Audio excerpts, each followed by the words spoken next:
Hello and welcome to the stunning Trelissick in Cornwall.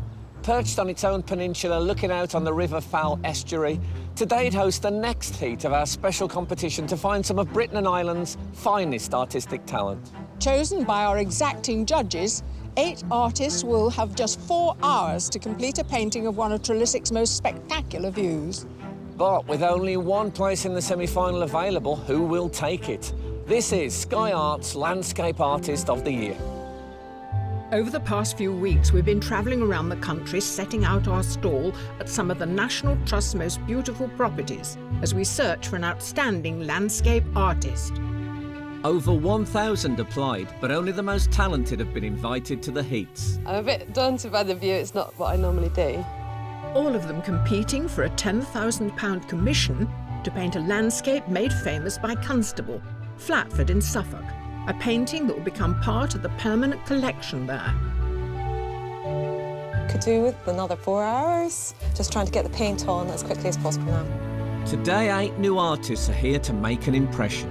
I mean, I like this view, but it's a bit neat and tidy, isn't it? No, I'll mess it up. Yeah, that's what it needs. And it's not just the judges they'll have to win over. Head Ranger Neil Stevenson has worked for Trelissick for 16 years. And to celebrate his dedication, he will be able to choose his favourite painting for himself. I like the palette in this one, I like the colours.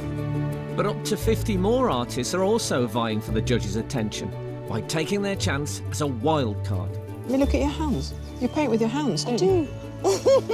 But it's up to the judges, Kathleen Soriano, Tai-Shan and Kate Bryan. It's really good today already, don't you think? Yeah, I'm terrified. To choose who will go through to the semi-final of Sky Arts Landscape Artist of the Year.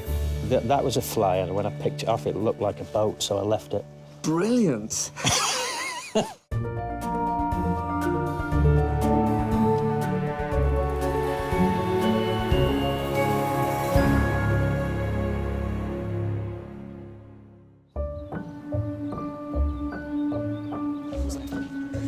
In today's heat, there are 5 professional artists.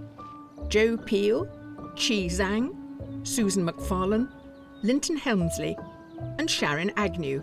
I've never compared myself to anybody else, so I'm quite interested to see how I feel about that. They are joined by 3 amateur artists, Roger Griffiths, Sam Taylor and Benedict Doonan. I'm excited about making a good painting, but nervous about doing it in front of lots of people.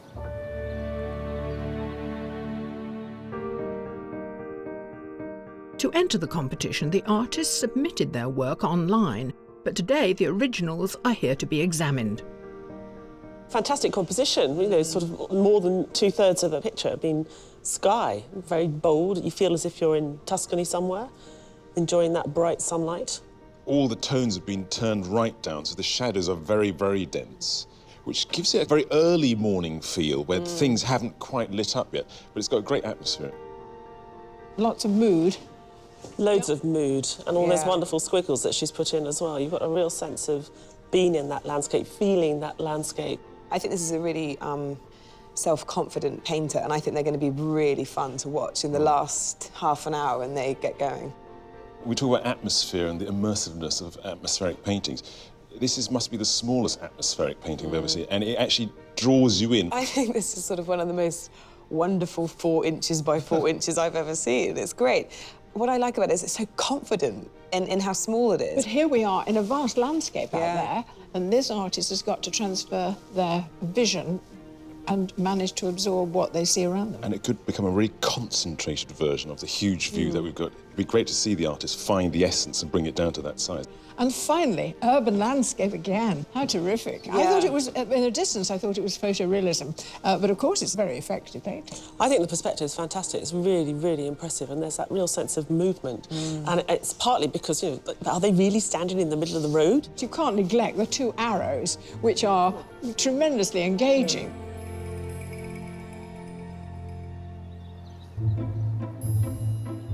Set amongst the tropical gardens, Trelissick House was built in 1750, with its elegant portico facing out towards the Fowl estuary. Today, the judges have placed the artists on the terrace in front of the house, looking out across the grounds towards the water. and some are being meticulous about the way they set up. I have the traditional Chinese brush, like this Chinese brush, on this brush hanger, because I have to tape the brush vertically to tape it root point. I'm organising my crap. These are brushes that I forget to clean, so they kind of still work, but they're quite stiff. Artists, we hope the view is to your liking as the challenge is about to begin. You've just 4 hours to complete your work, so good luck, and your time starts now.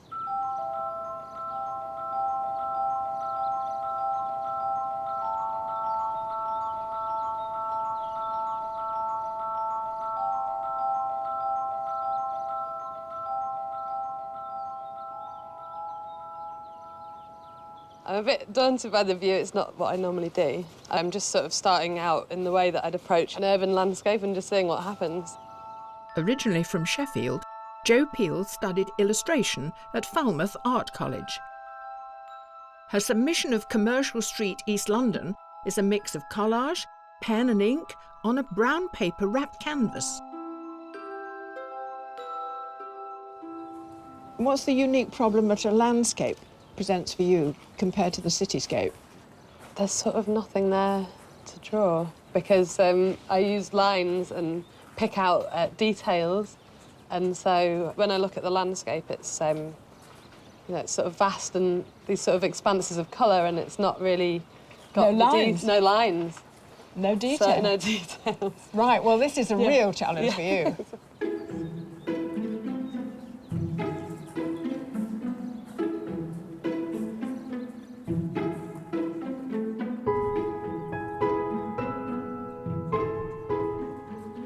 You're not full-time. No, so I painter. work in IT.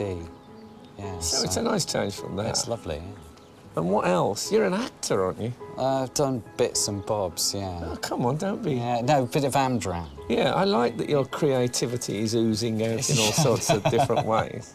And you're in the band as well? We used to be, yeah, not anymore. No, that was stopped for reasons of public health. Benedict Doonan lives in Somerset. He's recently got back into painting as a hobby after giving it up as a teen for the guitar. His submission landscape is at the Ponte alle Grazie over the River Arno in Florence. One of the problems with this competition is people arrive and then they have to decide what their composition is going to be. You know, what they, but it just seems like this is your natural thing, is putting everything perfect. the low. Yeah, no, I kind of looked and went, oh yeah, okay, that's lovely. You sound like a man who feels like everything is going good. Yeah, come and talk to me in an hour. I'll be just crying in the corner. Well, if I see tears, you can bet I'll be over it like a shot, because that's what we're after. That's great television.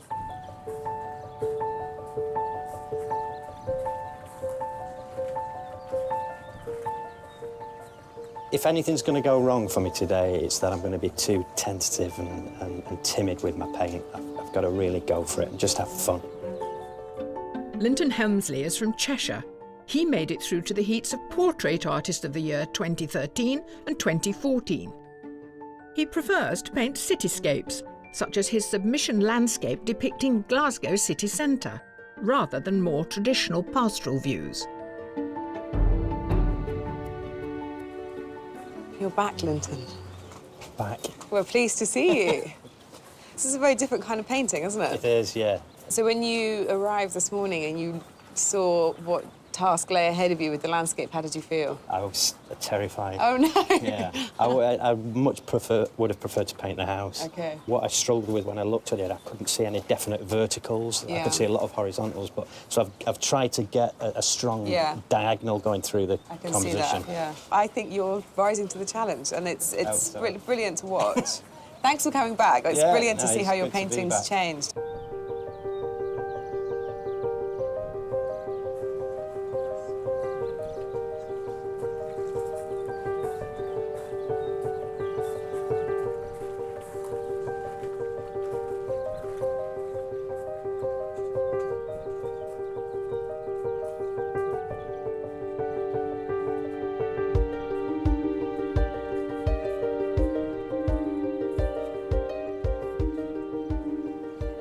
Sam, you've got a plenty of paint on the board. It's none of the colours I expected. Yeah, got a pretty big aversion to kind of blue skies and green grass. OK. So I'm kind of... Now, a cynic might say that could be a problem in a landscape show. Or kind of a breath of fresh air. Ah, exactly. Exactly, which, of course, is the perfect phrase to use today. Yeah. Sam Taylor from Yorkshire is in the second year of a fine art degree at the Slade School of Fine Art in London. For his submission, he distilled a view of the vast North Yorkshire moors into a 4x4-inch square. What are you promising me, Sam? A rugged version of this? A kind of an honest version of this that you're doing grudgingly? Or a sort of a high-vis version with plenty of that bright orange in it? I kind of got a bit bored of kind of the blue sky, green grass kind of thing, you know, just this, you know, it's just, I think you need to kind of inject a bit of something else into it. Well, you know, you're wearing a cap. You represent the young maverick today. So, yeah, we're looking for some... Yeah, we're looking for something new and fresh from you. So, so far, I'm definitely intrigued. As well as our main 8, some 50 more artists have travelled to Trelissick to compete as wildcards. If one of them can impress, they could gain a place in the semi-final.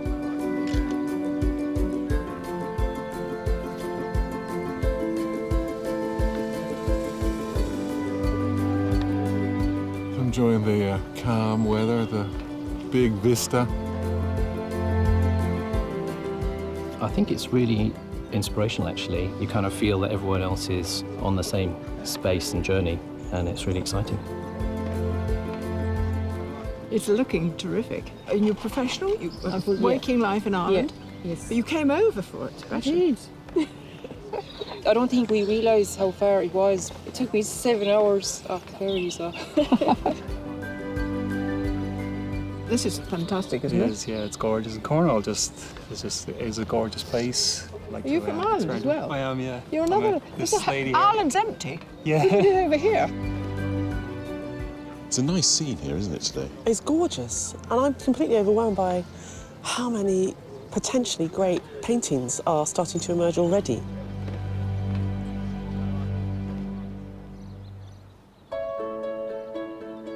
Battling it out for one certain place in the semi-final, our 8 heat artists have been painting for nearly an hour. I'm just focusing on the tree at the moment and painting the leaves and getting the most complicated bits done first so that I can look at the rest of the landscape.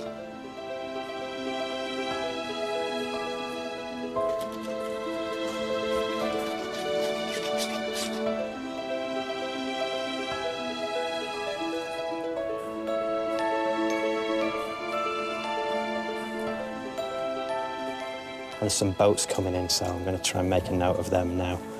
Hopefully they'll come in really close and I'll have something more to draw.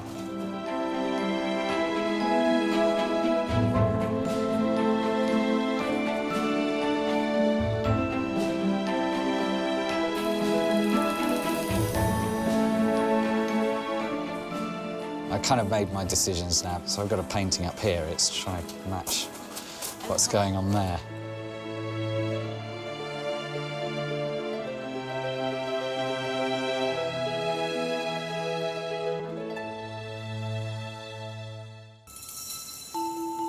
At Trelissick in Cornwall, our artists have been painting their landscapes of the Fal estuary for just over an hour.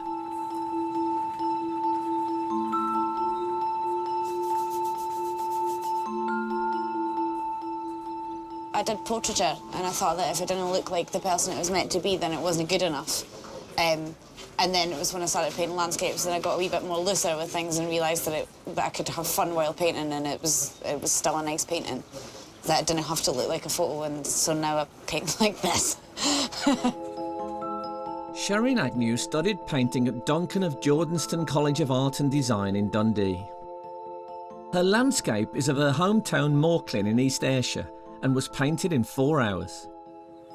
You've gone big today as well. I have to. Why? I just can't do it when it's wet. If it's wee, I'll have done a painting in like 10 minutes. Oh, really? Yeah. That's not a bad thing. You can do half a dozen. I know. I mean, I like this view, but it's a bit neat and tidy, isn't it? No, I'll mess it up. Yeah, that's what it needs. It needs somebody to kick it up the backside. Yeah. Because when I look at this, eventually, I want to kind of feel like I feel when I look at that landscape, Totally. but with a bit of extra oomph that you've supplied. I'll get that going. Yeah, don't forget that, will you? I'm counting on that. Staying focused on the composition they've chosen to tackle has taken on a practical approach for one artist. The marks are just so I know where I was standing when I'm looking at the tree. Because there's so much going on in the tree, if I move and shift my position, I'll alter the marks on my canvas. Susan McFarlane is from Wiltshire. She studied history of art in Glasgow before going on to an MA in painting at the Slade in London. Her submission landscape of North Failden near Bristol was a sketch for the background of a portrait commission. So this morning when you were confronted with this enormous landscape with all this detail, you know, boats in the background, the town there, this headland, and all the trees in front of you, you decided, actually, do you know what, I'm just going to go for one tree. I'm not trying to get away from the view, but I'm trying to find a personal relationship with the landscape. And I think for me, whatever it is, whether it's a person or a landscape they have to have a personal connection to say something. I mean, a great start. Yeah, really good start.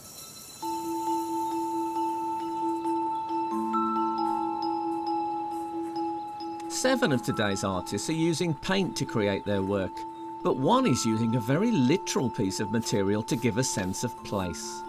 So, Roger, you obviously arrived with a bit of map at the ready. Yes. How did you find this style? How did it come to you? I'm a geographer, geologist by training, Ah. and then a landscape architect. OK. And a landscape architect tends to analyse the landscapes.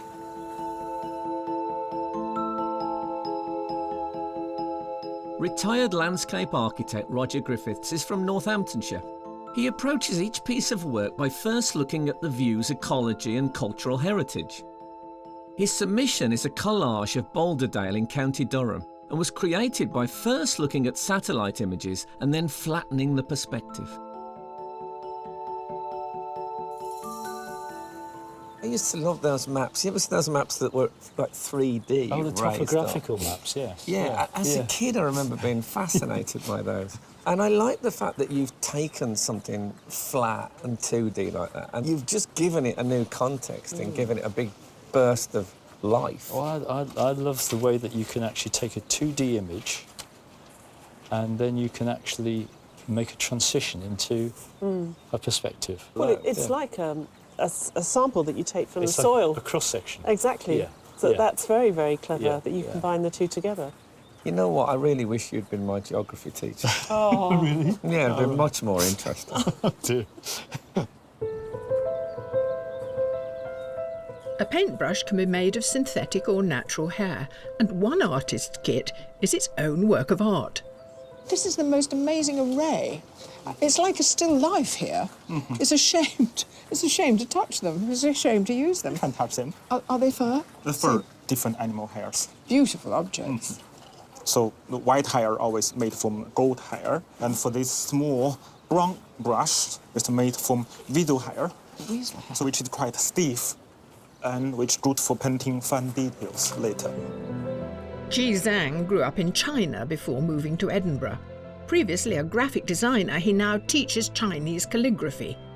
He wanted his submission of the Forth Bridge in Fife to capture the atmosphere of Scottish weather. What do you think about the view that you've got to? The view is great, but I use my own judgment to change the composition slightly different. Right. I see most of artists are going to painting horizontal today. I try to do a vertical. So you're moving it around? Moving a little bit around, but still based on this piece of landscape.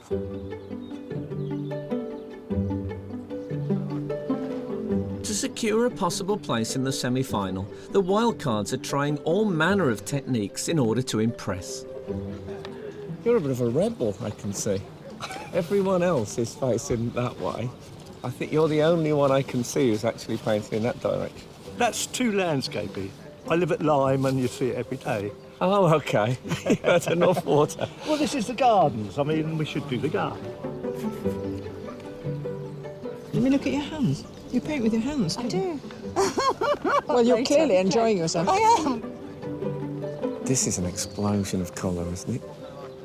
It's the merge of how the weather's changing, British weather. Yeah. Where are you from? Gibraltar. Oh, you know Christian Hook, don't you? Yeah. Who won the Portrait Artist of the Year? Yeah. Does he know that you're I haven't spoken to him in a while, actually. No? What, since he won? Yeah. Amongst the wildcards is a familiar face. David Alderslade was invited by the judges to take part in one of the earlier heats at Wadston Manor. He made the shortlist, but failed to make it through to the semi-final. Was it quite a big decision to decide to come as a wild card, having been... You know, you've got to be a bit opportunistic as an artist, and I just thought, well, if I don't do it, then I'm going to be thinking afterwards, what if? How does the wild card experience compare to being in the pods, part of the centre of things? Don't take any offence, but Okay. I like no interruptions when I'm Oh, painting. okay. And, you know, So I've really let you down now. You thought you I were free. apologise. You even hid behind the tree. I did, yeah. I yeah, found you.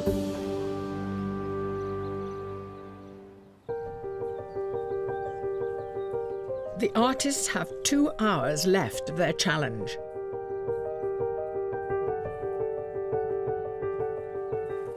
I'm looking at the whole kind of view more as kind of shapes, I think. I'm breaking it up. It's kind of like landscape on acid a bit, you know what I mean? Well, it's almost like acid in the water here, Yeah. because I love those textures that you've managed to get in this brown, murky water. What have you used here? Is it I've used quite a mix of like wood adhesives and wood glues. adhesive? Yeah. As you lay it and layer the layers on top, it dries see-through in certain points. Because it's got like a magical quality to it. In a way, it's almost as if the water's much closer to you. Yeah. You've done a great job there.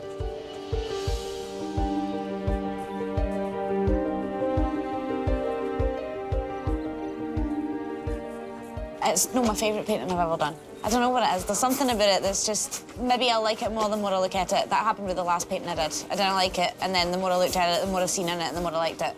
So that sometimes just happens.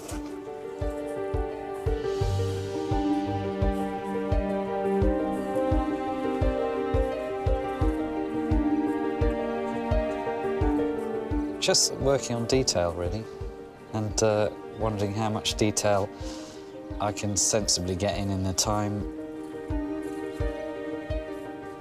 It's really good today already, don't you think? Yeah, I'm terrified. It's going to be so hard. Really difficult. What is interesting is everybody's painting in a different way and has chosen different elements from the landscape. So it's going to be like apples and pears and oranges it's so different each way. It's going to be difficult to kind of compare them.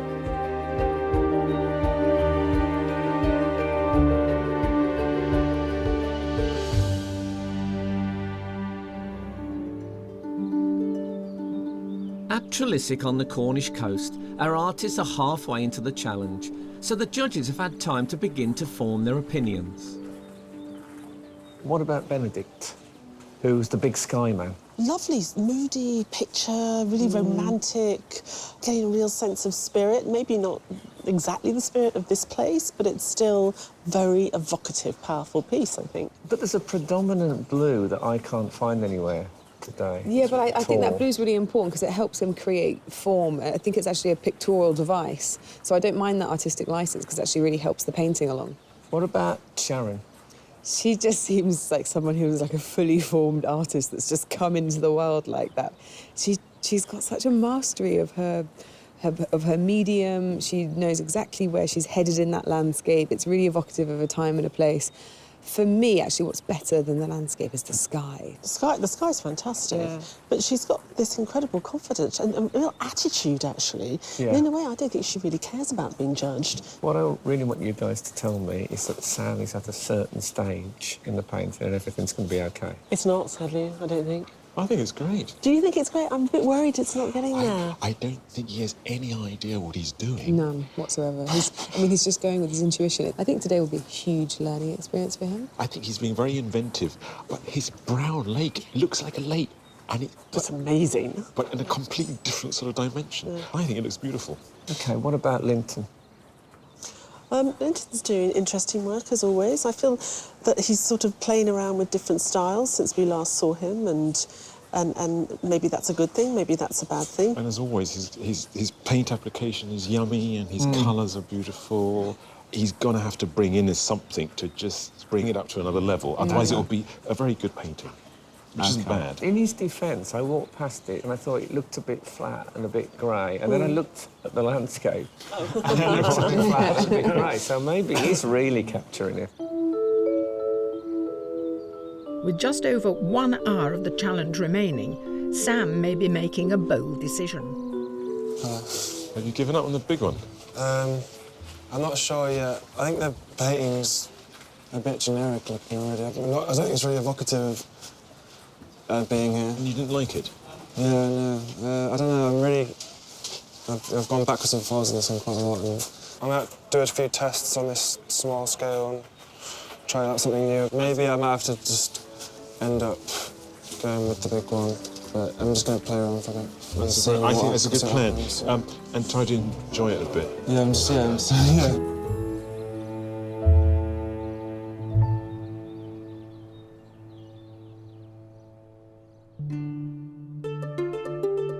The Trelissick estate is spread over 700 acres. Helping to preserve it is park ranger Neil Stevenson. Come on, chicks. There are no motorways on his daily commute. He lives and works on the estate, so is fully immersed in the park's life.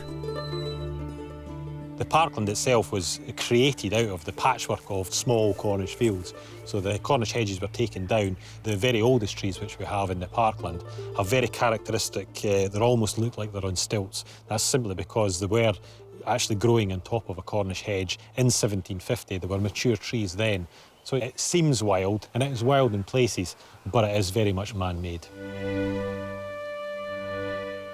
During the winter, when we were doing our woodland management work around here, there was a large ilex oak, which is a maritime species. It's a non-native species. There was an opportunity to open up.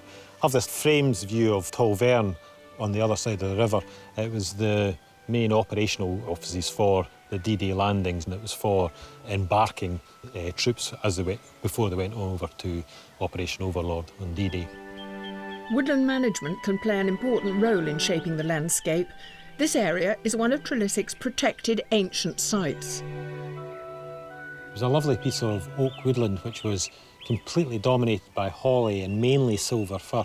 We've gradually been removing everything to expose these beautiful oak trees. We do it so very slowly, we only do a few at a time, simply because we don't want to shock these oak trees. I love the shapes and the character of these oaks. They're all twisted and gnarled. It's a nice quiet spot to come and contemplate things. But his job is not always on terra firma. Sometimes Neil just has to get his feet wet.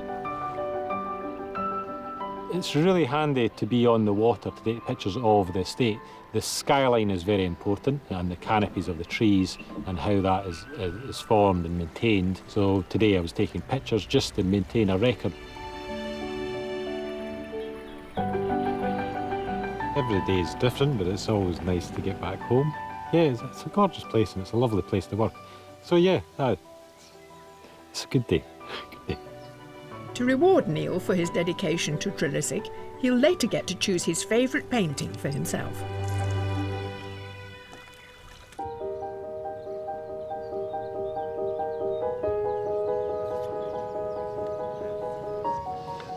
Before the Wildcards finish painting, the judges have a final opportunity to look at their work.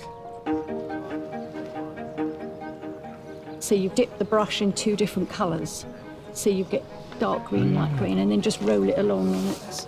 That's really good.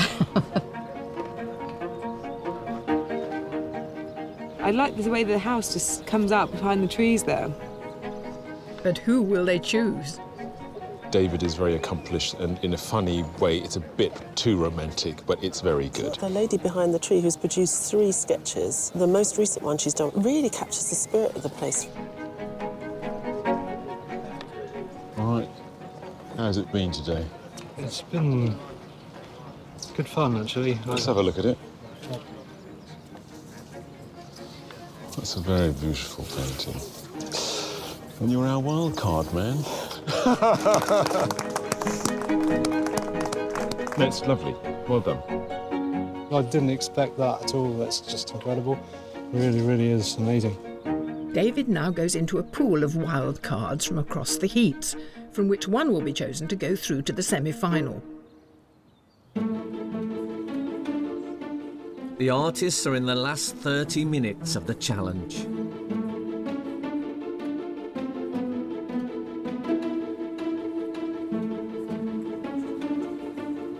Little fly on it there. Yeah. Oh, yeah, the fly. Fly's a good thing. Yeah, well, that was a fly, and when I picked it off, it looked like a boat, so I left it. Brilliant.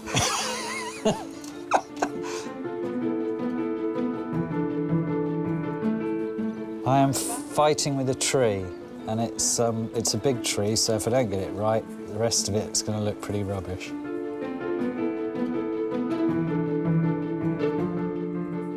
It's wild, isn't it?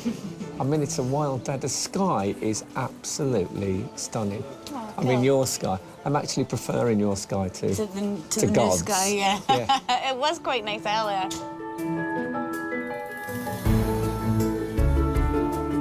They could do with another 4 hours. So, yeah, just trying to get the paint on as quickly as possible now.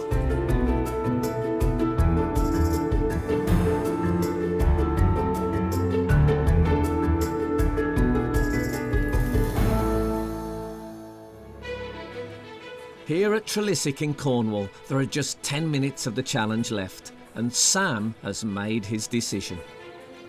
I've had a sudden change of direction, I think. I realised that the larger piece of work wasn't really going anywhere. It took me a few hours to kind of find out what I wanted to do. And OK. So this turns out to be a study of the landscape, which Yeah. informed your final Yeah. piece, is that right? I think I'm taking this is your final submission. Yeah, I kind of found out I kind of just like the shape of the water, so I kind of tried to create this texture and then use the shape as that. I personally think it's a great decision. And how good that you just didn't fall down and die and give up. Yeah.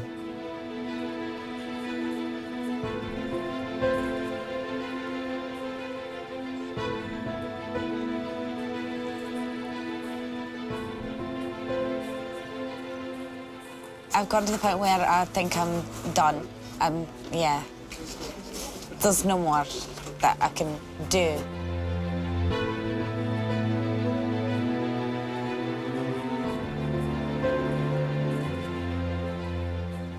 I'm getting to the point now where I'm not quite sure how to finish it, so it's going to be nice just being cut. Yeah.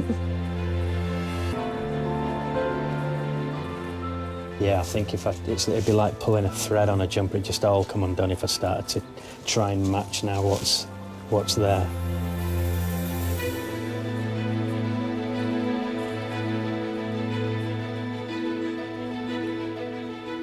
Artists, your time is up. Please put down your equipment and step away from your work.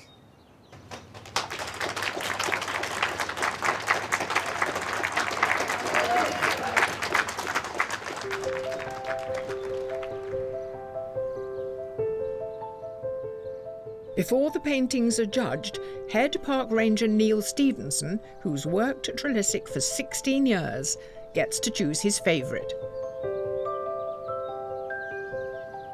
Artists, can you please turn your easels?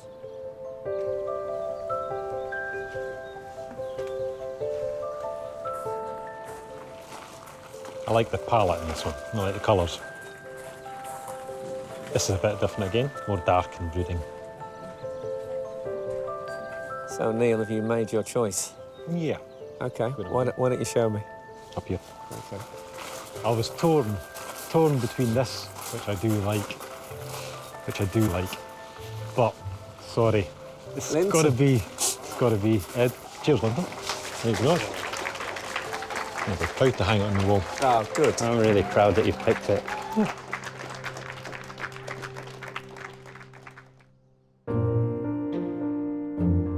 As the artists head off to relax, the finished works are sheltered from the weather for the judges to view.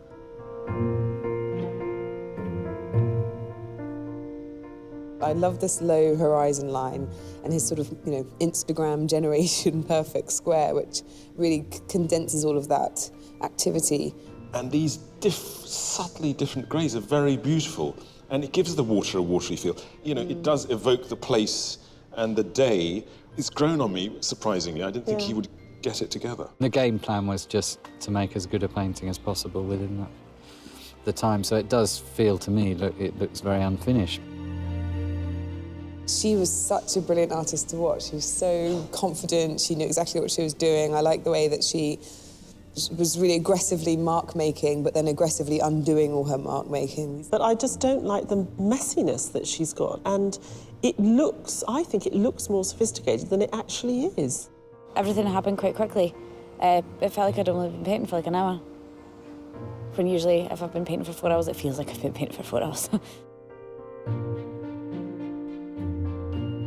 It's difficult, isn't it? Because you've got this extraordinary landscape in front of you and so much happening and all this amazing weather and yet she chose to just focus on this one tree. And it was, I think, quite a tortured process. I wonder whether there isn't an issue with the scale. She's suggesting monumentality without it feeling like it.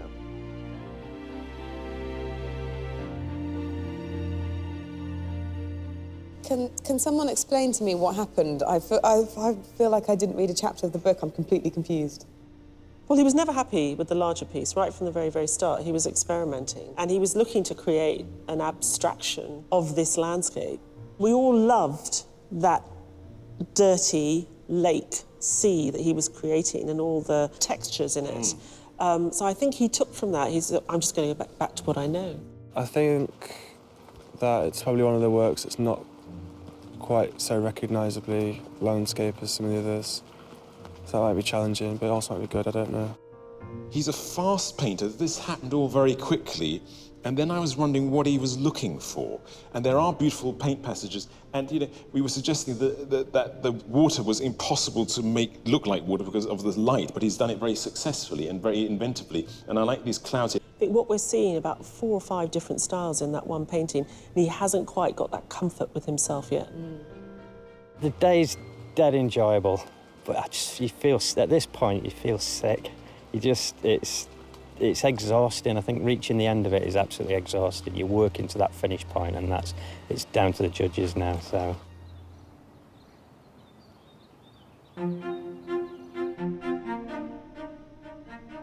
To help them select a winner, first the judges shortlist 3 artists. And the first artist is Benedict Doonan.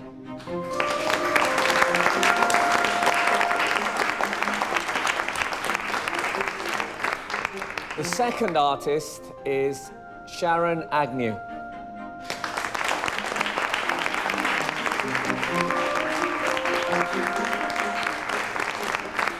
And the third artist to be shortlisted is Sam Taylor.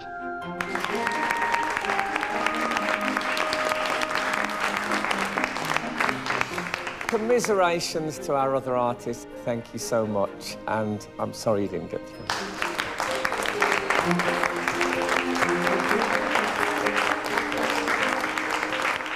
I'm absolutely gutted. I was hoping for the final 3. If I'd have got in the final 3, I would have been over the moon, but yeah. I feel a little bit disappointed today because not being selected, but I quite enjoying today's experience because I do try my best. Before they decide who will claim a place in the semi-final, the judges talk to Benedict, Sharon and Sam. It's really nice seeing them together, particularly the light. Now, I understand the Florence painting, I can imagine you had some light to work with. Today, there was not that much light, especially in the foreground. How did you invent this, or did you remember it from earlier in the day, the light? I was trying to keep my kind of visual memory going about what was going on at about 10 o'clock, so I was just trying to hang on to that. There are elements of it I think just about got there and other parts not. In retrospect, I think I should have painted it more in shadow, but we make these decisions and we have to live by them. Did you wrestle with the specificness of the landscape in here? Because what you've achieved here in the submission is a sort of almost an impression of something that's there, and it feels much looser, whereas here it's almost like you've had the landscape imposed on you. Kind of, yeah. Like I feel like it's it's more literal than other paintings that I've done, but then The fuss painting, that's done from sketches that I've used, like, so it's mainly from marks that I've made, and whereas this is from, it was right in front of me, so. I have no idea what my chances are. I don't really mind either way, like, I think, like, being shortlisted is really cool. OK, so we want chapter and verse on why you abandoned the earlier painting. I started to notice what I started to enjoy looking at. I decided that remake the work and kind of isolate out the shapes of the lake and just go for this. It's exciting to see you feel your way and, you know, come up with really surprising things. Yes, there'll be a lot of sort of dead ends, but it's been exciting watching you work. Feels really good to be shortlisted. I'm still a bit jittery from hearing, but yeah, it should be good. There is an issue between the conventional, a landscape that everyone would say, I want a birthday card with a landscape on the front, and everyone knows what that would be, and the unconventional, which is that really a landscape? I've stopped worrying about defining them as traditional, non-traditional or conventional or not. Particularly with landscape, I feel very emancipated to just respond to them in a kind of very instinctual way. And I think what I'm responding to primarily is atmosphere and mood. And so I'm not really bothered whether they're traditional or not. I need that conjuring. There are ways of getting that feeling across without being literal.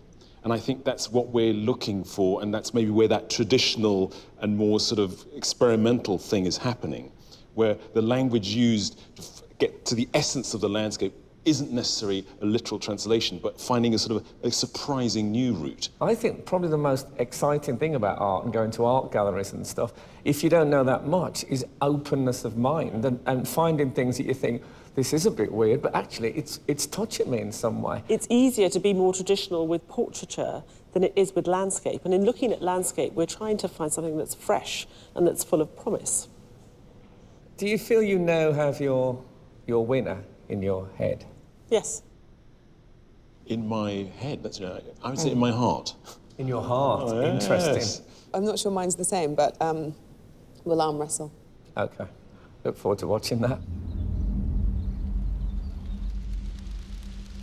Benedict, Sharon, Sam, congratulations on being shortlisted. Your work really impressed the judges, but they have had a very difficult decision to make, and they have made it. Yes, they have decided. The judges felt that the artist they have chosen to go through to the semi-final has intrigued them with their potential and left them keen to see where they might go next. And that person is...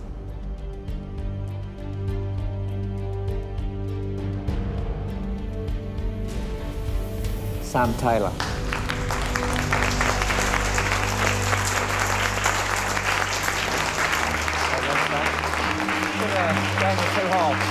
Feels really amazing to have won, yeah. Congratulations, Sam. Just straight away thinking about what I've got to do next. The struggle continues. I thought Sam's work was fantastic. I thought his first painting that he abandoned was really good. And when the little one appeared, I thought, oh, blimey, I'd buy that. So, yeah, I thought it was very good. I'm feeling quite good, yeah. Made it to the short list of 3. It's pretty impressive. Pretty tired, it's been a really long day, but I guess definitely can go out and celebrate a little bit, yeah.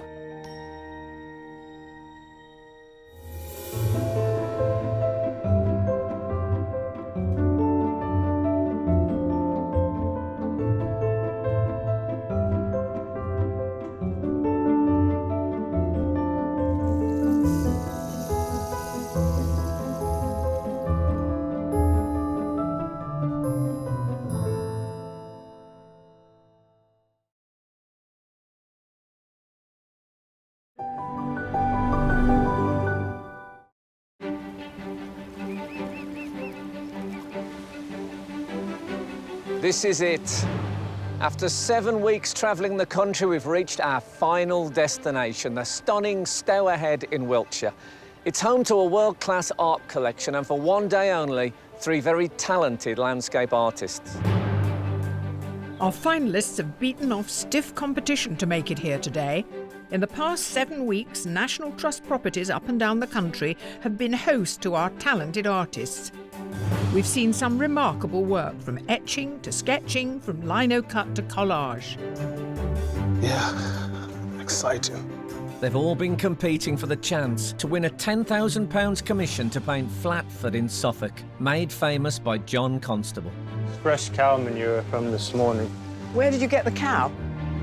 But only 3 have made the final. Jamie Hageman, Sam Taylor, Narin McIntyre. And today they take on their biggest challenge yet, capturing the breathtaking scenery here at Star Head. Have you been and looked at what they've done? No, because I'm just freaking out that I won't get finished. Are you worried? Very worried. Which one am I looking at? But there can only be one winner. And with a £10,000 commission from the National Trust at stake, the pressure is on. Without further ado, let's find out who will be crowned the very first Sky Arts Landscape Artist of the Year. Oh, wow. They are incredible.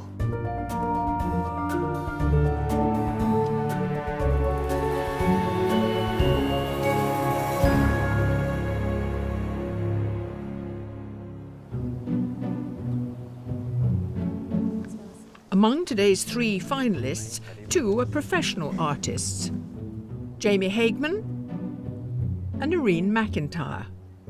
And there's 1 art student, Sam Taylor. Today, the judges have brought them to Star Head, one of the National Trust's most visited properties. Artists have captured this world-famous garden for centuries, and today it's the turn of our 3. Sweets. Bloody hell.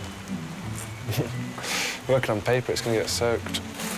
We've got 3 fabulous artists. They work in very different ways, so I'm really looking forward to see how they approach this beautiful scenery here. Unfortunately, you might have noticed it's raining. At the moment, I'm panicking because I don't want to get anything wet. I don't want to get my workspace wet. Acrylics, you know, if they get wet, it's going to run, and I like my paintings to be pristine, and it won't help. The atmosphere today at the final, I'd love to say that it's really sort of palpably energetic, but actually I think it's really quite nervy. I'm nervous for the artist, but I'm also nervous for us as to how we're going to make this decision. I'm fine now. Like, let's see if I'm stressing later. I don't know, yeah. Quite calm about it all. This place feels quite Gothic in the rain. It's got this amazing landscape and all these wonderful old buildings. But with this kind of rainy, grey day and the green seeming to be almost like acid green and stark, it's like a very atmospheric movie set. So I really hope we get some great paintings to tell a good story.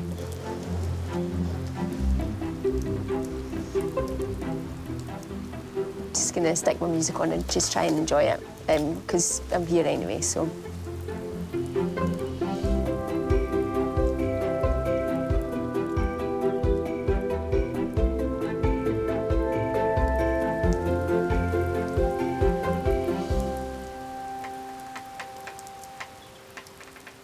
Artists, it's now time to start your final piece. You have 4 hours to paint the stunning view in front of you. You'll be judged on your ideas, your creativity, and your capacity to approach the task in the most imaginative way possible. The judges want to feel the full force of your imaginations. Good luck. Your time starts now.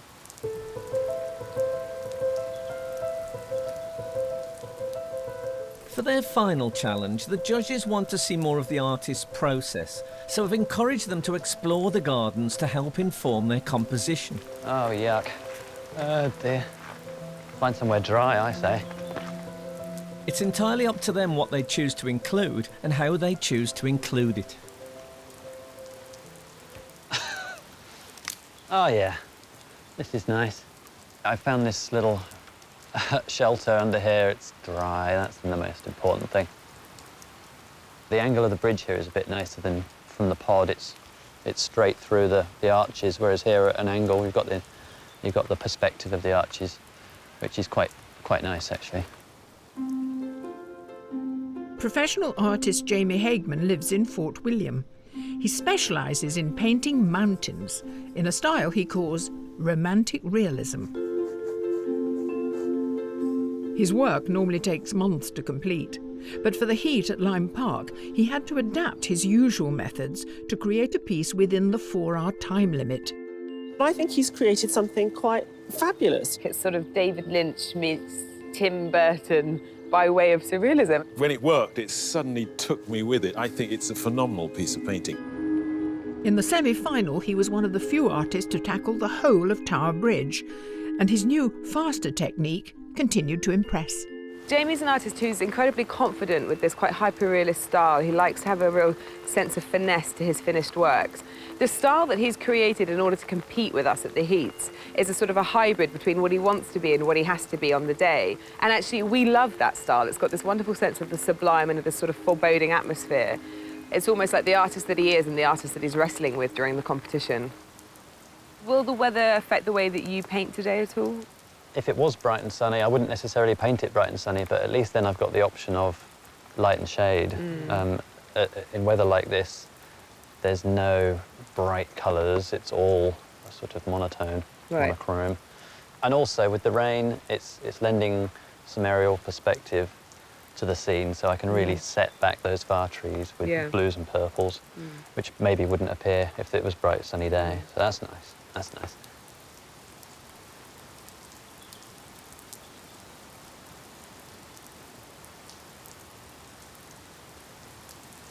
I'm just taking images of different parts of the landscape because I was thinking about doing different parts of the buildings, maybe different angles of them, and trying to work it into the composition. Professional artist Narin McIntyre is from Fife. Before this competition, the main focus of her work was in seascapes. The judges thought her heat painting of Wadston Manor was inventive, mysterious and beautiful, even though the manor itself was mainly ignored. It's reconciling the built environment with the natural environment, which is what we're doing here today. I've fallen for it, I'm afraid. Yes! I've been seduced by it completely. In the semi-final, she was confident enough to reverse the angle of the bridge, something the judges admired. Narin's got this fantastic magical, mystical style, and she tries to get right underneath the sort of essence of the landscape and extract a sort of, I suppose, a deeper meaning in a sense, but sort of transports you to another little fairy tale place. Hi, Narin. Hi. I know you like to get a sense of the sort of the spirit of the place, don't you? And the moodiness of it. Yeah, so I do like, I would get as much information as possible. So this is perhaps maybe how I would prepare for a piece I was doing for myself. Would you normally do it on the tablet? I would use my camera and my sketchbook, but I'm just doing everything on this because of the time, yeah. Yes. There's too many options now, I think. I kind of preferred it a bit before and then just force it to do something. And there's loads of different views you could do that'd be really interesting. But it's a bit, not overwhelming, but just like, yeah, I don't know, could pick something here, start doing it, and then it could be the wrong decision. Art student Sam Taylor is studying for his degree at the world-renowned Slade School of Fine Art in London. For his heat painting, he started on a larger work before abandoning it in favour of distilling the view of the Fal estuary into a much smaller piece. He was looking to create an abstraction of this landscape. We all loved that dirty lake sea that he was creating and all the textures in it. In the semi-final, Sam struggled when faced with a cityscape. But after a lot of experimentation, he created a piece that won the judges over. Sounds very interesting that he's our youngest finalist and he's also just started at the Slade School of Arts. And his work is really interesting in that way that I've never seen anything like it before. Although the format always seems the same, he does approach the subject matter in different ways and is very inventive in what he does. And he produces these little beautiful miniatures that had so much light and magic in them. And I think that's I think it's fascinating. Do you have an idea in your mind? I really don't. I think I need to do something wrong, go over it, and then find something right in it. No, that sounds like the usual working process. It's like with it's not something I see. It's something I've done as a reaction to it. Then that'll excite me. Then I'll do something. No, but that is a very organic working process. So you're finding out about the landscape and what you want from it by actually doing it. Yeah. Once I've done that, obviously, there'll be something good. You know, something I'll enjoy from what I've just done. Then that it gets brought out something. Well, I'm looking forward to it. But there's only so much prep that can be done before the painting must start.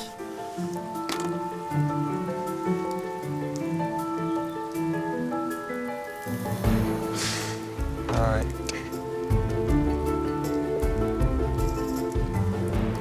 Oh, bother. I've just knelt in a wet bed. I'm just feeling it.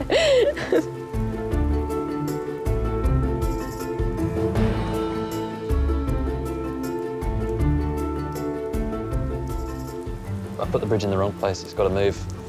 So okay, I'm panicking inside. Oh, good.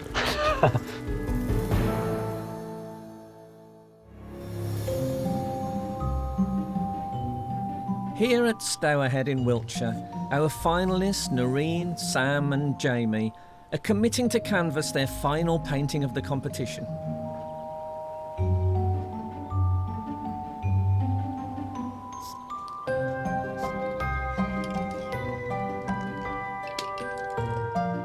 And each has their own distinctive way of beginning their paintings.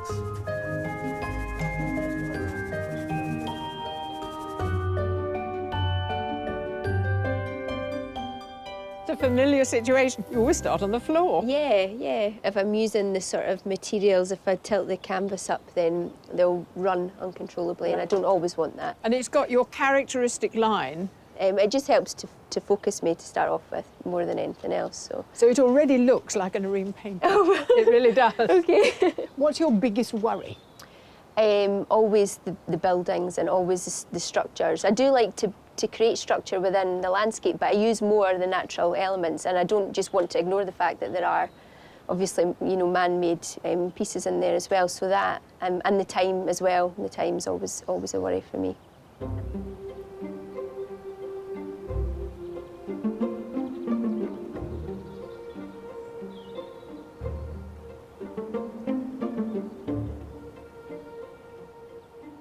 Sam. Yeah. When I first looked at your sketches, it looked like a Beatles album sleeve. I thought, what's he doing? I was looking for the temple. You've ignored the temple. Yeah. Yeah, it's really obvious now. It wasn't before. You see the reflection of the circles? Yeah. I really honed in on those. Yeah, so the arches become ovals, in fact. Yeah. And there's, like, interesting things going on in them, so, yeah. I had drawing lessons for a short period. Yeah. And one of the things I was told is that I should focus more on negative spaces rather than... No, that's very true. It's much more interesting, the negative space. Which is what those arches are. Yeah. And it's complete illusion, because there's not really anything below them. It's the reflection. They look like 4 pills or something. Yeah, they do. So is it about stripping the whole thing down to some essential sensory experience? There's no... I mean, the importance of me wanting to come in is paint something that is personal, whereas I've found something and I'm providing that instead of the view. I'm providing what I've noticed, instead of just kind of coming here and providing this postcard view that you could find on the internet. I always find it funny how people live, like, on the coast, and then, like, in their houses they've got, like, a painting of a coast. Yeah. I think it's completely pointless. Do you know what I mean? Like... No, it's an interesting point I have never thought about. But, yeah, it is very tempting to have photographs and pictures of stuff that's just down the road. Yeah. I've got me on the wall. That's the worst example of that, isn't it? You know, we have a mirror. Yeah. But no, I want to see me in acrylics. While Sam takes a minimalist approach to Stourhead, Jamie has a completely different vision. Now, you're very exact when it comes to the architectural features, very precise. So you are going to feature on that temple over there, are you? Temple, bridge, and then there's sort of ruined folly or something over in the trees over there, so... Yeah, I'll try and get those recognisable. Whether they're totally accurate, I'm not sure. So there's elements I'm going to bring into this. For example, the bridge at a slightly different angle, because we're end-on here, so we're looking straight through the arches. I like the elevated position, so I'm going to have that, but I'm also going to have the bridge at an angle. You'd be amazed how interesting it is to watch paint dry. It is absolutely absorbing to see other people absorbed in the task. So get on with it. I will, thank you. Good luck.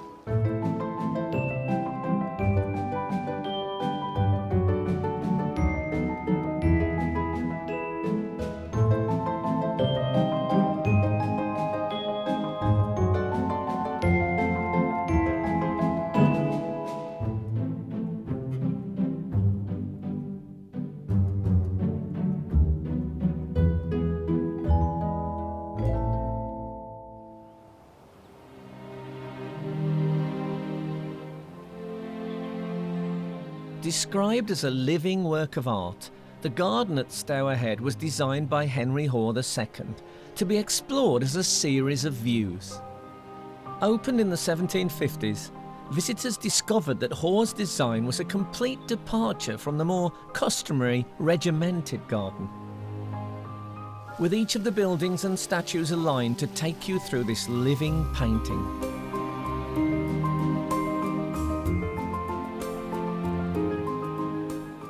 You get these magnificent framed views, framed within the trees of the landscape below. You might see one or two arches of a Palladian bridge. You'll see the Temple of Apollo in the distance, and then it will disappear. It will be concealed, it will be hidden. So you'd walk around the garden and drop into the grotto. One of the most romantic and beautiful distractions, I think, in a garden in the country. The reclined nymph Ariadne there, the water's cascading beneath her, and that is the River Stour. And the banks of the River Stour are protected by the river god, and he's ahead of you. And you leave the grotto behind, and you see this gorgeous thatched cottage. It's there to distract you, and it's there to hold your attention. But then as you go, you can start exploring the relationship that the temples have with each other. Why choose the Temple of Apollo and put him on a hill? Well, Apollo was god of the sun, and he is on the hill where the sun rises and sets, and without the sunshine, the garden doesn't exist. Apollo looks across at the Temple of Flora. And without flora in the garden, you don't have the flora and fauna, so the garden is lifeless. Framed right in the middle is the Pantheon, and then you open the doors, and who else is going to welcome you into the Pantheon but Hercules, framed by the other gods, and it's the most rewarding moment. It is Henry the Magnificent's landscape scene. Absolute true success in landscape architecture and landscape gardening.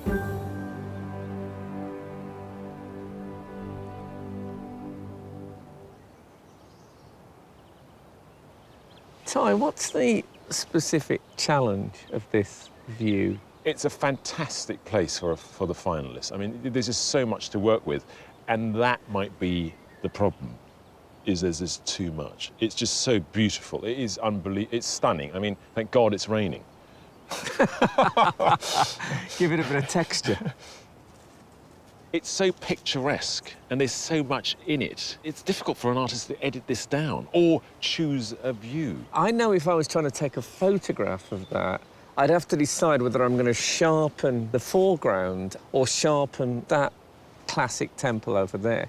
When you're painting, is that in any way a dilemma? It's not an issue, because as a viewer, when we're looking at things, our eyes focus, and for an artist, unless they were, they were really trying to create atmosphere and create great distance, they'd make that smudgy and grey, and cool, the colours would be cool, so it would recede into the distance, and the bridge would be sharp.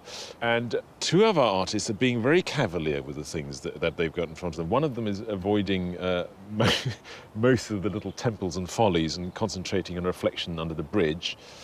And Narin has decided that she's going to put the temples in front and the bridge behind. So I think we've picked some very interesting artists to work with. They're kind of feeling free about what they're going to do here.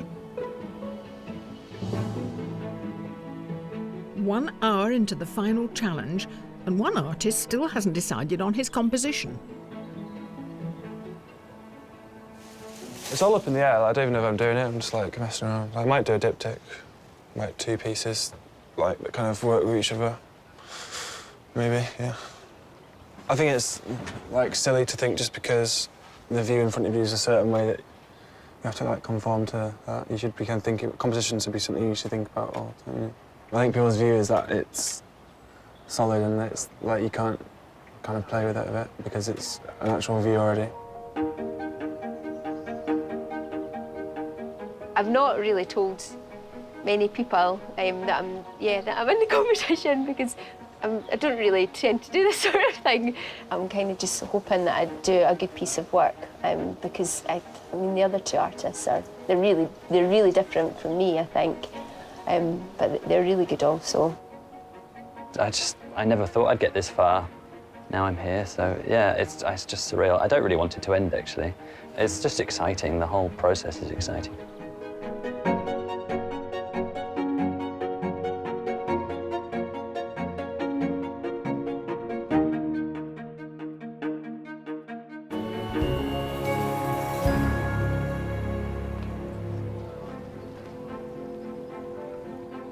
For their final challenge, Sam, Narin and Jamie have been asked to paint the view of the gardens at Stour Head in Wiltshire. I'm just using different sections of the landscape that I've taken, and I've manipulated the colours and the layout of it. Swapped it around, erased some sections to create what I'm doing. I always make lots of little errors and I come back and correct them later, and when you've got 4 hours to do a painting, you just can't go back and adjust everything. So I just don't want to make any little errors like that I don't have time to go back and correct. But it's not only today's paintings our finalists will be judged on. Before they make their final appraisals, the judges want to know what the artists are capable of when given more time. So each of them was asked to take on a commission of 3 very different landscapes for the National Trust and the National Trust for Scotland, and they were given 2 weeks to complete their work. The judges sent each artist to a place that would play to their artistic strengths. Sam went to Glencoe in Scotland. Jamie travelled to the Giant's Causeway in Northern Ireland, and Narin's destination was Plasnoweth in Anglesey. Welcome to Plasnoweth, or should I say, Croeso Plasnoweth. Shall we have a little look around the house? Yeah, that'd be great. When taking on their commissions, the artists were asked to take into account the criteria given by the commissioners. What sort of areas or aspects of the landscape do you think you'd like to have incorporated? Something that depicts what Plasnoweth is about. We get lots of different sort of changes of light and atmosphere. It's quite ethereal at times, and I think it would be nice to create wonderful sort of areas that look like there's dappled sunlight coming through and something nice and atmospheric. I do definitely sort of work to an atmosphere. The paints and the enamels should create like little bits of magic as well on the canvas, hopefully. So that should add to the finish of the piece. In Glencoe, Sam met with the commissioner, property manager Scott McCombie. So what are you kind of looking for with the picture and the kind of landscape? Really, Sam, I was looking for you to convey a sense of how hard the glen is and just to make the place seem as hard and as harsh as possible, really. Yeah. I really wanted to kind of capture a bit more of a dark side, something with a bit more of kind of edge of not just kind of a postcard view, but more something with something more true to it, you know. So kind of peaceful and tranquil now. I think it's a very violent kind of place. That catches people out, you know, especially on a day like this, the weather's still and it's not too cold, it's quite nice, and then people go up there and suddenly realise that it is quite harsh, quite suddenly. At the Giant's Causeway, Jamie meets Eleanor Killoch. Hi, Jamie. How are you? Very well, thank you. Welcome to the Giant's Causeway. Thank you. So have you had to think about what sort of size piece you'd like then? Obviously, we'd like it to be a standout piece. Yeah. And really to, I guess, add to the images that we have here. What kind of colours were you thinking about?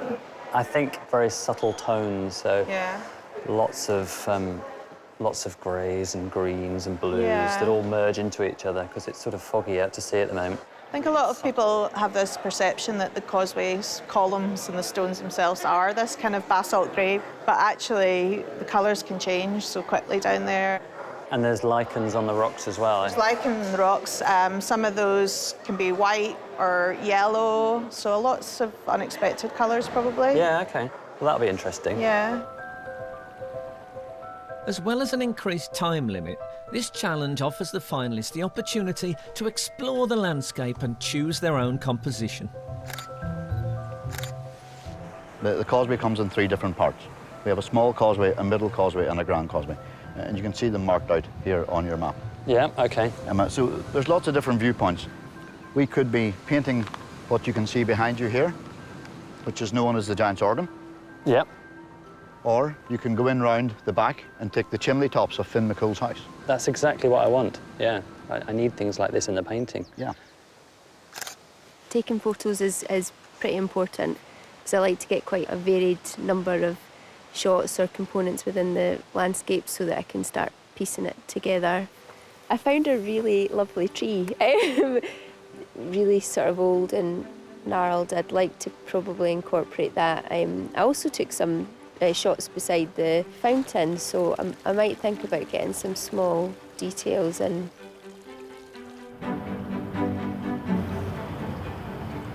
What is it you're looking for now? Now I think I'm looking for more of composition, you know. I want a nice mix of verticals and horizontals, you know, something like a strong foreground and background.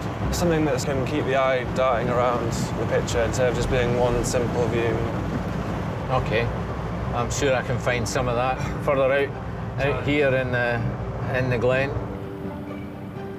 To help the artists form their final composition, they do some preparatory sketches.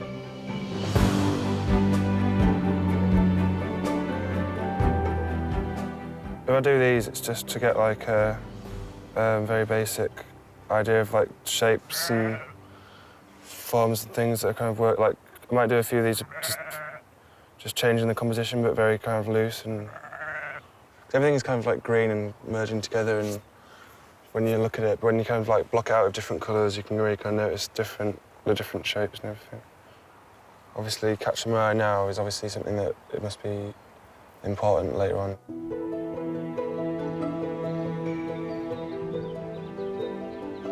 So I'm just looking at the building from a different aspect and working out compositionally how I could use it, that sort of scale, because that's something that I would quite like to do, make the building smaller and secondary to the landscape. I'm just using pastel, chalk, a little bit of oil bar again, just to mix different tones together, but just looking at lights and darks, really.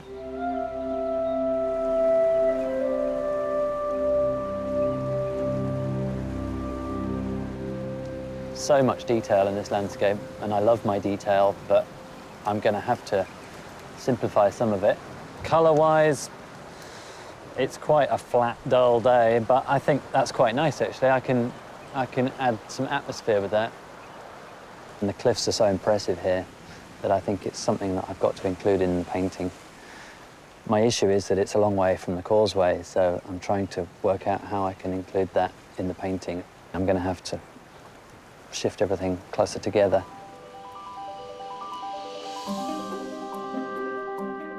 Once the artists returned to their studios, they each had 2 weeks to complete their commission.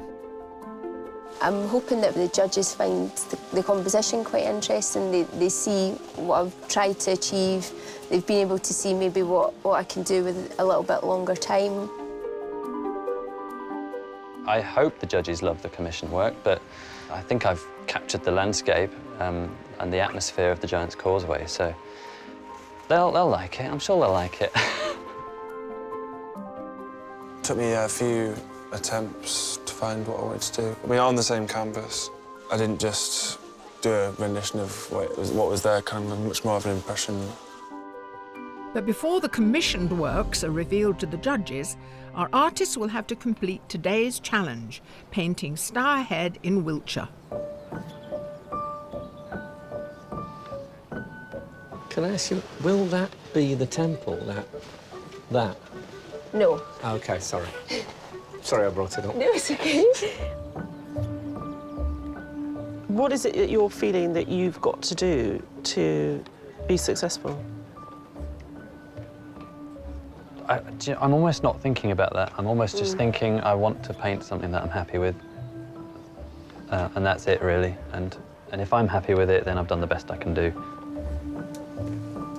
I'm not really sure. I'm still kind of like collaging, but I'm not really sure what the end product's going to be. I'm just kind of messing around still, like I do.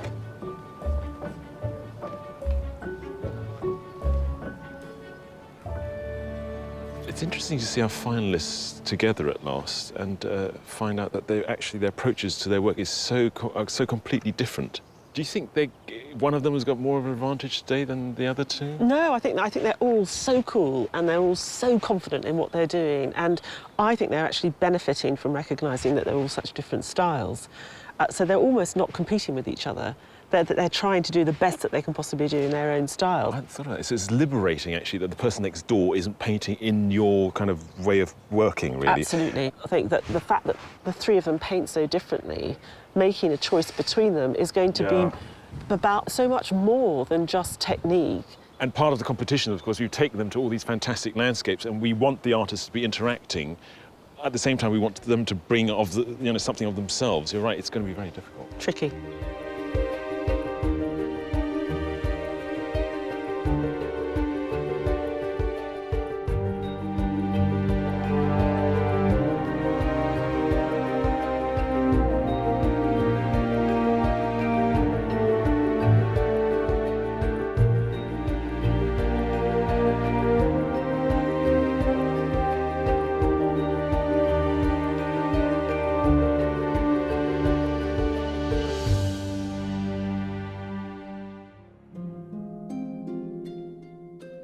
At Stourhead in Wiltshire, Sam, Narin and Jamie are nearly 2 hours into their final challenge, but only one of them can become the overall winner.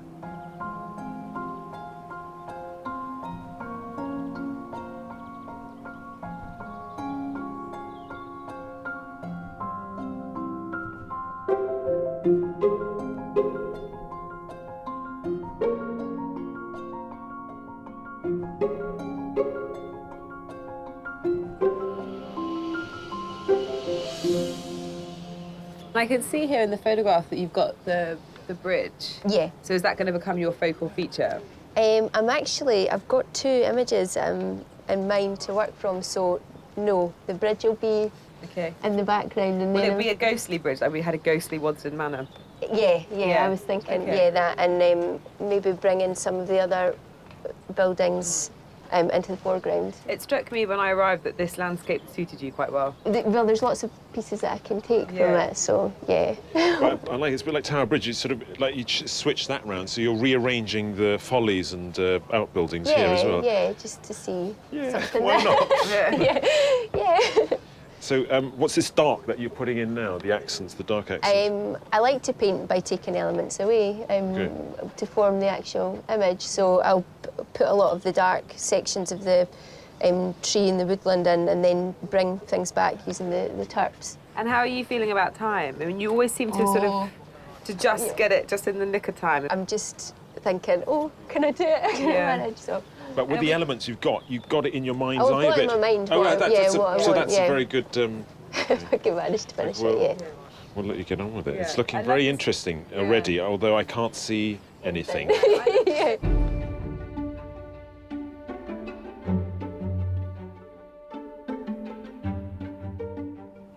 Jamie, everyone talks about the terrible strain of only having 4 hours to paint, including yourself. Here you are having a sandwich. Yeah, what's the rush? Is it like in tennis games when you see the professionals sit down and have a banana because they've got to keep their energy levels up? That's it. It's my banana. How much hard work is it to paint for 4 hours intensely like that? It's mentally tough, I think. Well, for me it is. And you're a mountaineer. And you find this mentally tough? I think it's just because you're on it for the entire 4 hours. You're thinking there's no space to... If you make a mistake, you've either got to rectify it, which loses time on the other parts of the painting that you need to get on with, or you come back to it at the end and there might not be time. So it's all this you've got to keep thinking about. Do you keep an eye on your competitors in a... I mean, have you been and had a look to see what they're doing? I can see Narin's, but I haven't been to see Sam's. I can't see him from here. I don't really want to have a look. One of Sam's methods that he's used in this competition is to paint very small. And that's a way of dealing with the 4-hour restraint. Yeah. And I was just thinking, when I looked at that forestry on your... It's so beautiful. You could just cut out a 4-inch square and present that. And it would be brilliant. What do you think? What do you think of that as an idea? No. Please don't. Please You could have given it a bit more chewing over than that. All right. No.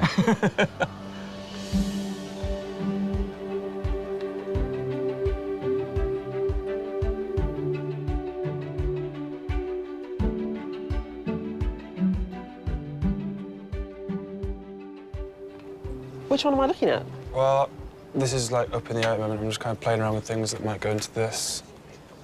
Might go into it? You I'm mean not that you might sure, cut out and collage? Yeah, I mean, I'm doing a bit of it now. I could do like a few of these, and then it takes me to kind of do something wrong, and then find what I like in it, to then find the thing I want to paint. And how important is it to you that people get what you're trying to paint, that you do have a sort of a sense of figuration and people understand it? I think it's very hard to kind of break the ties of this traditional landscape painting. So do you feel like a responsibility? Well, not responsibility. I think now I'm here and I've got this chance, I really want to push a different view, and especially being young as well and wanting to find my own language. Because that's the freshness that I think you bring to it, that you don't give us the obvious. You make us look harder, not just at what you've made, but at the thing we're actually looking at as well.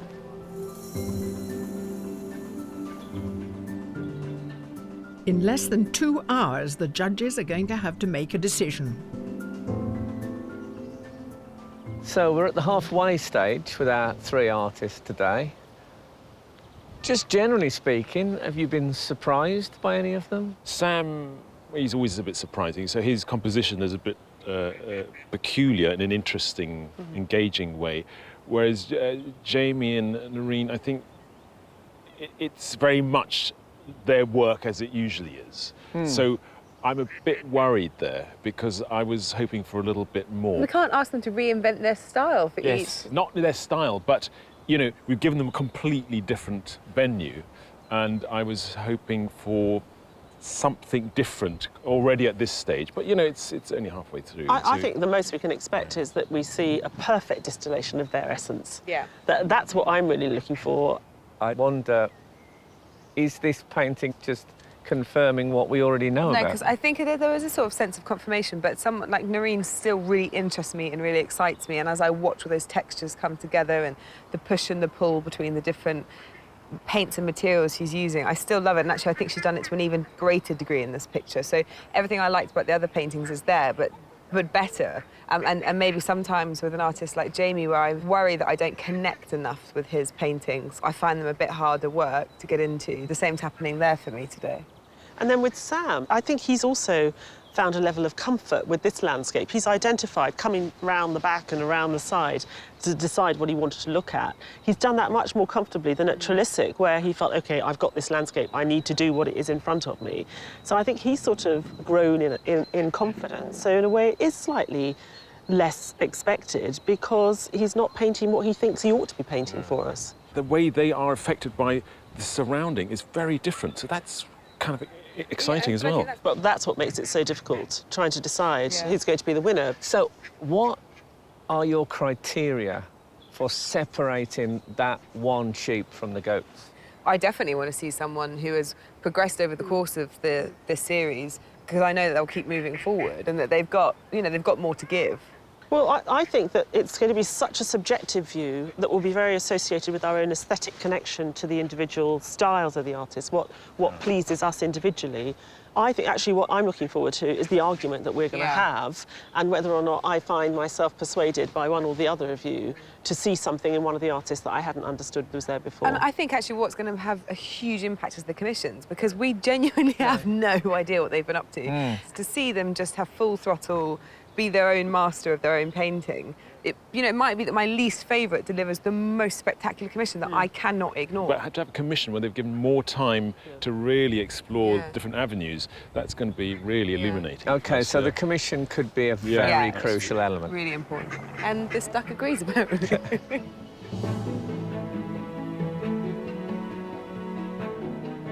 Our artists have just 1 hour of their final challenge left before one of them will become Sky Arts Landscape Artist of the Year. Do you think you're going to win? No. No, really, honestly. No, I don't. No, I don't. Why not? I just don't, because the other two are really, really good. Have you been and looked at what they've done? No, because I'm just freaking out that I won't get finished. So Oh, okay, I'm fair actually enough. I need to put time aside for the bridge, so it's in the back of my mind all the time. So I just need to get these buildings done first. Then a bit more trees, a bit more building, a bit more trees, bridge, foreground, done. Other worries? I don't know, really. Everything.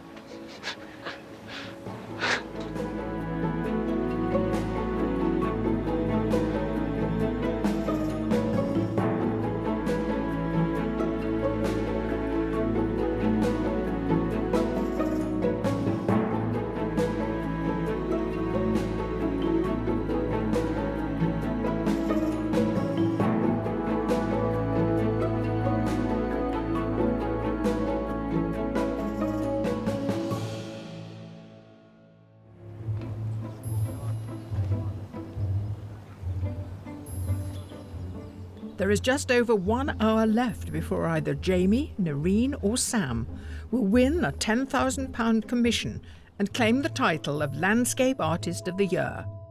How their work develops now could be critical. It's not looking like a lot of colour in it at the moment. I might keep it that way, actually. It's that kind of a day. It's really, really dark and moody, so I think it might end up being quite a subdued painting.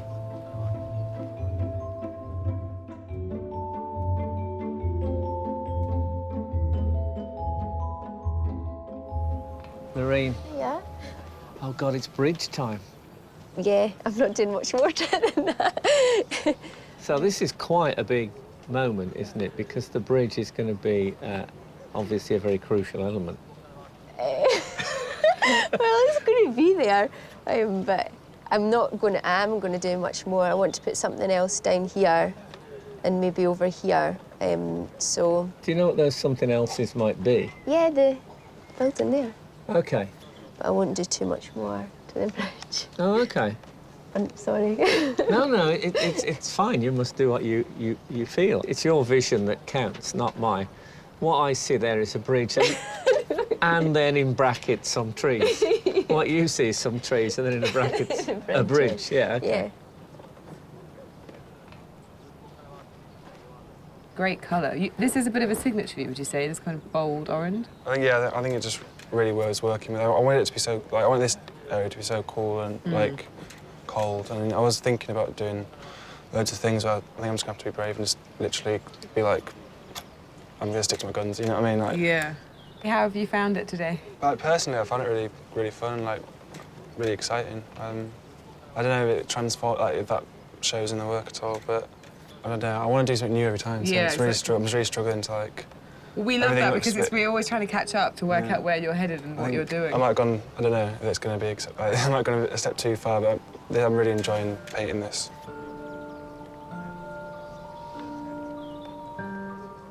Choosing the Landscape Artist of the Year is a matter for our expert judges. But what if it was up to the public? We put our artists' submission, heat and semi-final paintings on display for all to see, and then listened in. Do you have a favourite? Because immediately I think that one strikes me. Just because I like green palettes. Yeah, I absolutely love that kind of greeny light coming through the trees. That's lovely. It feels like it should have like if you run your finger over it, should have a texture. Shiny. Which is your favourite? That one there. Why do you like that one in particular? It's a bit more detailed. Yeah. It's more detailed. You see, I like this one. It's the Yeah, that's colours and one, the yeah. sort of, I don't know, there's real depth there. And this one, to me, is just unfinished, isn't it? I mean, Tower Bridge is Tower Bridge, isn't it? Yeah. You know, but it's quite iconic. But to see it in the woodland setting. Yeah. I like there's like a metallic-y feel about it as well. Yeah. And I think if you were putting it into a lounge, You've got a lot of scope for your colours, you know, for furnishings and what have you. And this is lovely. I presume that's a little bit of gold leaf in there. But actually, I like that. Very small, aren't they? I'm afraid. It's not like any of them. You're not really. I don't like any of them. I'd like to see these this big. Reminds me of that mug I bought in Shaftesbury with the peach scene on it. But the joy is in all these beautiful textures within that very simple design. That, to me, is much more about an interpretation of what you're looking at rather than a reproduction of what you're looking at. That looks like a photograph, doesn't it? Yes. So good. But do you like it? Yeah. It's a piece, yeah, it's fabulous, isn't it? I like the middle one, but I think I prefer the abstract ones because these are perfect, but it's not really much feeling to them. They're very intricately constructed. Do you like the style? They're a bit too photographic for me, really. Have you found the figures? Figures? Are there There's figures? 2 figures in there somewhere. Oh, there we are. Yeah. I have to admit, the longer I look at that, that is quite amazing.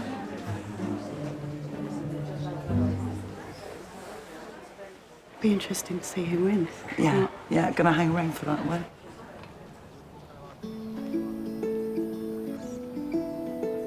Behind each of our artists is a great family support team, and some of them have been there from the beginning. Jamie could draw before he could talk. Really? Yeah. And when did he start to develop the style that we now recognise as his? Quite early on. He was always very sort of precise. And then he took to mountains because Pete took him off mountaineering. I think climbers buy some of his pictures because they can see the routes they have climbed, sort of rock by rock. Well, of course, he stands to win £10,000 commission. How do you feel about that? I'm nerve-wracked. Are you really? I am.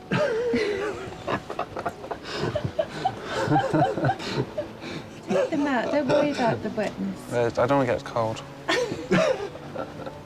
He's more of the wild card, I feel, isn't he? He is, yeah. We would be ecstatic if he won. It'd be great if you did, you know.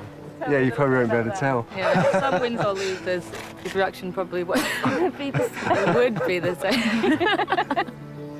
How long have you known Narin? Since school. And was she a painter at school? That's an extra in art class. Oh, okay. Yeah.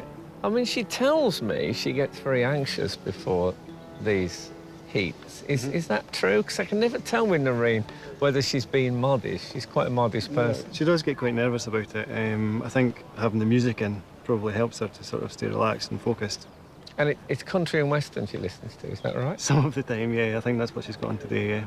I had a friend who was a probation officer, and she said the one common denominator amongst the criminal classes is they all like country and western music. So I'll leave that to you two. Have you told her that? I haven't told her that. She might not take it well. There are just 30 minutes remaining. You've not got much time left. No. How are you feeling, my friend? I'm feeling all right. I think just because I'm exploring with myself, I've kind of got a bit too into it and lost. I don't know, I find it hard to paint if it's not something that's new and I'm excited about. Is it nearly there? I'm not sure yet. I'm just going to play around with a few things, but it could be almost nearly there. Can you play around quite quickly? Yeah. My hands are shaking a little bit, just trying to get finished, but it's exciting. So I'm just worried that I've gone a bit slow again and I haven't managed to get everything in, and I just I don't know if the finals got to me and I'm a bit delirious. I don't know.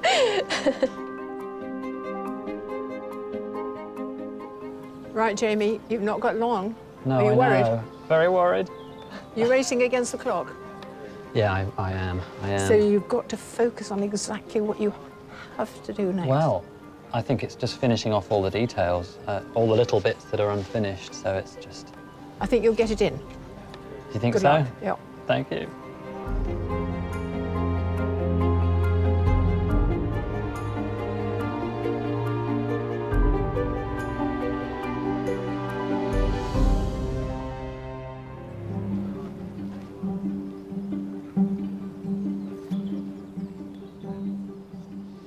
In the closing minutes of the final challenge of Sky Arts Landscape Artist of the Year, the tension is palpable. I'm frantic. I'm like dying on the inside.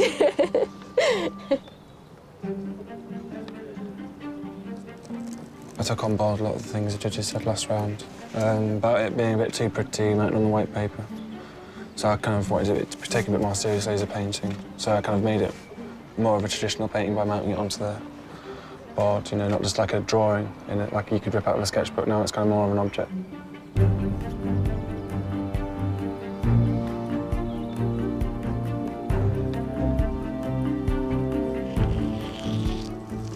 Artists, you have just 1 minute left.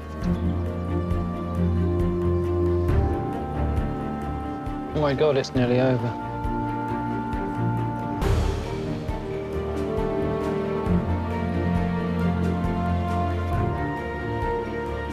Artists, your time is up. Put down your brushes and step back from your work.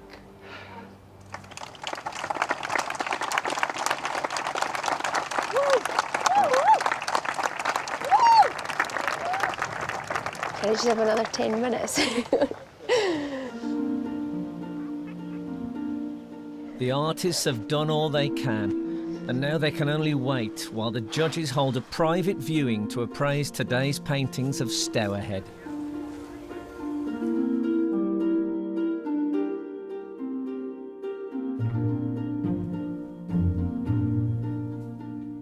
And alongside them, the judges finally get to see the commission landscapes of Glencoe, plus Nawyth,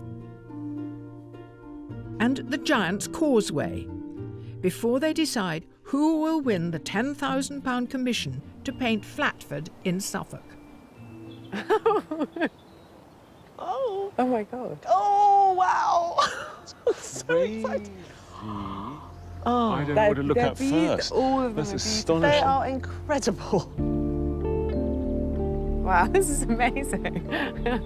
I mean, this is Glencoe seen from a completely unique perspective, isn't it? It's just Sam's mark on the place entirely. It's almost like he's above it.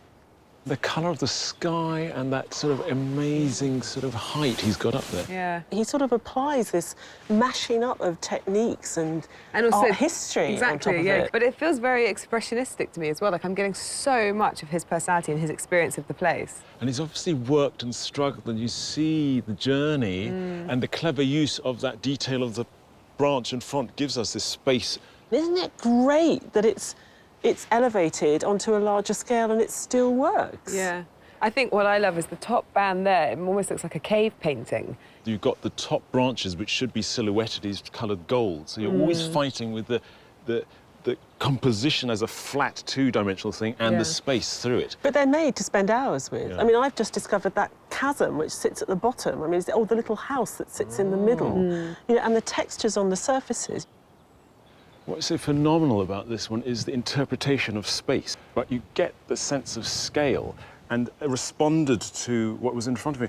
Funny enough, today, I don't think he has responded to this view or the light in it. He had left the top half really kind of cool and sparse, and then he started sort of putting in that muddier tone, and I don't think it needed it. I think there was a really kind of clever distinction between the foreground and the background, and he's lost it. I know what you mean about that. I was really excited about how he was going to treat this negative space and these oval circular spaces, and it isn't quite resolved, is it? But also, like all good artists, I think, he doesn't go like that. He goes like that. And that's why those wonderful surprises that happen. Yeah, and maybe also sometimes it comes off very well and sometimes it sort of goes a bit awry. I think the commission shows the breadth of painting that I can paint, and I think the one I did today shows that I'm trying to think outside the box, and it's about a vision, not technical skill. Definitely an interpretation. Narin's always got this fantastical, mysterious light, and she breaks it up with her undergrowth and trees. And here, in the commission, it comes together, so you get not only the mysterious light, but you go through the painting. It's just all, I think it's come together fantastically. Even the gold touches are like light breaking through and capturing bits of branches. She's just gone beyond my expectations of what was possible there, because actually by continuing to carry on working, she hasn't lost any of that very strange sort of mystical quality. It's still very much there. What I feel she might have learnt is actually to leave a bit of space, even though that's been worked up beautifully. There are elements that are more ghost-like, that are more suggestive. I mean, look at that fantastic tree that's almost just an outline in the far right-hand corner, and the bit that drops beneath the line of the section.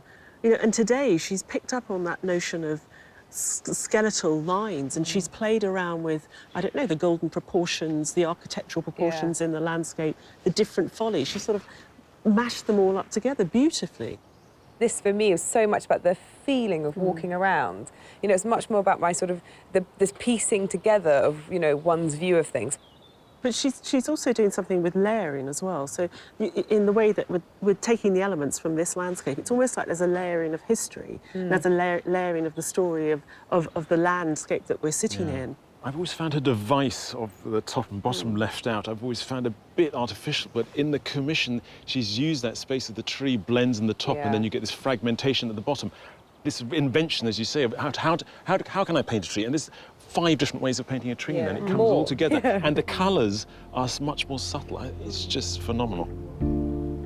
Out of all the challenges, this has been the hardest, the most intense, the most nerve-wracking. If I win, it would make a big impact on my practice, because that's what I want to do. I want to focus more on painting. I've been doing it for so long now. So it would change my life in a really large way. There's only one artist out of these 3 that could have taken on something as monumental as the Giant's Causeway, and he hasn't disappointed. Look, even God is in the sky, shining down. It's just incredible. And it's interesting to see how he's developed from that very first entry of that hyper-realist mountain, and then he's been working with us and he's found his new speedy way. This does feel like he's found a ground in between. Well, there's a softness to this that I think is absent from the mountain. I think it's a softer version of that extraordinary kind of craftsmanship. I actually really like what he did today. I wasn't anticipating liking this as much. When I saw the composition that he's chosen, I thought it might be sort of too Piranesi, too pretty, too traditional. And actually, I mean, look at those sort of, are they clouds, are they mountains, is it the trees? I mean, it's so beautifully rendered, so much detail. I love the background of that painting. That's what we liked about it. So it was 18th century, but dragged into the 21st century with those weird colours. But that really grabbed me as soon as you put in the trees and the background. It really drew your eye through and get immense space and atmosphere. The background's phenomenal, but it is like flicking through a book of 18th century landscape engravings. You know, you do feel that. I don't like it when he has this much time to do the sky, because he takes something out of the kind of soulfulness of the landscape. There's something about it, it's just so polished. If you sat down with that, or on your knees, you'd spend hours combing up and down those hills and looking at those fantastic different greens as well. But he has got a great sense of rhythm, and here, the Giant's Causeway, OK, I don't know where he was asked to do it from, but it's a fantastic, dynamic composition. I just don't know what we're going to do. I think we should just let Frank and Joan choose this year. I can't do it. If I can win, then I'll be staggered. If I lose, I'll be disappointed, to say the least. After 7 weeks of analysis and debate, it's now time for the judges to choose just one winner. When I spoke to you earlier, you suggested that the commission pieces would make quite a significant difference, potentially, because they're so close, these artists. Did that turn out to be the case? Yeah, absolutely, 100%, 100%. And I think the other thing we were looking for is understand the way in which their work had changed or developed as they went through the process of the competition. And I think all 3 of them have shown that they've really adapted, developed, evolved their own practice, I think, in reaching the work, not only that they produced today, but also the commission. It's been fantastic watching all the artists involved produce fantastic work, and our finalists, they really have evolved. But it has been a very strange, 4 hours they've been given each time. And that's what's so nice about the commissions, that we're last. Having evolved, we've given them a bit more time, and their true personality has come out. So, do you need more time to think about it? No, we're done. You don't? So you've made a decision. We have. They've made a decision. Wow. I'm terrified. It could go anyway. Well, it's so difficult. I don't envy you today. It has been very difficult. It has been, but I mean, it's been an amazing day. OK, I think the show should end now, and the people at home should never find out what that decision was.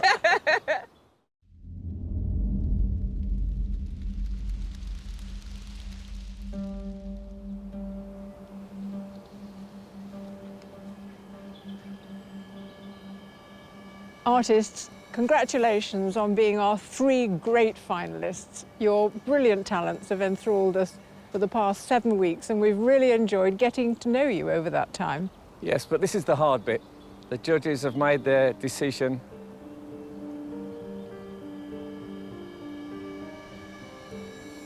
The person they have chosen has constantly impressed from submission to commission, and today has demonstrated an imaginative approach to the brief.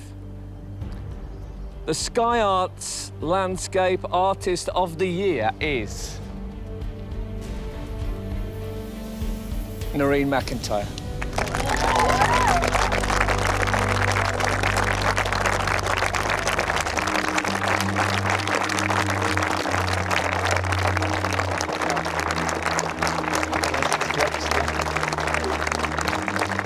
Well done. Well done. Well done, well done. The boys will be so proud. I feel in complete shock. Really, really, really happy. I didn't think my name was going to be called, so I was just really, really happy. Yeah, really pleased. I can't stop saying that.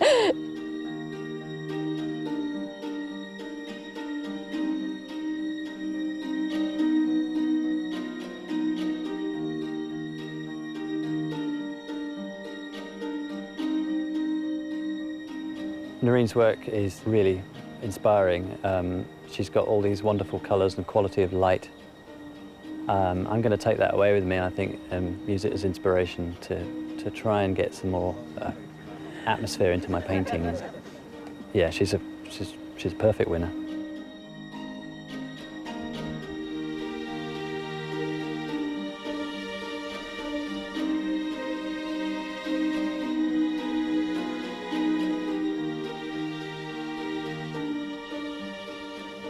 Yeah, I've taken loads of things away. Just the challenge of doing things in 4 hours, you know, like that style of painting is completely new.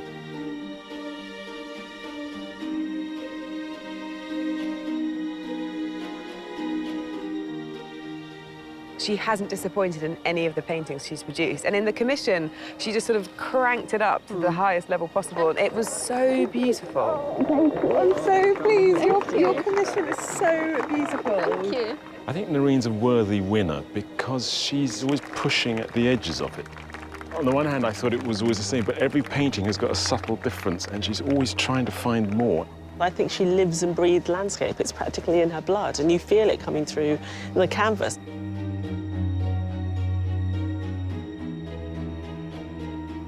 I never thought I would be Landscape Artist of the Year. I never thought I would get through the first heat, so it's amazing. I'm just really happy.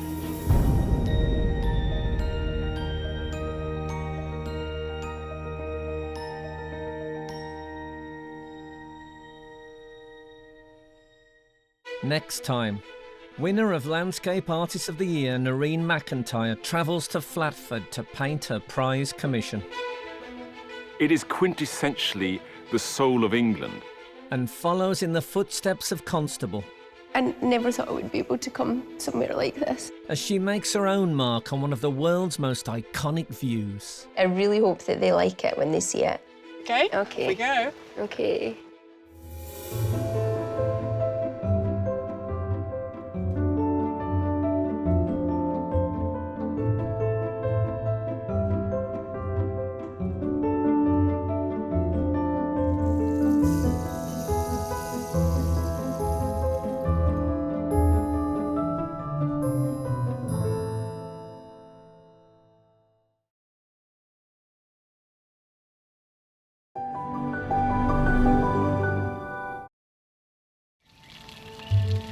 Hello, you join us here at the spectacular Wadston Manor in Buckinghamshire as we continue our search for unknown artistic talent. And this year, it's all about the great outdoors. In just a moment, 8 artists will have just 4 hours to paint, etch or sketch one of this estate's most impressive views for 3 exacting judges. So sit back and get ready to enjoy some outstanding art. This is Sky Arts Landscape Artist of the Year. In our search to find the next great landscape artist, we've teamed up with the National Trust, and they're letting us set up home in some of their most magnificent properties. Thousands applied, but only the best have been chosen to come and paint some of the country's most spectacular views. I'm feeling happy and quite jolly, and I'm really enjoying it. Yes, that's fantastic. Well, it's a start. They're competing for a £10,000 commission to paint the view of Flatford in Suffolk, one of the jewels in the National Trust crown, which will become part of the Mill's permanent collection. Until someone says stop, I'm going to keep going. Today, another 8 have come to Wadston Manor to prove themselves. I think it'd be good to maybe just do that square foot of grass over there. And it's not just our judges they'll need to impress. Raymond Tizzo used to live at Wadston Manor, and he'll be choosing his favourite to take home. I'd like to keep quite a few of them. And there's a twist. 50 more artists from all over the British Isles have joined them on a first-come, first-served basis to try their luck as a wild card. I'm just moved by the community of artists working. It's really, really nice. But with the challenges of painting outside... God, the sky is just going... It's just so changeable. Who will judges Kate Bryan, Tai-Shan and Kathleen Soriano She's created something that looks like the house out of Psycho. put through to the semi-final? I feel like I could do another 2 hours extra.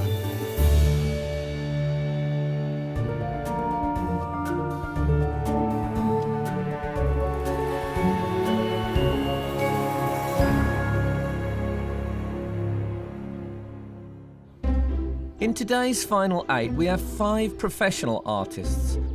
They are David Alderslade, Hester Berry, James McGarry, Ten Junyan, and Narin McIntyre.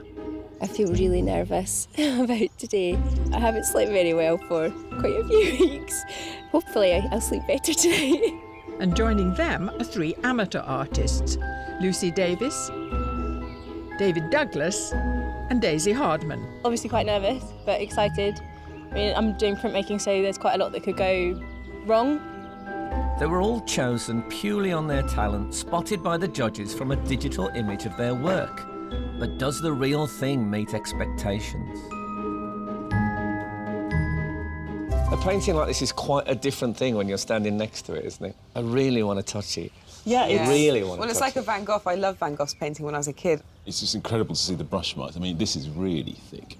And I like the way the artists have used different marks and blended the clouds. I mean, it's a very dynamic painting. It's very beautiful to see it in the flesh. And that great energy that they have got going through it. Well, it looks like a storm, and it feels like it was painted in a storming, swirling fashion as well. Well, the artist tied to a tree. Yeah, I hope so. Oh, I hope so. God, I love this. What do you think? It's They're brave, just isn't it? really, really thoughtful. It's really inventive, the way the artist has found this filigree of trees, and it reminds me of Rackham fairy tales. It's very sort of dark and mysterious. It's very beautiful. I have to say, I wasn't anticipating a black and white landscape. Something quite exciting about it. Definitely. Well, I think we were, because we picked it as an etching on screen. And I think what we all loved about it was that moodiness. It's got a weather feeling to it. And, you know, today was really sort of quite stormy and grey this morning. It would have been perfect for them. As it gets bluer, I worry more and more for them. This is not naturally the thing that I would normally go for because it's a bit too traditional. For what it is, I think it's really, really well done. I love the slice that it's taken, being quite narrow, and somehow managing in that small space to capture the monumentality of that landscape on the right-hand side, and yet the more urban landscape on the left. And I'm looking for something that isn't just about hills and trees. If someone had described this to me and said there's going to be a painting of a dry stone wall with some corn over the top, I would have thought, I will totally hate that. But in fact, they've done something really exciting with it. I'm really, really pleased with it. We've got an incredible variety. And I think that staidness that maybe we were all worried about actually doesn't appear No. in anything that we've got on this wall. We've selected brilliantly. That's it. You did a great job, you guys. Congratulations. Thanks. Thank you. Thanks.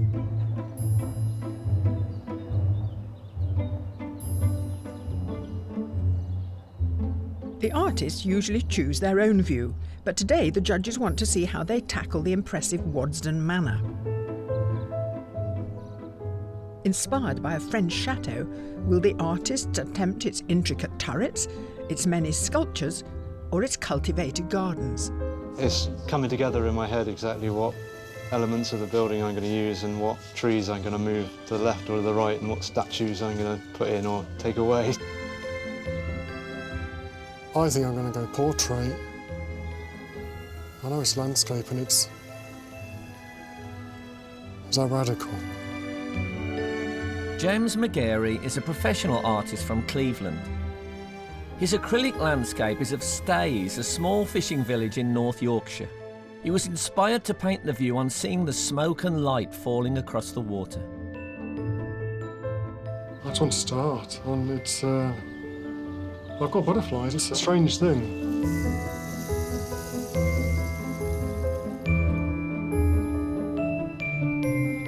Artists, I hope you like the view because the challenge is about to begin. You have 4 hours to complete your work, so good luck. Your time starts now.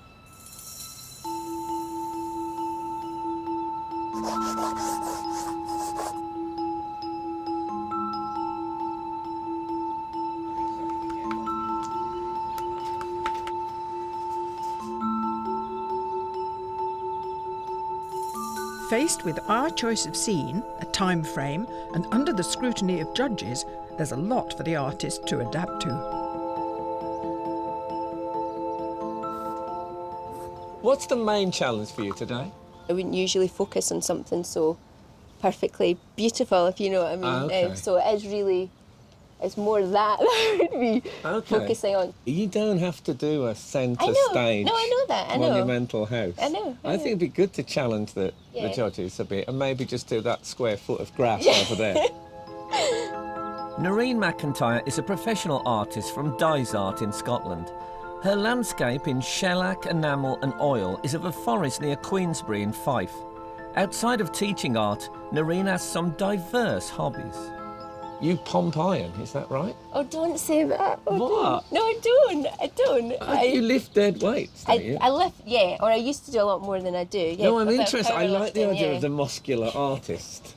Because one imagines artists to be these, fey, wispy characters. Yeah. I like the idea of you and your partner's a personal trainer. Yeah, yes, yeah. Yeah. I mean, do you use, like, really heavy brushes?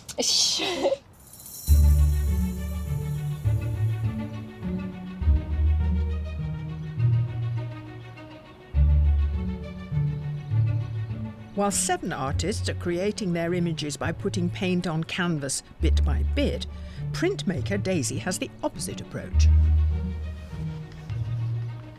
I'm going to take my piece of metal and completely cover it in black ink, and then from that it's just a case of rubbing away to decide what bits I want light, what bits I want dark. Usually add a bit of white spirit and some talcum powder just to give it a few bits of texture, some mark making, and then the mystery is revealed as to what it's going to look like, because I kind of don't really know what it's going to turn out like until it comes through the press. Daisy Hardman is a graphic designer and illustrator from Ascot. At 23, she is the youngest artist in the heat. Her landscape is dry point etching inspired by Richmond Park. Yes, I'm kind of one of the crazy people that actually really wanted it to be rainy and horrible and dark and gloomy, because I work in black and white and I love creating work that has a real atmosphere to it.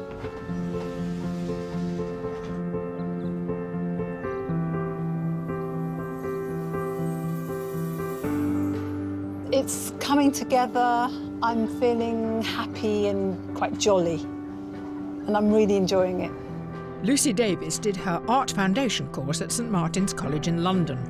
A mixed media artist, she produces much of her work in her holiday caravan in Cornwall, just 100 yards from the sea. How does the changing light, because it's a cloudy day, sometimes it's sunny, how do you cope with that? You've got to make a decision to go with one. I'm going to try and work from this so that my tones, my shadows are on this side, and build that in. Yes. Because it changes so much the view that you're looking at, you can't keep changing your mind, and that's a disaster.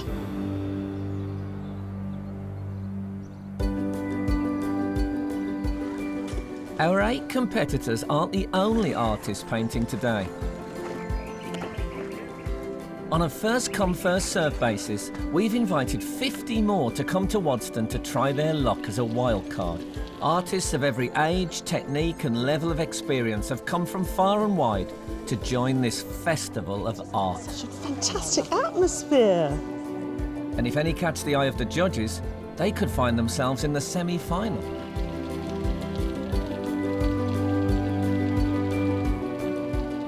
I'm sort of torn between, there's one side saying this and there's one side saying that. It's a bit like playing snooker, you know, like you take your shot, but you know when you've taken the shot if it's wrong, you know.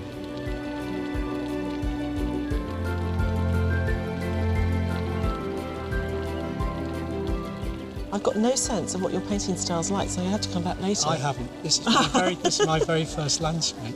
Really? I started painting at Christmas. Oh my goodness. So anything can happen. OK, well then we're definitely coming back to have a look later. Fantastic.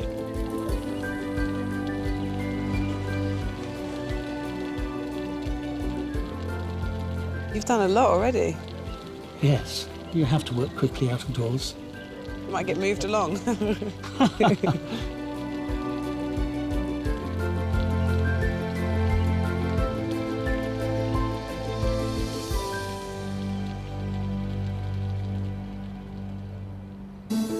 The Wildcards will have to truly impress the judges if they want to find themselves next to one of our 8 heat artists at the semi-final. This bit's quite forgiving, because if it goes wrong, I can just ink it up again. But I guess it's with the press. If the print's not good, then it's just a waste of time. I'm concerned that I won't know when to stop, because less is more. I just need to make sure I'm not getting too wildly mad with it.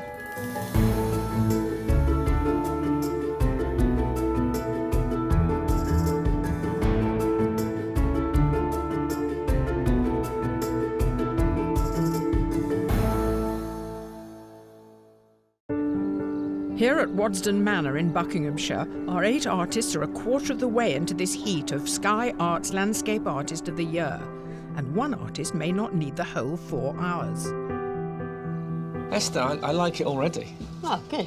Shall I leave it? Yeah, maybe. Okay. Do you know what I mean? Already it has a real beauty to it, I think. Professional artist Hester Berry teaches life drawing in Brighton. Her landscape captures the final light of 2014 at Broughton Burrows in North Devon. Last year, she made it to the heats of Portrait Artist of the Year. I think the judges felt that day that you should have stopped a bit earlier, that you overworked it. Are you aware of that today? Yeah, well, I felt that at the time, but I felt a bit weird about just stopping and twiddling. I felt I should make use of the time. Yeah. But since having a baby, I've realised my time is limited, so I do stop when I need to. Because when you were with us last year, you had Zebedee with you. Yeah. Having him has helped me because it's made me realise any moment I have to paint is more precious, and it's made me more economical as well.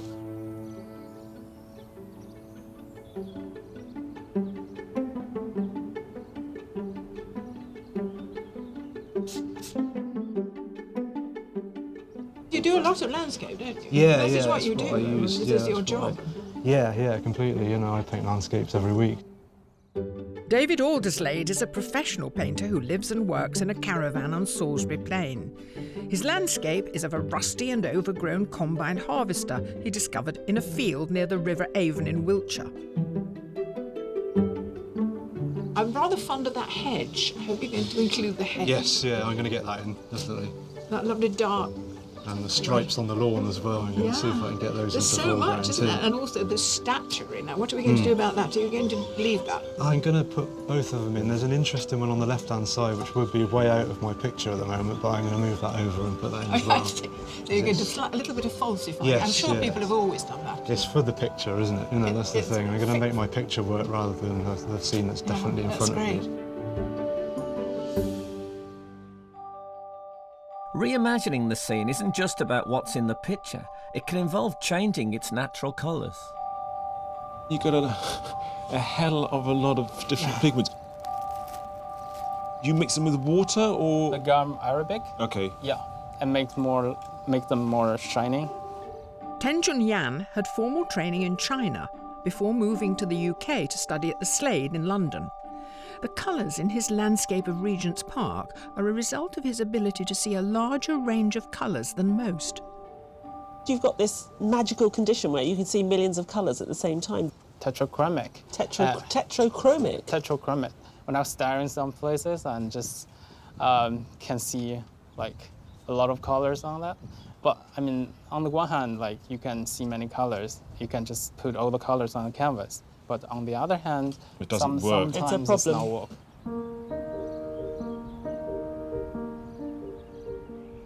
Today's artists are using everything from talcum powder to masking fluid to help them achieve their effects. It seems they all may have a trick up their sleeves. David, I find you applying Flow Improver. Yes. I've never heard of that before. What does it do? Well, I find when I use it, it makes the acrylic a little bit more flowing. It's almost like fairy liquid. It sort of makes it a bit less coarse. I really need some Flow Improver, generally, in life. Art teacher David Douglas is an amateur artist from Northamptonshire. His landscape is of the cliffs in Hunstanton in Norfolk, a location that for him holds fond memories of past holidays. I know you have a sort of an adage which you paint by, which is, I believe, strong shapes make strong painting. Yes, yeah. Do you feel you've got your strong shape today? Yes. Say, for example, a good horizontal down the bottom stops the composition dropping out. Right. This nice vertical shape there. The danger is you can get all willy-nilly and do little bits and bobs. Don't get willy-nilly, David. No, I think that's going to let the whole thing down. The Wildcards are providing the judges with a myriad of talent in approaches to painting Wadston Manor.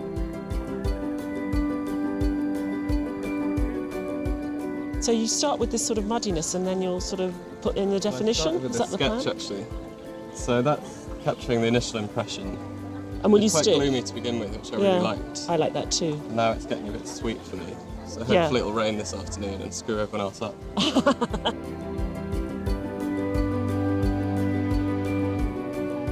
I've been doing this all day. I know, I saw the tree. You know, very early this morning you were doing it.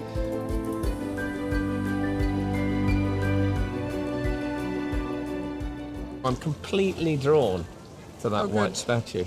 Yes, I'm trying to get all the sensual curves. Because the garden's very sensual, I think. In what way would you say that? Well, it's the shapes, you know, the curves and the... Yeah, like you're a woman's right. body, you know? Yeah, and a man's body as well. Yeah, obviously, that's true. Scaled up somewhat, but yeah. The whole garden is about sex. I wouldn't have seen that if you hadn't have told me. I might have a dirty mind, I don't know, but... Well, maybe, but I've joined you in there. Okay.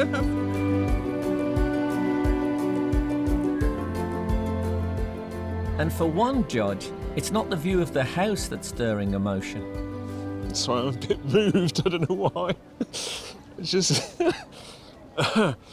Sorry. I'm just moved by the community of artists working. It's really, really nice. And they're all into it. That's what they're all totally immersed because they want to do it. There's a great sort of bouncing off of energy. And I feel that here. It's a great community of artists. It's just a very nice, lovely thing.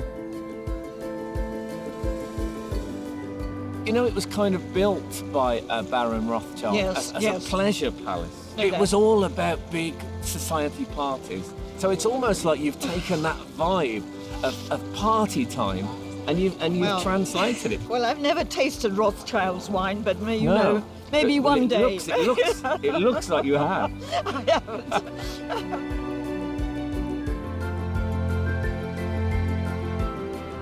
There's a couple of the wildcard painters that I'm definitely going to come back and keep an eye on. There's some real characters, and that's what you'd hope a wildcard would be. I want to see people that have come and have got guts and are just having a great day out, and then, you know, I'd love to see one of them go through. It'd be lovely. If you built Wadston Manor today, it would be a huge feat of engineering. But back in 1874, building on a big hill in the middle of the countryside posed enormous problems, but not enough problems to stop Baron Ferdinand de Rothschild from completing the pleasure palace of his dreams. Ferdinand first saw the hill on which the manor now sits when he was out hunting with Rothschild staghounds. It was a completely bare hill, and yet you look at it now, this French Renaissance chateau cloaked in trees and with this wonderful high Victorian garden, and he created that from scratch. And that entailed all sorts of incredible work. He had to cut the top off the hill and level it to create the plateau on which the house now stands. It was a huge job to get the building materials onto site. There was even a little railway so the mayors could deliver the stone and wood to the carpenters and builders. Once complete, family and friends, as well as the great and the good, came to stay. Henry James famously visited.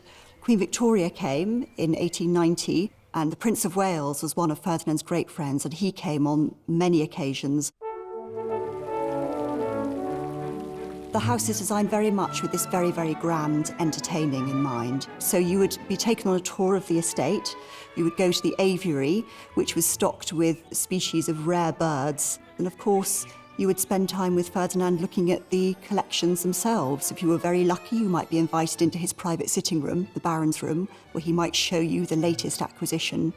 And interspersed with all of this programme of activities, of course, was wonderful eating and drinking. As the manor was handed down through the Rothschild family, entertaining remained the theme.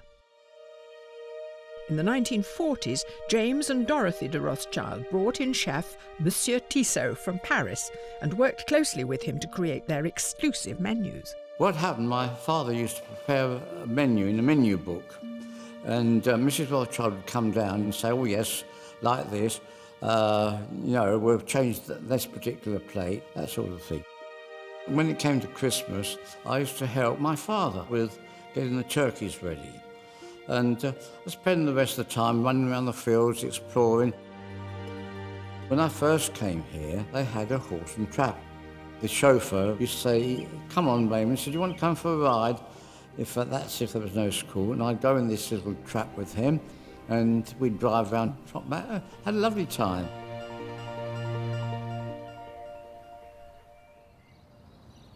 Raymond, welcome home. Oh, thank you very much. How old were you when you first lived here? I was 11. We had 2 rooms here. Did you see the Rothschilds? Well, I knew them, but I mean, downstairs don't mix with upstairs, do they? So, did your father cater for these huge parties? Well, with the staff, yes. I mean, you imagine, the scullery maid used to get up at about 6 o'clock in the morning, light the fire, so that they were ready to go off for breakfast. Something like about 150 breakfasts, 150 lunches, 150 teas or suppers. And your father was across all of that? He was in charge of all that. And did you go and meet them all? Were they Oh, yes, well, very How did social. they treat you? As a blooming nuisance. Now, part of your visit is that you will choose a painting. Yes, And you will have your pick. Oh, thank you very much. It'll be lovely.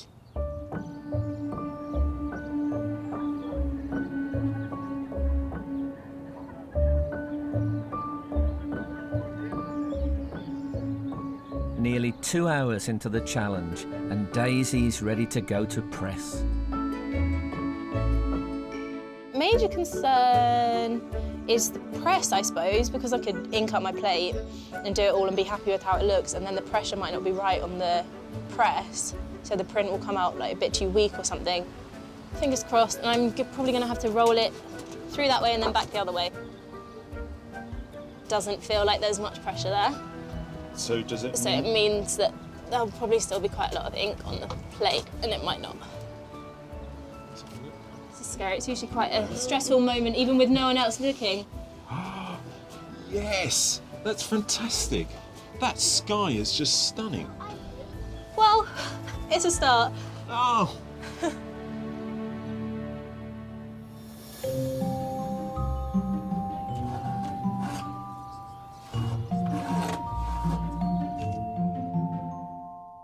It seems that Hester isn't happy at the halfway stage either. I'm aware that it's very rough because I've only been working on it for a couple of hours, so I'm not sure whether to use the rest of my time or leave it.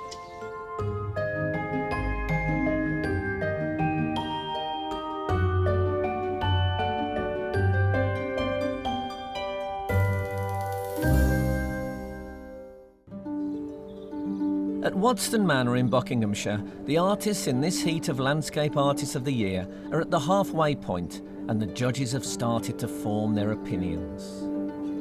Daisy over on the printing press there, how do you think that's going? She's created something that looks like the house out of Psycho. Yeah. It's nice to see her take sort of an emotional response to the building and put that into the work. I feel like I want more moodiness. Yeah. You know, if you're going to have the Psycho house, let's make it really dark. The sky is very beautiful. She said she mixed terts with it because the ink is quite a sort of stodgy, thick material, and she's got this fantastic watercolour-y effect, which I wasn't expecting from that. And then James. I didn't think I'd like James's work because it's so of a tradition and it's almost academic, and I really like it. I'm going against all. Who am I? I've changed. I really like it. Narin, sort of mystical, fantastical.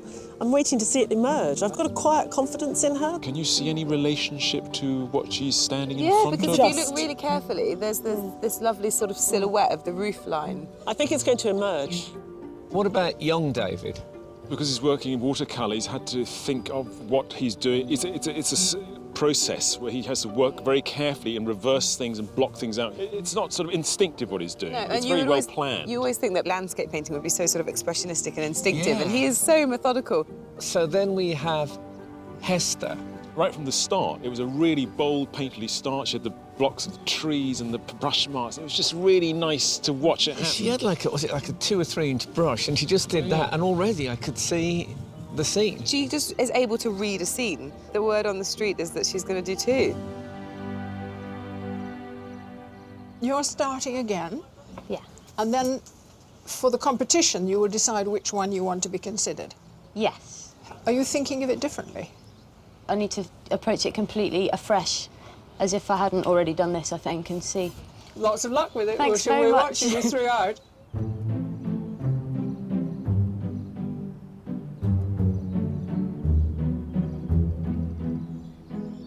I want to maybe bring the woods over, it's sort of overlaying in front of here more, and maybe have some greenery at the side instead, but I don't really want to focus on the building too much. I think it's about the building, isn't it? And it's not lost, it's a tiny little building far away. I'm really going, wow, there we go, there's the manor. It's in your face.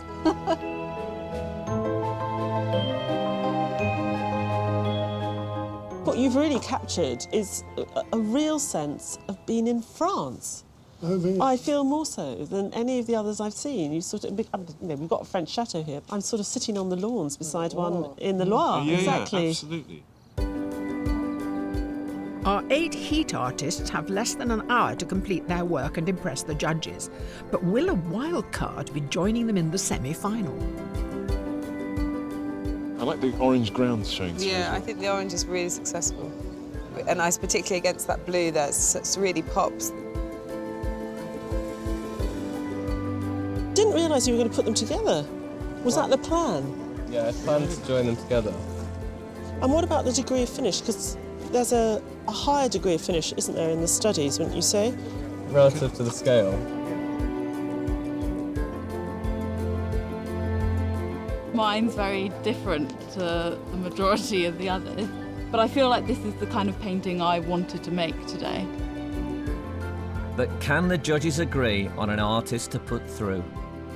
What about the one with the orange background? That was always my favourite for the day. No, it was too tame. I tell you, I've gone back the diptych boy. I know it's muddy and I know it's green. If we're going with a diptych guy, I'm only going with the small one, the small bit of painting that you like, the first sketch. I think the big stuff is just a lot of big brown painting. What do you like big then? brown, green. I don't like any of them. Oh, we'll never win. The problem is he getting in on the... I mean, we're showing the diptych as the thing that's got him through with our competitor, with whoever wins from our competitors. Stand up next They won't to them. stand up. What I don't want to do is to run the chance of losing 2 good wildcards in another programme. Yeah, yeah. So I'd rather leave it. Yeah, And keep our fingers crossed. Yeah, let's keep our fingers crossed for a really fertile day somewhere else and we'll get 2. Agreed.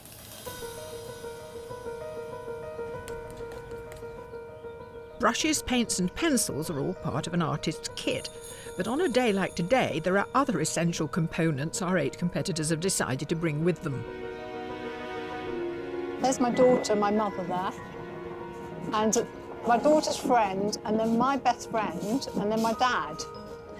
And they're making a lot of noise, but I love having them here. It's really good to see them. I think Tungjen's invented a lot of different things that aren't really there, but that's a good thing, I think. It's to try branch out your imagination, even though you have a certain view. Tungjen's gonna win, I'm sure.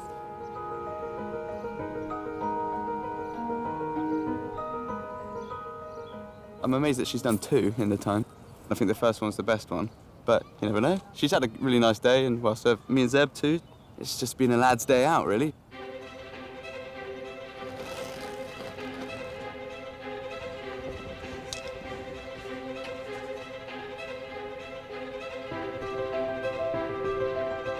There are just 30 minutes of the challenge remaining.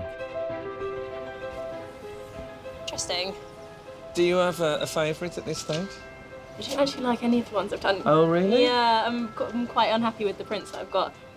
I'm quite frightened of your hands, generally, that they're going to come near me at some point, so I'm going to leave you. God, the sky is just so changeable. I feel like I could do another 2 hours extra, really, but you know, we'll see if I'm gonna speed up.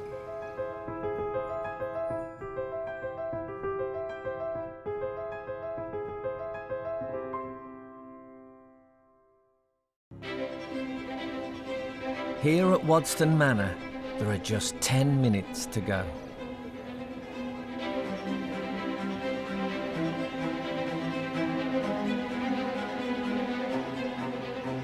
Just ignore me then, just continue. I'm just going to look at it.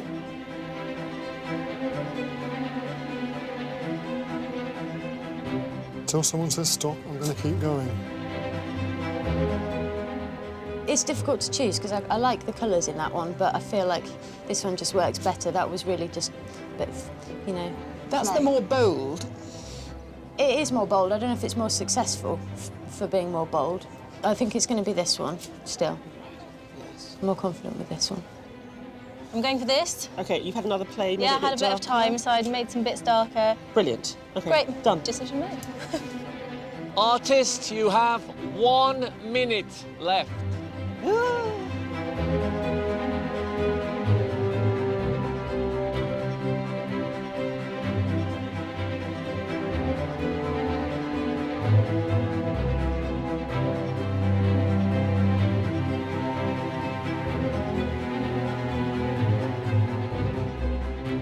Artist, your time is up. Please put down your equipment and step away from your work.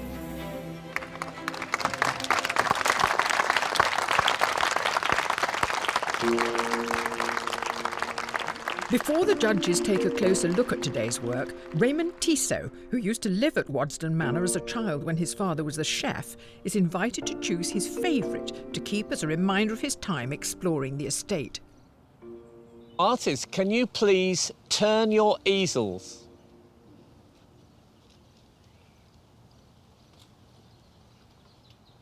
So, Raymond, what's your first impression? Well, I'm quite astonished at what I've seen. Great deal of variety, isn't there? There is a terrific deal of variety, yes. I had a go when I was about 14 of doing a picture of the mansion here. Oh, really? But from the other side.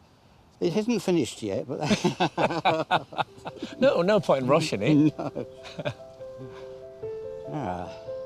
So, Raymond, which painting would you like to keep? I'd like to liking quite a few of them, actually. They're very evocative of my time here. But I've decided which one I like. Ah, James.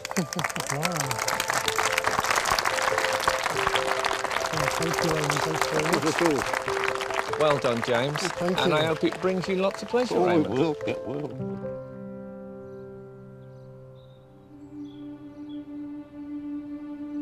The judges now have to decide on a short list of 3, from which only one will claim a place in the semi-final. At the beginning, when she started, I thought, that's it. Hester's going to absolutely walk it. And it's that sort of lusciousness of the paint that she uses and the confidence with which she applies it. She's got a lovely movement through the perspective, sort of up the lawn and then across and then back to the building. It works really well. Last year they commented that I should have finished earlier. I think they might think that I've taken what they said too much to heart.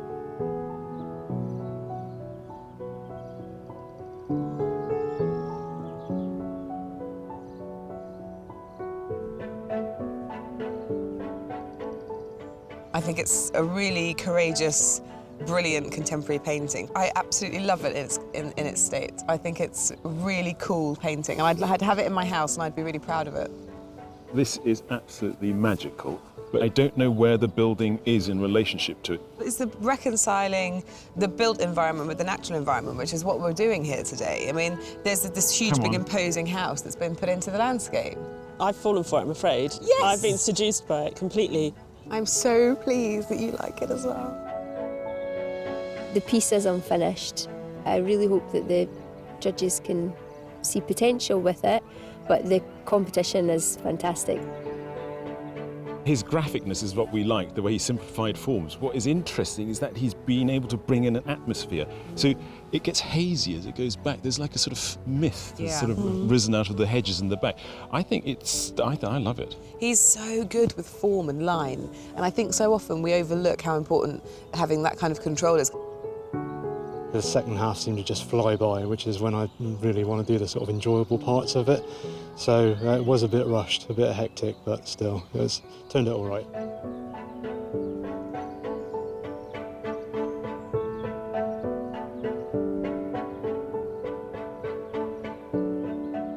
I think she's really produced something quite special. Me too. I think there are fantastic passages in the sky. I think your eyes led around beautifully. It's full of narrative, dare I say it, even though I was sort of joking about it being more of the Psycho House than Wadston Manor. I really enjoy this work. I thought she would actually, with subsequent prints, capture that more, and then finally this afternoon then pull a print that was absolutely had all the elements she was looking for. But it seems it didn't quite come off. I don't actually think it went very well for me today. It wasn't my best printing experience, but I mean, I'm quite pleased that I managed to do it on the day, but yeah, overall not a great printing day for me.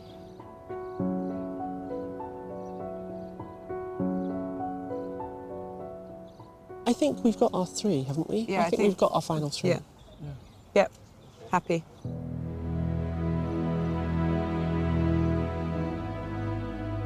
It's been a fantastic day, but the time has come to announce who has made it to the shortlist. The first artist is Hester Berry.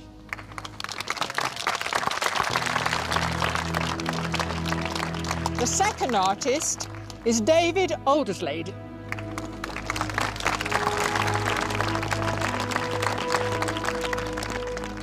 And the third and final artist to make it to the shortlist is Narin McIntyre. And our commiserations with those of you who didn't make it. Very well done.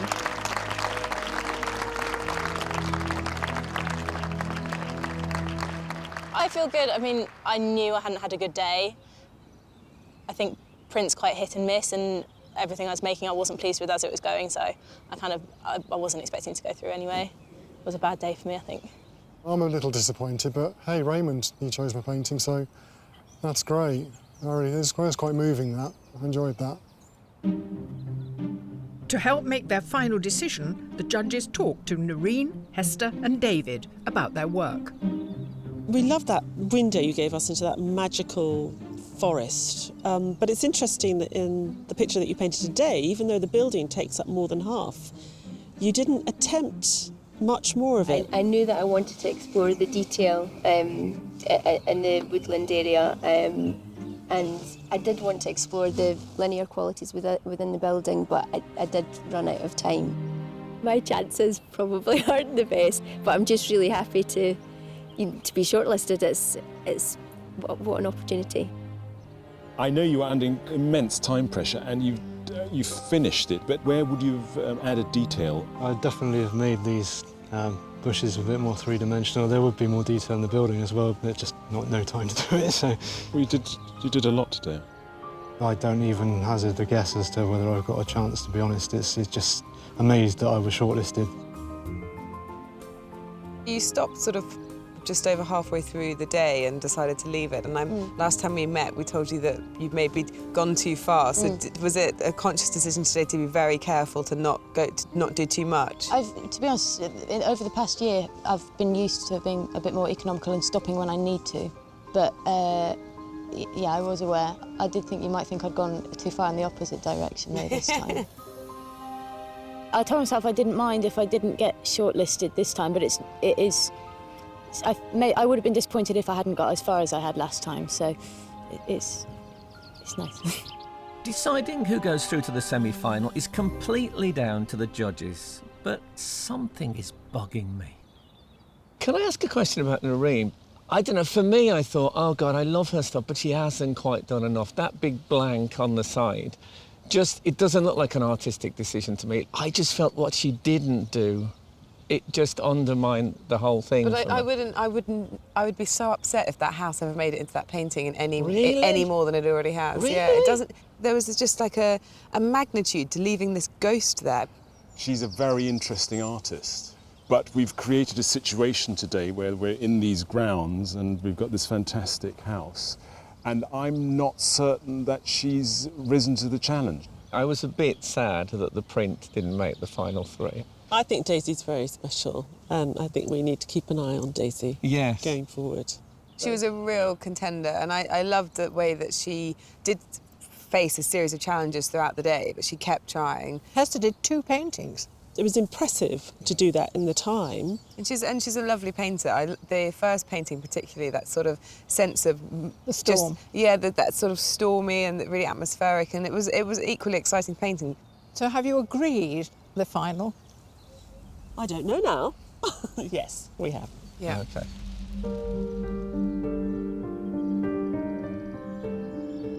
David, Hester, Narin, congratulations on making it through to the shortlist.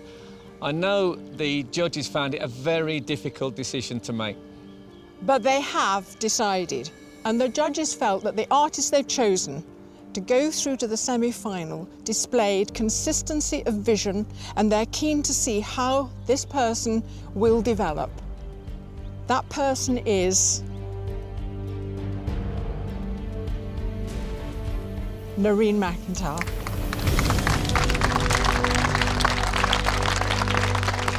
You're allowed to cry. Okay, thank you.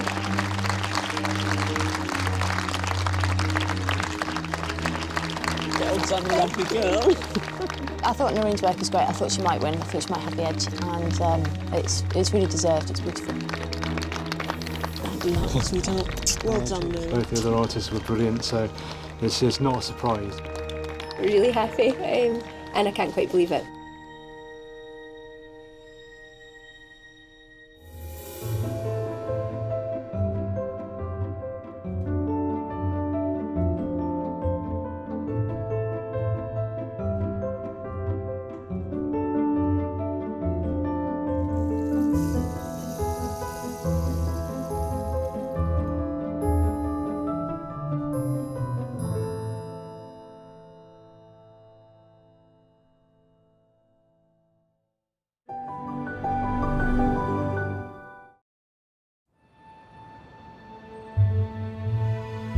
Six weeks ago, we began our search for the next Turner, Constable, or David Hockney.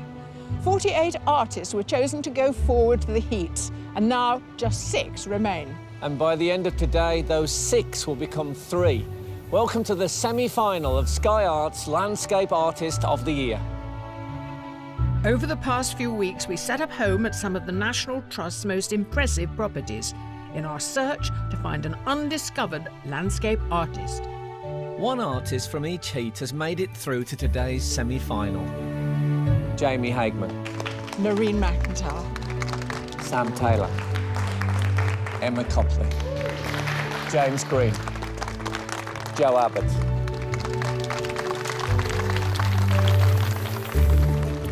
And so the pressure is on as they get one step closer to the prize. A £10,000 commission to paint one of the National Trust's best-known views, Flatford in Suffolk, made famous by Constable himself.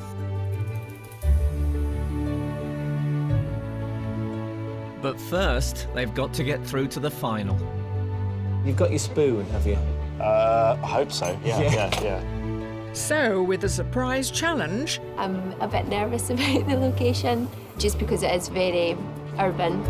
And only 3 places on offer. I know there's people looking over my shoulder watching me, but I've got to concentrate on what I'm doing. They will have to impress judges Tai-Shan Kathleen Soriano and Kate Bryan.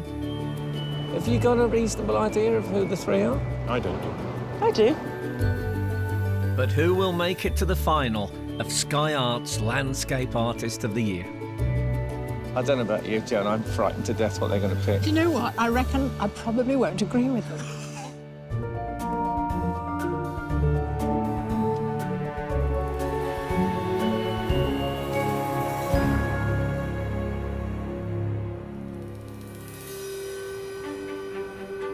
In today's semi-final, there are 4 professional artists.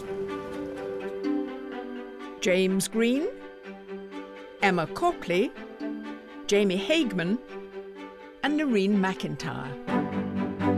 And 2 amateur artists, Sam Taylor and Joe Abbott. As it's the semi-final, the judges want to test their versatility and so have selected a completely different type of vista. Wow. Oh, cool. It's quite overwhelming, though. It is indeed. Such a big structure. Their horizon is dominated by the city, the Tower of London and Tower Bridge. I secretly hope for something like this. Got the sun out today, nice lot of shadows, lots of contrast, and I like painting contrast, so yeah, I'm looking forward to it. It'll be a challenge, but yeah, we'll just get on and paint. It's such a recognisable place that you, I think, already have images in your head of what it should look like in a painting, because so many people have painted this. All right, I'm ready. But our 6 semi-finalists are about to be joined by 1 more. At each of the heats, we invited 50 more artists of all ages and abilities to try their luck as a wild card. And each week, the judges selected their favourite. I'm delighted to tell you that you've won today. You're our wildcard artist winner. That's fantastic. Thank you. Congratulations, you're the wild card today. Am I? Yes.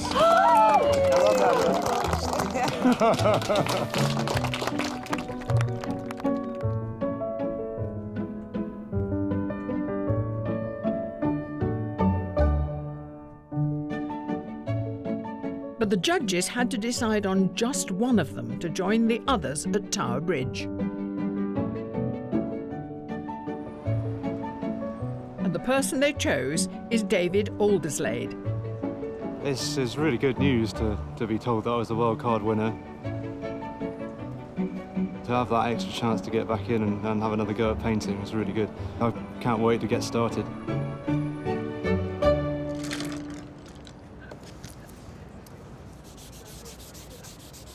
Artists, your semi-final challenge is about to begin. You have just 4 hours to paint this incredible view, and your time starts now.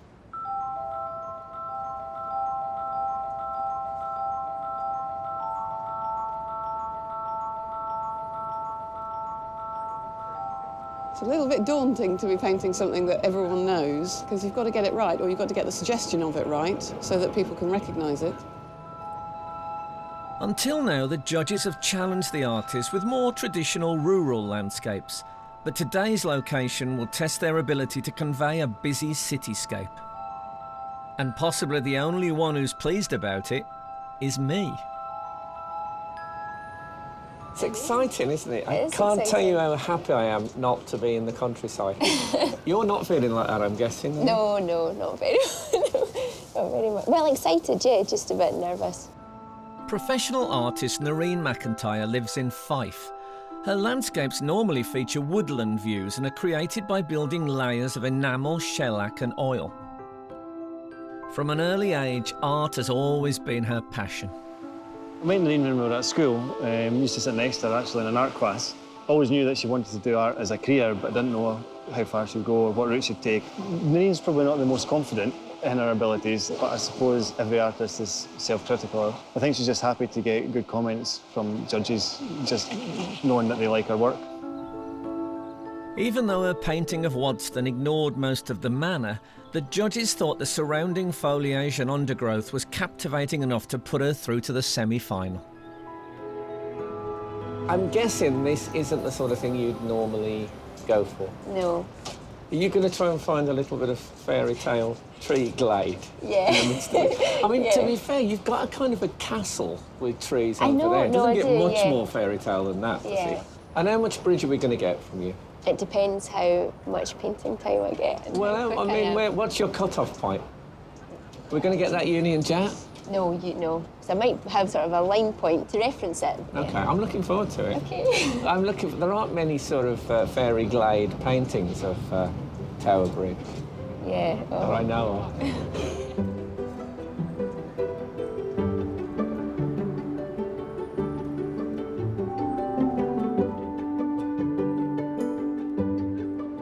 What have you that we've lined up for you? It's fantastic. Are you pleased, or how are you feeling? I've had a while to digest it, so I've come to my senses and figured out what I want to do. Emma Copley studied at the Rhode Island School of Design, but now lives in Cambridge, where she divides her time between painting portraits and landscapes. Her technique of focusing on a small area of trees at Trelissick in Cornwall fascinated the judges. But what will she do with such a large subject as Tower Bridge? You're going for both towers of the bridge, Oh, then? no. No, just a bit of a corner of the tower. I think everyone today is going to have to wrestle with it. It's a huge, iconic piece of architecture, and you've got to make it your own. So I think it's a brave person who's actually going to paint the entirety. I mean, I think you could if you omit a lot. Yeah. And you just think in shapes and big colors and maybe zoom in on just a few bits. But that is a challenge in itself to do as well. Our semi-finalists are using a variety of different mediums, including lino cut and acrylic. But only one is using watercolour. And to create his precise lines and contrast, he's using an essential tool. It's actually a fluid that you can paint with a brush onto the surface of the paper, and then once it's dried, you can peel it off, preserving the pure, nice, clean colours. David Alderslade works on his watercolour and crayon landscapes in his caravan near Salisbury Plain.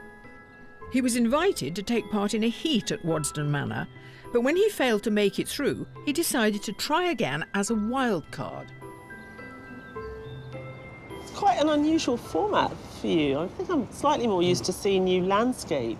You've taken a real slice. Yeah, I mean, it's a bit of a gamble just choosing one tower because, of course, they balance each other. You're sort of so used to seeing them together. Like we see the odd red bus going across the bridge or something like that. I was going to do that because it will give it a hint of a totally different colour to the rest of the picture. Constable and Turner used it to great effect for many, many years. I think you're in good company. One thing is consistent, David, the hat. Yeah. Can you paint without a hat? I don't know, probably not, actually. It's practical use because the hair goes in my eyes otherwise.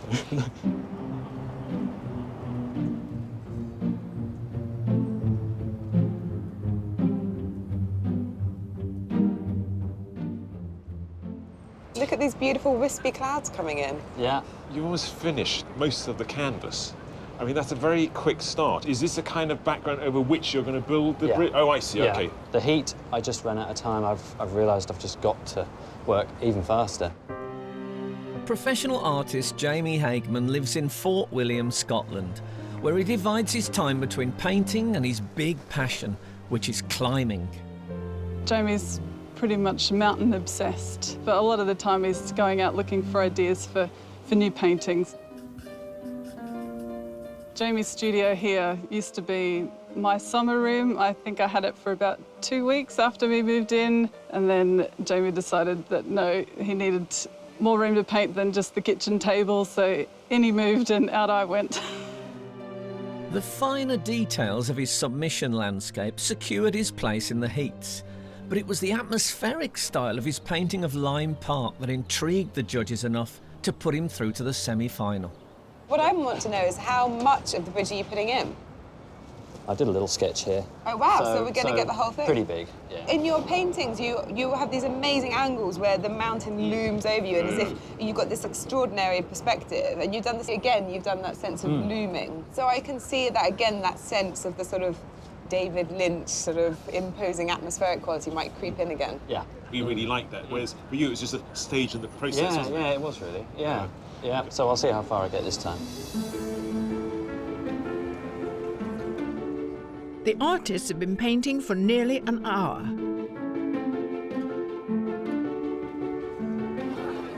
And they're drawing quite a crowd.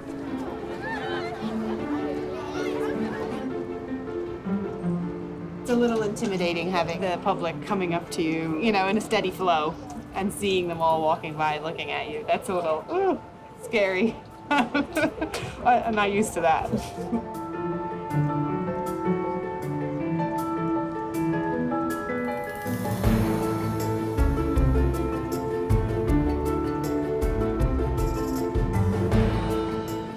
I'm just trying to block everyone out. I know there's people looking over my shoulder watching me, but I've got to concentrate on what I'm doing.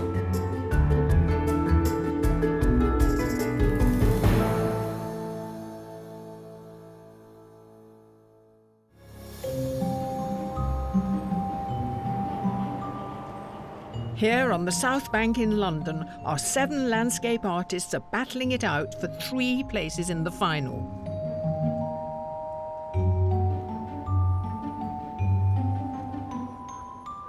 And such a detailed and varied view allows a wide variety of approaches. There is an elephant in the room here, and it's Tower Bridge. You've decided to completely ignore it. Tower Bridge? Yeah, there it is, over there, look. Sorry, yes, I have, I'm afraid. I've gone for the more modern architecture. When I looked at that cityscape with all those buildings, I did wonder if that might appeal to you. It's a fabulous cluster. You get to do the history of architecture on one piece of lino. That's my intention, yeah. James Green lives in Sheffield, where he's been working as a full-time lino cut artist for the past 5 years. The perspective and design of his composition of Lyme Park's reflecting lake secured his place here today. A thing that we always talk about when you're working is the colours that you're going to use. Yeah, I'd like to do 2 if I can. I'm going to do a 1-colour print first and see what that looks like. Will that be blue? I don't know. You don't know that even at this stage? Really? I might experiment with a few different versions. I find that interesting that even at this point, the main colour is still a mystery. Yeah. And you've got your spoon, have you? I hope so. Yeah, here it is. I love the fact that some people who do prints turn up with this massive, great mill on their side of printing and rolling, and you bring your spoon. Yeah, I'm kind of keeping it simple, I guess. It's and cheap. Yeah, it's so cheap. It's not so heavy.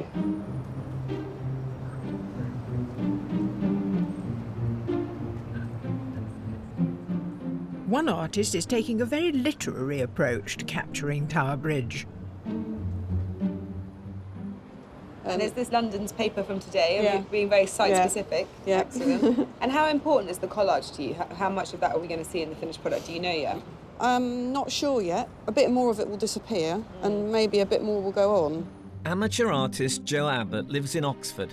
A regular feature of her work is to include a lot of sky as well as bleak and bare terrain. She won her place in the semi-final with her painting of Wadston Manor's parterre. I'm really interested by your composition. Again, you've done that thing where you've made everything very low.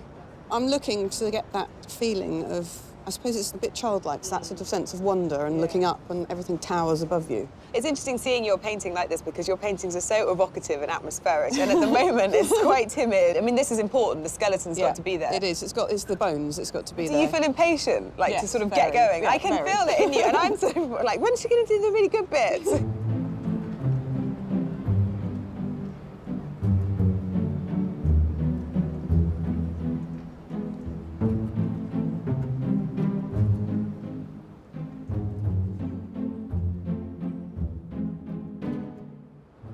I want to know what was your first reaction when you saw that landscape in front of you? I was a bit worried, to be fair. It's not something I've ever done before. I've never really done a cityscape in my life. Sam Taylor is from Yorkshire and is currently studying for his degree at the Slade School of Fine Art in London, where he experiments with the sizes of canvases he works on. The way Sam works is very risky, but there's a great spontaneity with his process.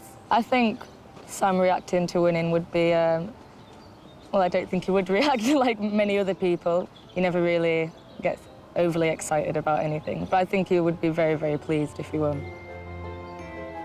In his heat, he abandoned his first painting in favour of distilling the view of the Foul Estuary in Cornwall into a small square. But his change of heart gained him a place here today. Are we going to see the shape of the bridge at all? What interested me more, what you can't really see now, is actually the shadows the bridge is casting into the water. You're almost painting simply the light on the river. In a way, yeah. And it's changing all the time. It might be rather wonderful. We might end up with something that, like Whistler and all his lovely nocturnes of the river, we might end up with something that's really evocative and moody. I like, yeah, kind of like a mood of it all not being so nice and, you know, frilly, and I want it to be a bit darker and a bit... Nice and frilly, but you're working in gold paint. Well, I want to give it a bit of a dark, richer feel, kind of.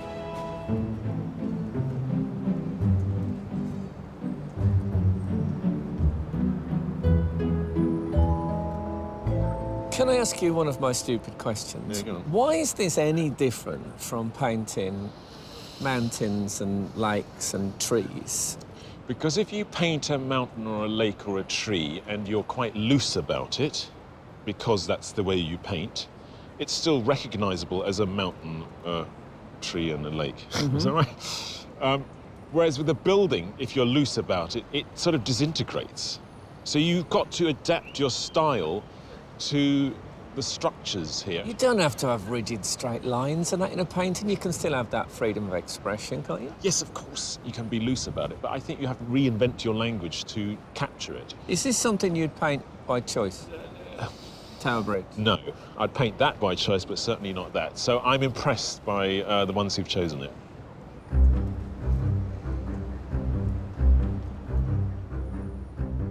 During one of the breaks, the artists have a chance to compare notes on how each is approaching today's challenge. Oh, it looks brilliant. Oh, thank you. I'm dying to see everybody's. I don't know whether I am. Oh, really? You might not. Last time I did that, I felt very intimidated. Did you? But yeah. Oh, How are you getting on? I've barely started. Just don't even know if I look like Tower Bridge. Oh well. It's difficult, isn't it, if you're doing somewhere that's so recognisable? It's just sort of... Yeah, I've it just adds kind of... extra dimension to the sort of stress, isn't it? It's great. I'm really enjoying it. Good. I would say that, but if I wasn't so stressed. As long as an element is done or some elements are complete. So what are you working It's in? more like a sketch, isn't it? Yeah. You're doing Acrylic. acrylic.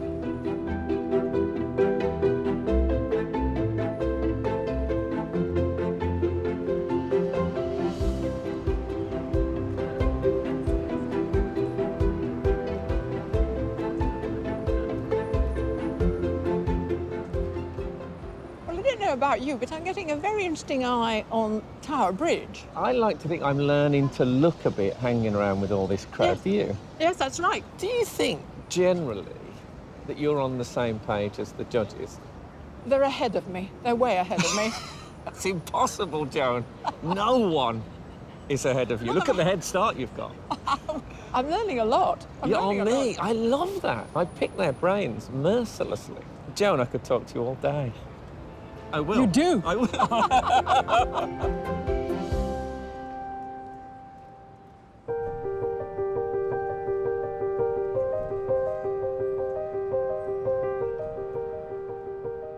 Tower Bridge has been sitting quite happily in the same spot for over 115 years. But today, one artist has decided to make some changes. You reversed it? Yeah. Because you didn't like the composition here? I do prefer working from this sort of perspective, and so I just changed it to suit. I like the way Narin takes control of all the elements and then puts them where she wants them to be and how she wants them to be. I like that.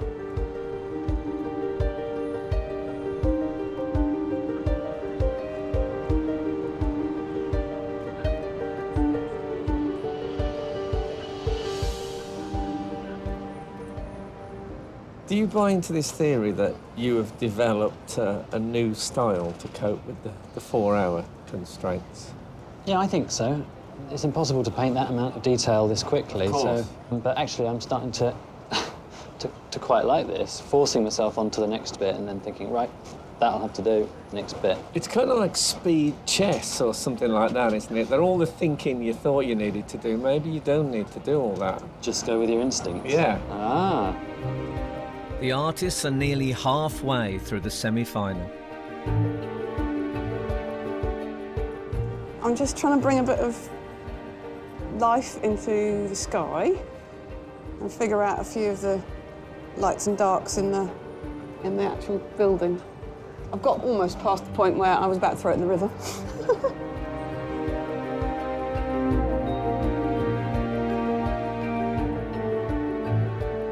There's a lot to do, and I wish I had longer, because I could be here for days. But I only have a few hours.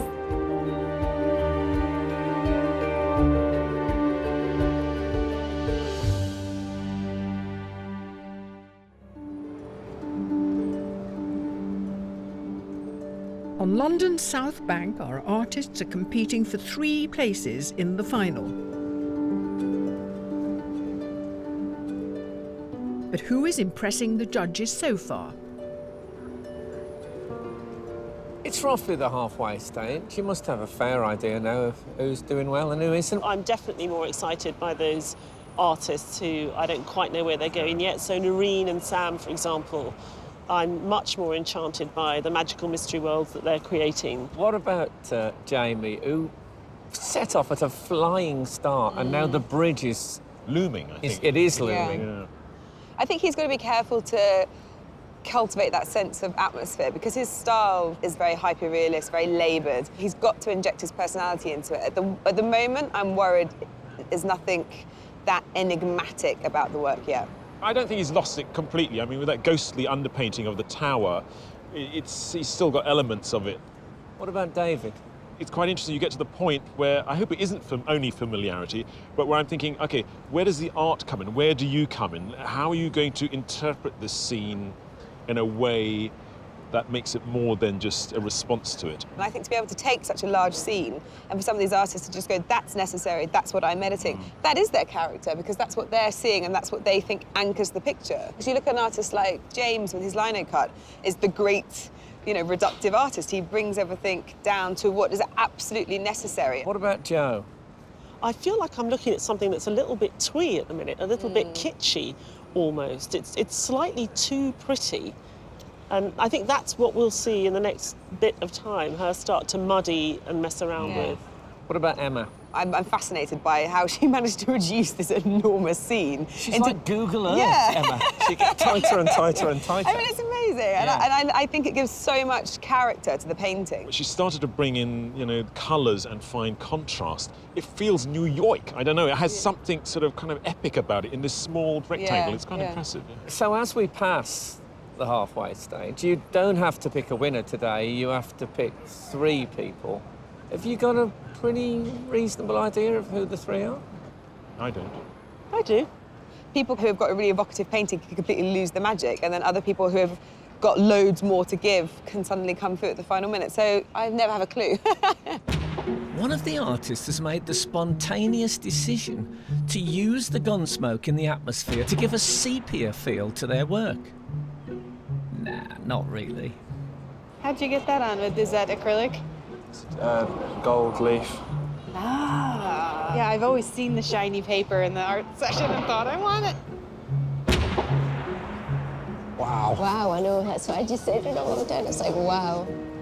I'm jealous. That's Me really too, cool. yeah. And it's got a whole sort of cityscape in the background. I know. Aha!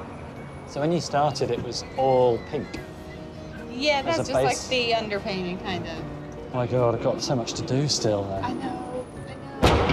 But, you know, they're going to judge it based on what you can do in the time, and then Yeah, I know. how good what you did is. I know, so it's but- not a completed thing, I don't think, so much.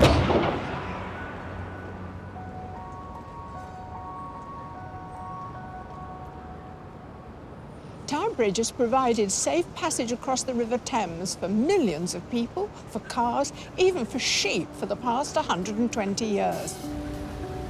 But like Landscape Artist of the Year, its design began in a competition. In the mid-19th century, this area of the River Thames was the busiest and most wealthiest port in the world. There was about 1 million people living in this area of London at the time. They had to compete to get over London Bridge. So the public demand for a new bridge east of London Bridge.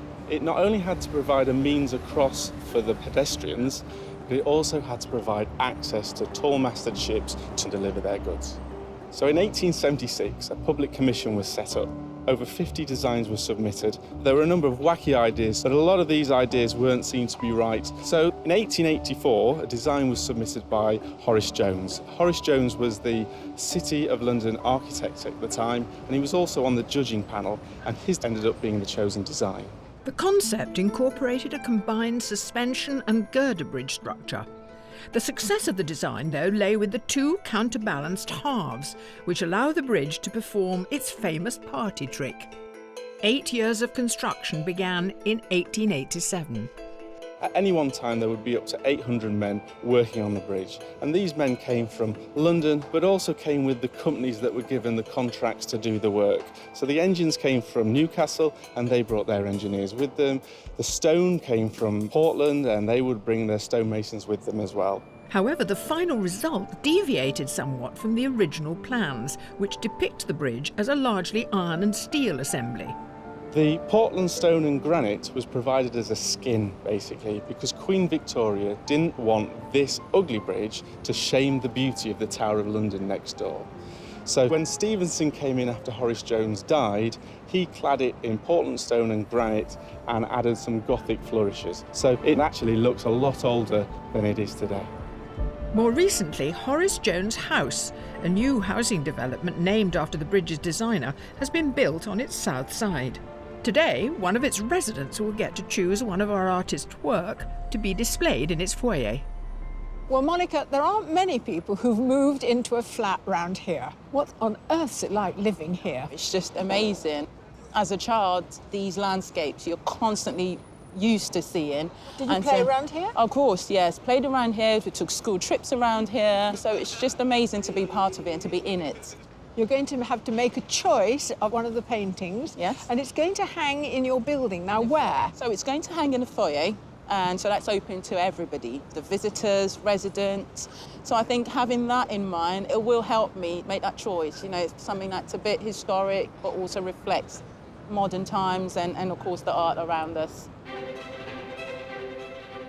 The artists have only 30 minutes left before 3 will be chosen to go through to the final. There's lots of very pale blue-green colours in the gherkin and some of the towers and spires and things like that, so I'm going to try and use that as part of the colour scheme.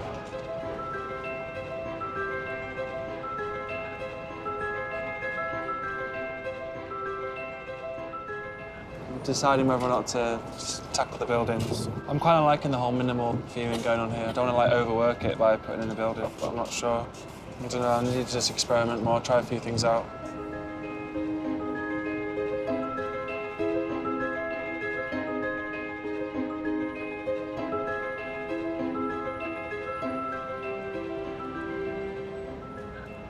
What will you do with the actual river? I'm going to actually stretch the river and use some dynamic strokes of paint OK, to so you'll describe cheat it a bit to give yourself more water, yeah? Yeah, it's just... I'm going to use the colours that are in it, but it's really hard to describe. I paint it because I can't really describe it, you know? Oh, I see. It's odd, because I tend to describe it because I can't paint it. Have you ever painted just the sky with nothing? Yes, I have. Have you? Yeah. Could you just do that endlessly? I could do that forever, yeah. Yeah. I like the way that you can express energy in a sky without actually having any particular form. Yeah, yeah.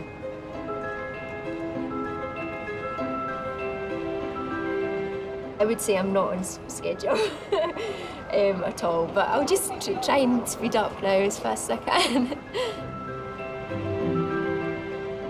It's just the time. It's just the time. I'm just trying to work as quickly as possible, but I know I've got elements of the painting that are very important that I haven't got onto yet, so that's my main focus, is I've got to get those done.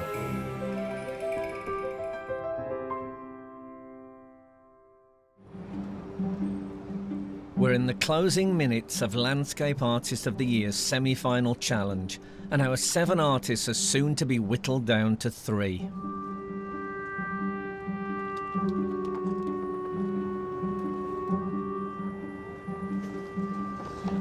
I think it's all right. I'm kind of happy with it, I think.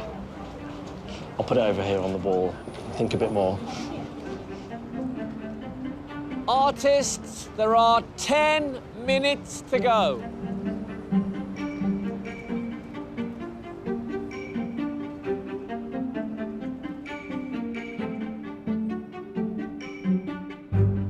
I've got 10 minutes left. There's not really much more I can do to change it drastically in this amount of time. I'm just going to try and not mess up what I'm happy with.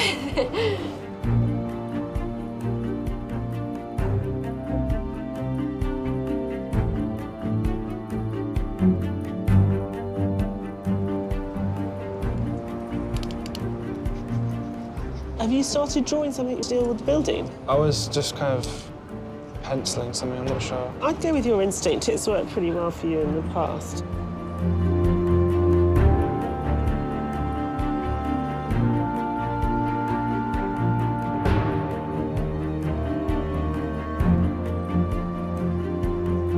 I've run out of time. I'm on the foreground, but it doesn't look like anything it's meant to be.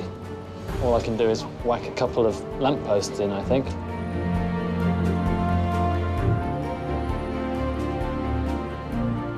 I could do a lot more to it. I wish I had another 4 hours, but...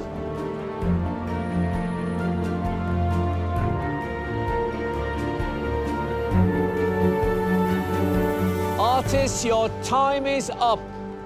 Will you put down your instruments and step back from your easels, please?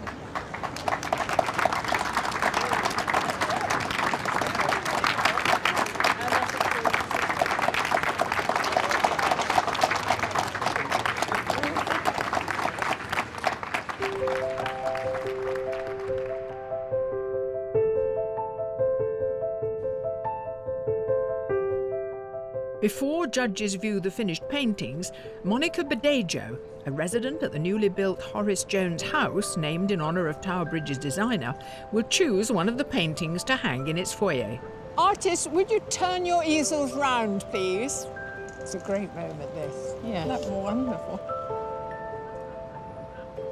Now, this is altogether more atmospheric, isn't it? Yes, yes, it is. That's a very modern view of the bridge. Oh, that's a beautiful view. You're going to have to choose one from these lovely paintings. I'm going to choose this one right here. Thank you. Thank you very much. Thank you so much. Well, that looked wonderful in the setting, wouldn't it? It would do, yes.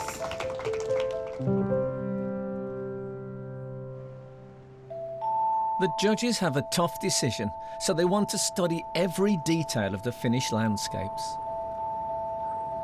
Can we start with James's view of the the city. liner cut. I would actually have liked to see him do the bridge because this is quite a similar composition to what we've seen already with this kind of very dense, tight perspective going back. What I'm really pleased about is the choice of colour. It's so subdued, quite sort of evocative, but gave it a bit more mood.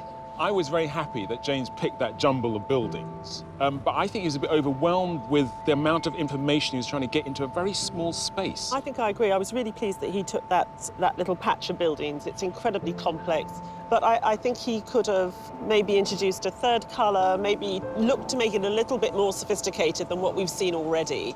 Well, Sam was clearly fascinated by the light on the river, but he didn't really know how to move beyond that for quite a long time.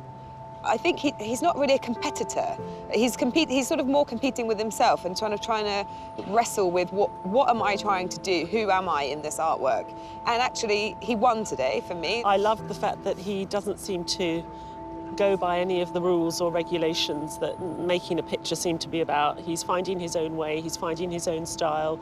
I worry slightly that what we've ended up with is something that's too much on the decorative side, but I'm still completely seduced by it and by his promise of potential, really. I think it's very exciting to watch somebody who has no idea where they're going with it. And now we've got this sort of shimmering image of, I suppose that's what London is to a lot of people, a place where maybe the streets aren't paved with gold, but the Thames is shimmering with possibilities. It seems like kind of some weird Shangri-La. It's very romantic and strange and dreamlike. I think it's a very beautiful image.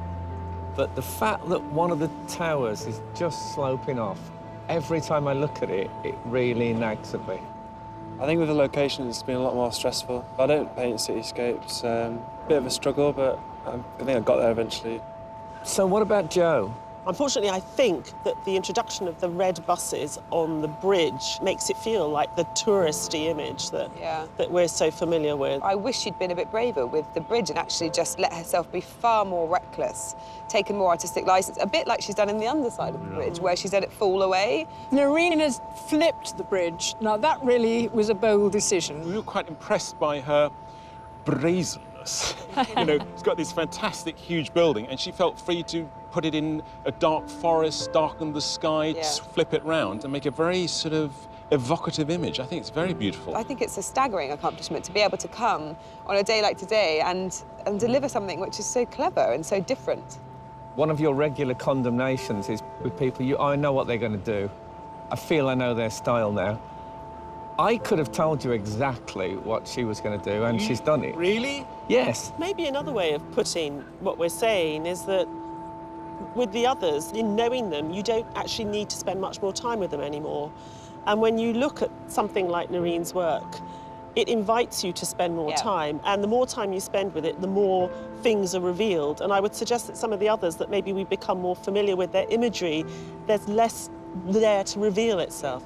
The judges will probably have quite a tough job, I should imagine, today, because everyone's is really different. I don't know what they'll be saying. Hopefully, I've done enough.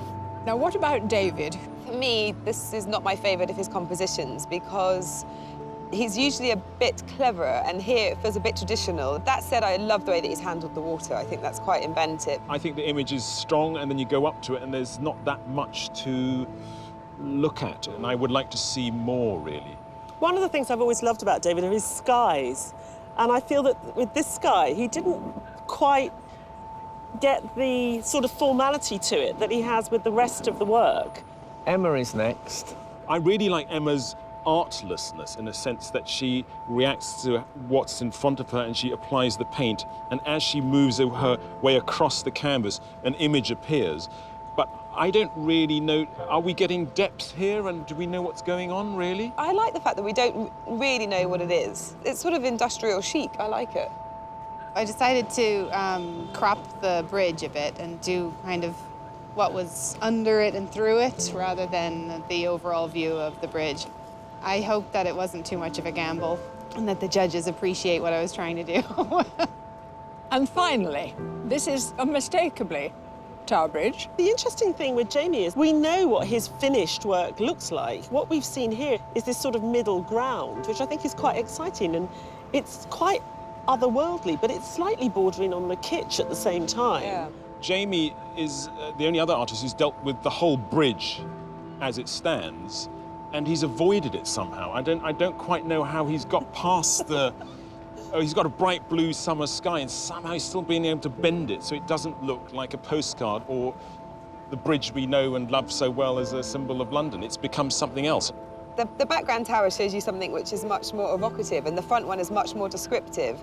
And I would actually rather that they were more ghostly. I always had this funny push and pull with him, because I think the bits of his paintings that I really like are the bits that maybe he didn't get around to. Because I'm looking for more distinction between the kind of finished sophistication and the undone abstraction. And I think that's the greatness of his work. To get through to the final would be wonderful. I don't want this to end, actually. I'm strangely quite enjoying it. I don't know about you, Joan. I'm frightened to death what they're going to pick. Do you know what? I reckon I probably won't agree with them. I'll keep up an old tradition.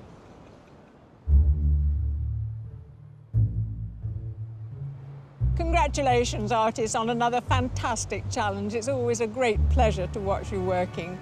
Yes, and sadly only 3 of you can go through to the final, and the judges have made their decision. The first finalist is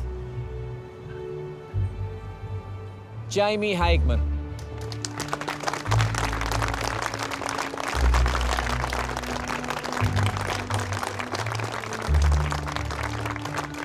The second finalist is Narin McIntyre.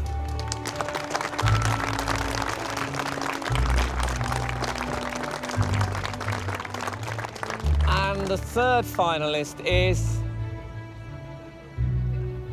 Sam Taylor.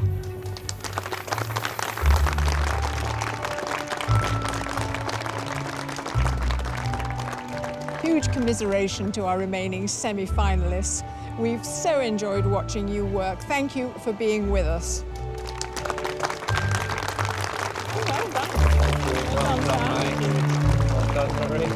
I felt really happy, really excited.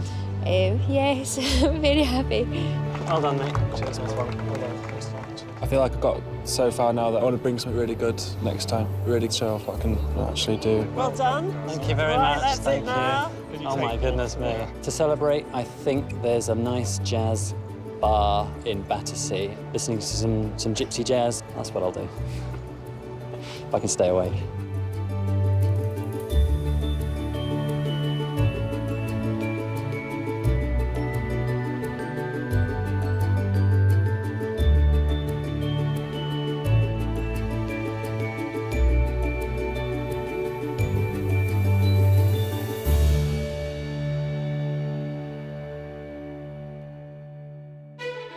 Next time, our 3 finalists face their ultimate view. It's like MTV Cribs.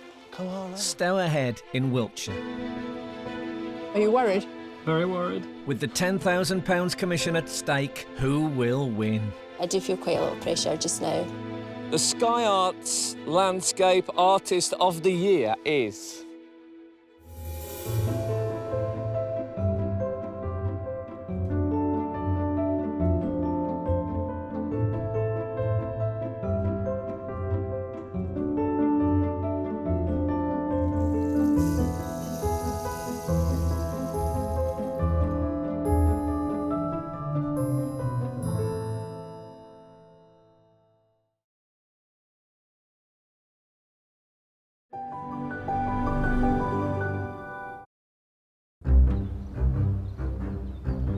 Hello and welcome to the beautiful Trelissick in Cornwall as we continue our search to find Britain and Ireland's most outstanding artistic talent.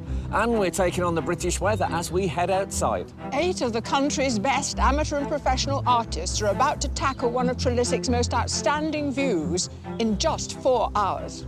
But with 3 judges to impress, who will secure a place in the semi-final? This is Sky Arts Landscape Artist of the Year. This year, we've teamed up with the National Trust to search the country for a new exciting landscape artist. From 1,000 entries, only the most talented have been invited to paint a selection of beautiful properties. I like trees very much, so I think I'm probably going to look at these trees and have fun with them. all with one goal, to win a £10,000 commission to paint Flatford in Suffolk, made famous by Constable himself. The winner's work will become part of its permanent collection. This engages a whole different part of your brain, doesn't it? Absolutely. The whole right side is on fire now. Today, 8 hopefuls have come to Trelissick to showcase their talent. I know that the painting's finished when everything's covered. And not just for the judges. Ex-head gardener Barry Champion and his wife Lynn have dedicated their working lives to Trelissick. And as a thank you, they'll get to choose their favourite painting to keep. The oak there has got a branch cut off. I cut that with my chainsaw. But that's not all. 50 more artists from all over the British Isles are here to try their luck as a wild card. Oh, wow! Using a variety of mediums. This is cow manure. Yes, fresh cow manure from this morning. Where did you get the cow? They'll have to win over judges Kate Bryan, Tai-Shan and Kathleen Soriano. I think I'm going to eat my words. To claim a place in the semi-final. Are you a sufferer with nerves? A little bit. Because you have an enormous bucket. I wondered if that's in case you're overcome with nausea.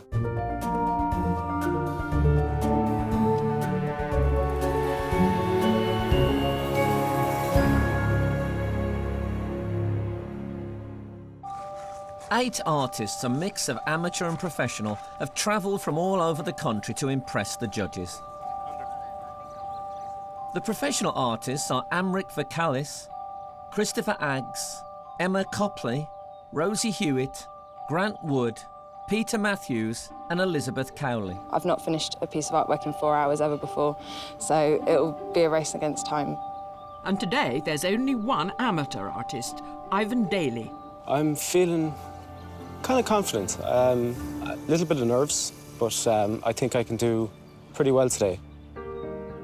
The artists had to submit a digital copy of one of their best landscapes for the judges to evaluate. So until now, they haven't seen the real thing. And for me, it's time for an honest confession. You know what I really love more than anything in the world? West Bromwich Albion? No, well, it's when we walk down the wall and we look at the artists' paintings that they submitted and you talk about it. I think it's brilliant. Shall we do it? Pressure on us. Okay, No. we'll try to entertain you. Really, I love it. And what I particularly like about this one is I was in Greece last year, and there's iron in the rocks on the island I was, and it looks interesting, Yeah. like it started to leak out of the picture. I love those dripping clouds in the background. Well, there's a real sense of the weather, I think. If it stays grey, they are going to have a field day. Yeah. Can I ask one of my stupid questions?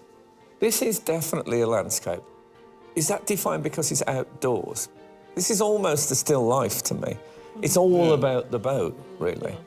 I'm not so sure that the definitions between still life and landscape actually matter that much. I think in a way you're right. It is about being outdoors. I think trying to define them into different types isn't important. I mean, it's a very common subject, isn't it, a boat? But in this case, I think what makes it really sing is that light that's sort of, as the waters receded and it reflects on the shadow side of the boat. It's very sort of atmospheric. This looks a bit like a paint by numbers. Ah. This stylisation is kind of interesting. I think this is someone that could come to the landscape today and surprise us. I think you're right. I can see today's landscape in this style, so it's going to be great. We were being really maverick when we saw this one. We fell in love with I think it was the intellectual approach, the sort of mind mapping of the landscape through text and that sense of the mountains in the background. I know you're going to think it's not a landscape, but we were completely seduced by it. Can I tell you, you guys are assuming I don't. I love this. The landscape for me is all about looking at weird maps and stuff and trying to work them out. And this is like, it's got all that strangeness and all that hostility that I associate with being lost. He was in the sea when he did this, so this would have been pinned to a board as he worked on it. I think this is fantastic. I don't know what they can do today with it, but I'd love this on my wall. Today's artists have a choice of painting. The view of Trelissick House, originally bought by Leonard Cunliffe, a former director of the Bank of England, or out towards the River Fal estuary. Whichever vista they choose to capture, they've all brought essential bits of kit. This palette I've had since I studied in Florence. It's traveled. It's like an old guitar case, I guess, for a guitar player. My tools are paintbrushes, and I've had this palette knife, I guess, for a long time, and this palette scraper. They're special to me. They're not very pretty, but they are. Well, I've got a lucky charm. Never travel without a banjo. Because I don't feel at home unless I've got, if I get too far from a banjo, then life could go pear-shaped. Passionate banjo player and retired lecturer Christopher Aggs is from Ashington in West Sussex. His submission painting is a view from his studio, which includes his neighbour's camper van and a subject he enjoys painting and that Trelissic has in abundance. I like trees very much, so I think I'm probably going to look at these trees and have fun with them.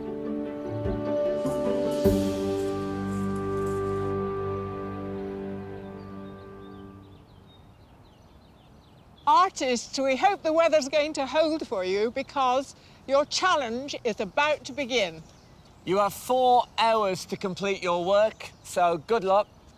And your time starts now.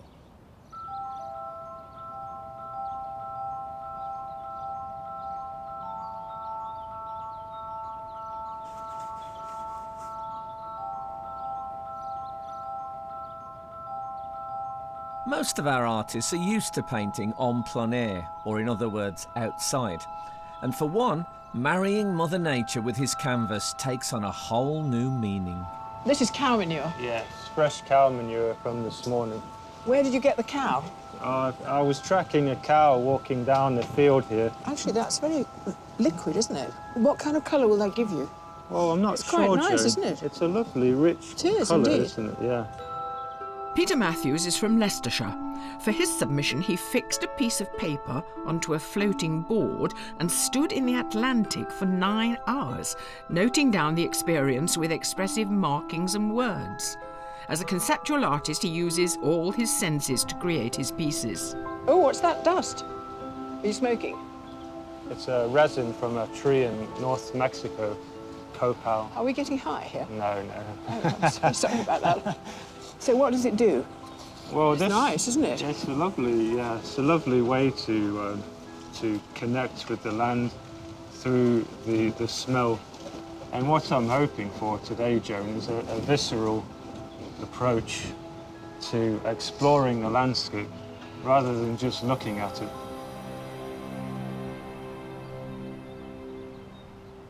God, you've already got a photograph, a grid. Yes. You look like someone in your office. Yeah, So, no. I tend to work in my bedroom a lot, so this is my setup usually for doing drawings. So I'll tell you what, just trying to feel at home. Elizabeth Cowley is from Lost Withel, Cornwall. Her landscape is of Logan Rock near Treen, a place where she used to go camping with her family as a child. Before undertaking a degree in illustration, she considered a career in mathematics. I read that you actually think mathematics can be applied to art. Oh, definitely. The thing about this view is there's a human impact on this. So mathematics has been used in this building. So I will be using mathematics in this, but all around it is nature. So it's going to be a mixture of the both, I think. Are you a sufferer with nerves? A little bit. Because you have an enormous bucket here, which I wondered if that's in case you're overcome with nausea. No, the team gave me that for pencil sharpenings. So that's for pencil that's sharpenings. For pencil sharpenings. How big is your pencil?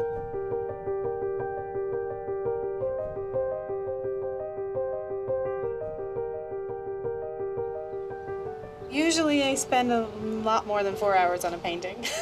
You know, more in the realm of 20. So, so this will be a challenge for sure.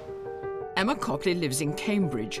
Having studied at the Rhode Island School of Design, she went on to work at Boston Museum of Fine Art and Tate Britain.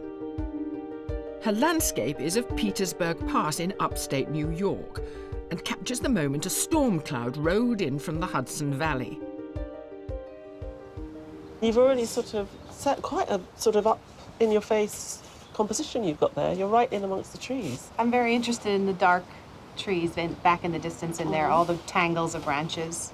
that's really a challenge to draw, so that's fun. So it's got to be a challenge. Oh, yeah. It can't just be something that you think, oh, I can do that, and I can make that look. No, there has to be a bit of a challenge or I can't really do it. So even today, when you know it's a competition, you're not going to take an easy route. You're going to make it hard for yourself. No, but like I said, I think if I did take an easy route, it wouldn't look as good, I don't think. It didn't have a bit of complexity in there. This year there is a new element to the competition. 50 other artists have descended on Trelissick to try their hand as a wild card. If they impress enough, one could find themselves in the semi-final. This is the first time I've ever painted outside, so it'll be interesting. And they're not leaving anything to chance. I brought acrylics, oils, watercolours, pastels, everything, you know. By the time I loaded my car up, I looked at it and I thought, wow, I've just transported my whole studio into the car. So here it is. They're even prepared to protect themselves from the elements. Just a bit of wind precaution. Heavy showers this afternoon, apparently. Yeah, thunder maybe, lightning. Thunder. Rain, sleet, snow, so you never hail. know, everybody's going to be falling into our little tent. You two just met today. Bizarrely. But you've got kids at the same school. Yeah, yeah. And this lady lives about 5 minutes up the road. Oh, hello. How do you do? We could have saved you all a lot of journey and just come to your place. Well, good luck. How lovely being over here. It's like being on Loose Women. Battling it out for a definite place in the semi-final, our 8 heat artists are already 1 hour into their 4-hour challenge. It's a little bit chaotic still. A bit of chaos. It's quite creative sometimes. I think there's always a period of being lost, and then you find yourself, so feeling good.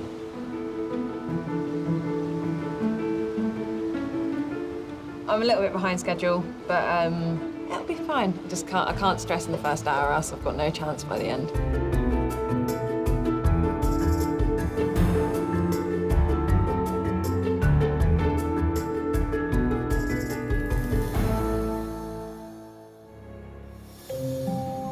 At Trelissick in Cornwall, our 8 artists are battling the British weather and each other for a place in the semi-final.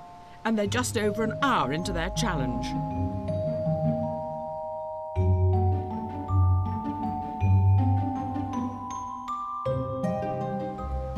Grant, I'm behind you. Don't do anything too flamboyant.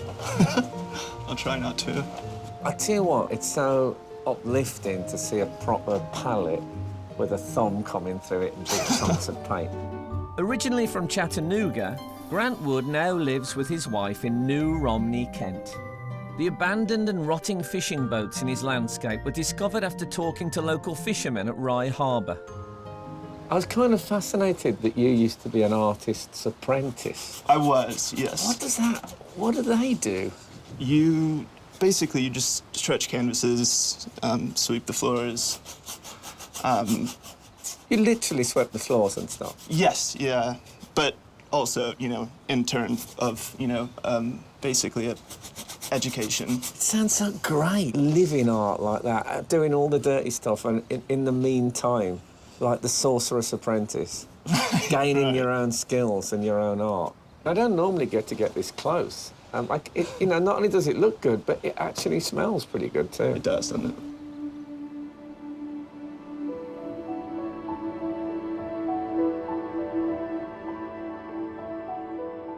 I feel happy being here, so I'm going to hopefully create a very happy painting. Amrit Varkalis lives in Huddersfield. Born in the Punjab, she moved to the UK as a child and went on to study textiles at Art College in Manchester. Her submission was painted after a long walk through a local village called Marsden. Is colour for you something which is part of your cultural heritage? I think the colour comes from inside me. Yeah. It's something that's quite intuitive. I think it's sort of balancing the wealth of heritage and also the wealth of the British landscape. Yeah. I don't want to suddenly create a painting that doesn't resemble this. Yeah. I do want it to. No, and there's certainly likeness there. Well, it's fascinating watching you navigate all those different ideas and find your way through the landscape.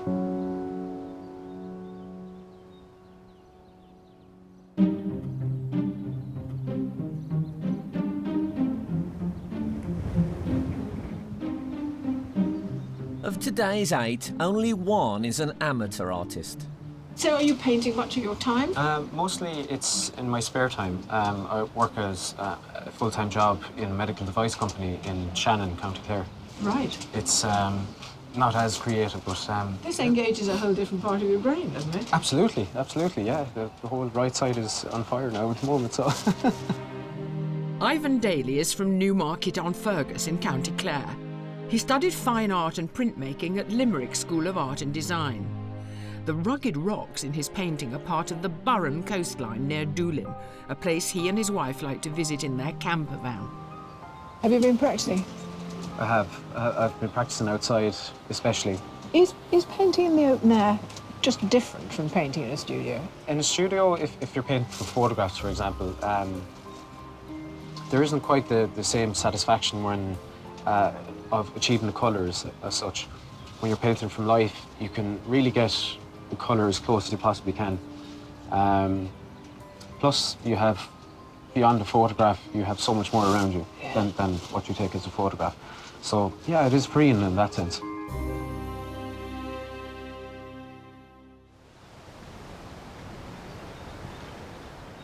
Being just 1 mile from the English Channel, weather at Trelissic changes rapidly and frequently. This weather's wild. It's just crazy, Jane. I mean, this morning we've had rain, the clouds have parted, we had a bit of sunshine, but it's part of the elemental feeling of this place. It's a fantastic location. It's a wonderful location, isn't it? But it's an enormous challenge for an artist, setting up and easily a location like this. It's a lot of landscape, but of course, the editing of the landscape as the light changes is difficult, but that's what makes painting plein air exciting.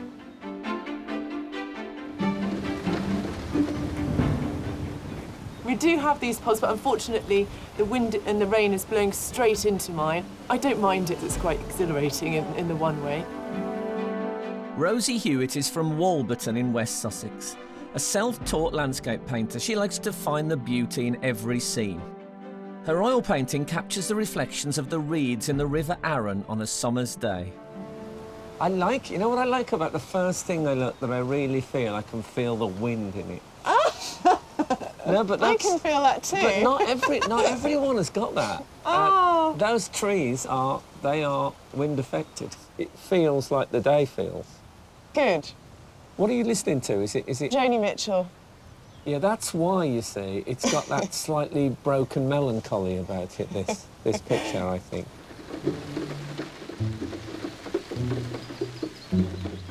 With a possible place in the semi-final at stake, the Wildcards are trying to impress the judges in spite of what the weather throws at them.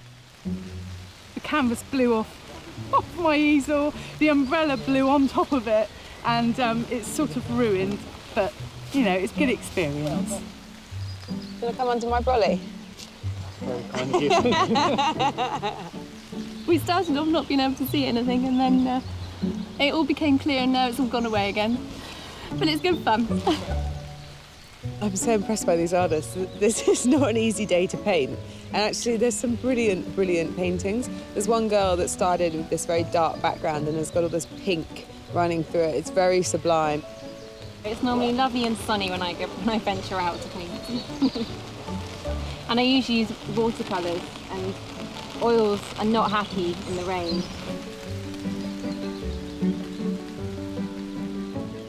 The sky looks quite blue compared to that. Yeah. Are you hoping it might get blue? No. We all are. These are the Cornish colours. Are you Cornish? I am. You don't think it's in your soul a bit because you live around here? A little bit, but I think wherever I go I can paint this good, so I'm not really bothered. OK. I love your confidence. Thank you. You had to be confident in this, didn't you? No, Yes, you wouldn't see yes, anyone in this a is pink my- waterproof this is my- smock that wasn't confident. Oh, whoa!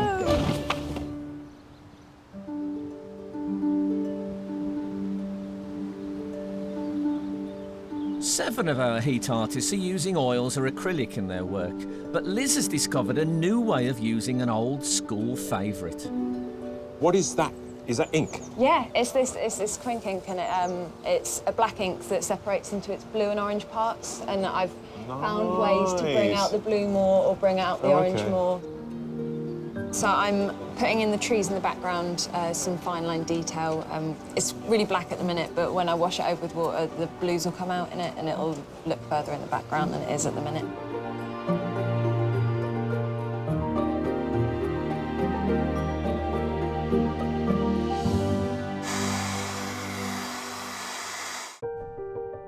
Our artists are nearly halfway through their challenge.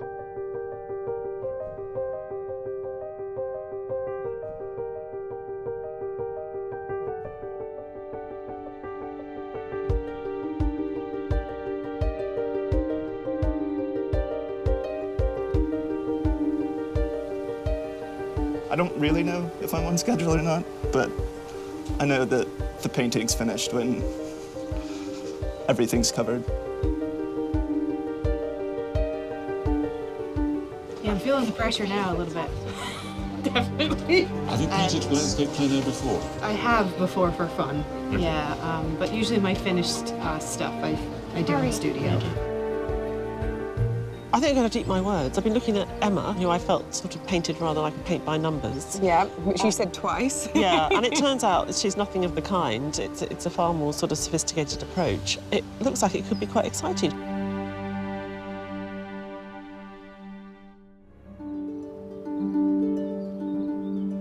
At Trelissick House on the Cornish coast, our artists are into the 3rd hour of painting, and the judges have been keenly observing progress.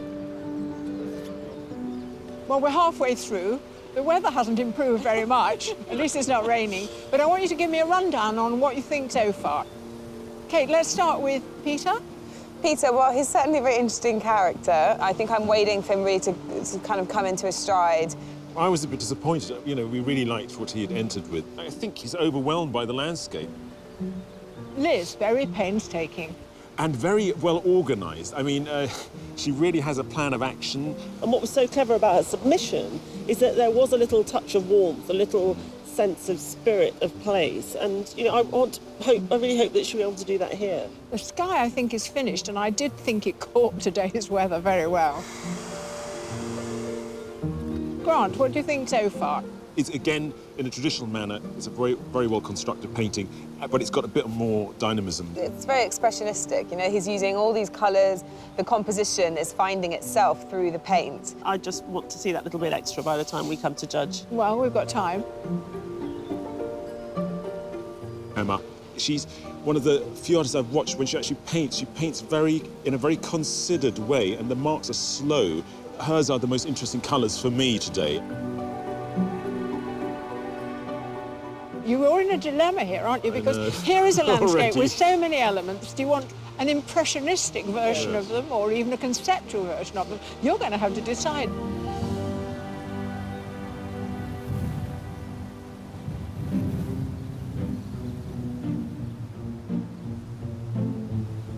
Used to working with just black ink, Liz has chosen to use today's competition to try something new. I'm just about to put my my green layer, my first green layer on. I don't usually use colour in my works. We'll see how this goes. It's always a bit nerve-wracking because once it dries, you can't really go back on it very easily.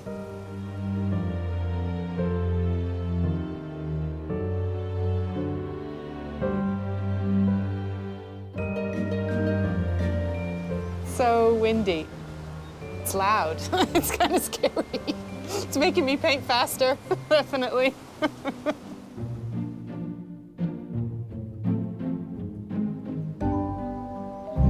At the end of this, am I going to be able to look at this and I'm going to see that it's what you see out there?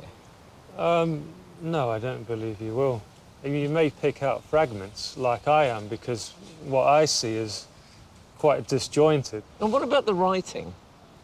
Well, the writing is a way for me to anchor myself in what I'm seeing. So it's a kind of a journal as well as a... Yeah, absolutely, as a yeah. work.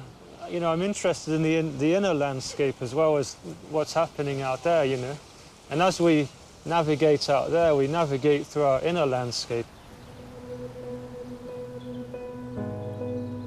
Not only are today's artists spoilt by the abundance of exotic plants and trees within the garden itself, they also have the dramatic views across the Fal estuary to inspire them. Most gardens are created with internal vistas, so you create a vista within the garden, but at Trelissick we're a little bit different in that we have several external vistas taking in the landscape outside of the property. The water surrounding Trelissick creates a fantastic environment for growing lots of subtropical and tender plants because the water insulates the garden. People talk about climate, but that's quite deceptive, really. A garden like this is a series of microclimates. And it's this particular climate and atmosphere that's been drawing artists to Trelissick for over 200 years. The whole of this area is an extraordinary inspiration to artists. You have this wonderful moisture-laden wind being brought in, and that gives a very diverse and diffusive quality to the light here. So things spread and glow. Offering a snapshot into Trelissick's past is a 19th century romantic painting by Thomas Lyde Hornbrook. It's a reflection of how landscape was viewed at that time, almost as an Arcadian landscape. Perhaps the hill isn't quite that steep. Maybe the house isn't exactly in the right place. Maybe the trees are not quite as wizened and twisted. So there's a story being told. The view from the river is recorded in a simple pencil sketch of 1826 by naval officer George Trevanion. It has only recently come to light after being discovered in a second-hand bookshop. It struck me immediately that it looked like the sort of drawing that young naval lieutenants were taught to draw. I think for observation purposes, there's much more attention to the trees, the shape of the riverbank, and the house is almost a sort of afterthought. But with the house being such an iconic mark on the landscape, how will the work of today's artists compare with those of the past? If I wanted a painting to remind me of the property, if we could take the artist back to 1826 and had the view of the mansion with the portico, that's what it would be. And Barry and his wife Lynn, who have both dedicated their working lives to Trelissick, will get their favourite of today's paintings to keep. So how long have you two been associated with this fabulous place? 36 years. 36 years, yeah. So you were born here? Almost. Yeah. So you were the head gardener. What was your role in all this, Lynn? Well, I was Barry's secretary, and I've also worked for the National Trust as well. So I can't imagine what it's like being the head gardener at a place this big. There was myself and 3 gardeners, and we looked after 376 acres. Really? Yeah. I thought you were going to say you had a team of 200 or something like that. 3. It's in your blood, isn't it? Yeah. The place. Yeah, it's lovely. Yeah. So today you are going to choose a painting. Yeah, we got a space for it. Yeah, And I love the idea of you having some sort of representation put together by one of our marvellous artists. No, I'm looking for a new secretary. All right, yep, I'm available. Please. I can start Monday.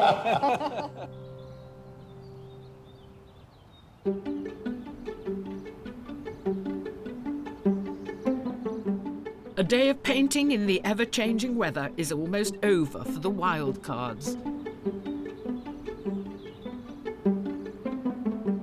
Before they pick their winner, the judges take one last look. I love the way you've picked up the colour in the bushes. I like the verticals and the framing of the trees here, and then with the splash of colour. Are you pleased with the result? I feel okay about it. That's probably as good as I can say. Yeah, good. You know, what an art gallery, I see a painting and I think, I wish that you were allowed to touch them. Because there's something very tactile about it. Yeah. So I'm quite envious of you just. Well, now's the time if you want to to put your. Well, the trouble is, if it turned out to be a winner, I'd feel I'd help to.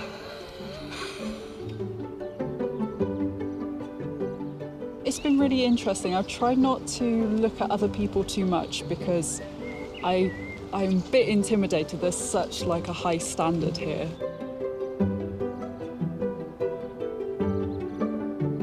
The The judges have to decide on one artist to put through to the pool of wildcards from across the heats, from which one will make it to the semi-final.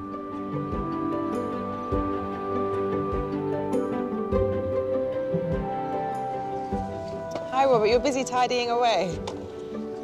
I'm delighted to tell you that you've won today. You're our wildcard artist winner. Fantastic. Thank you.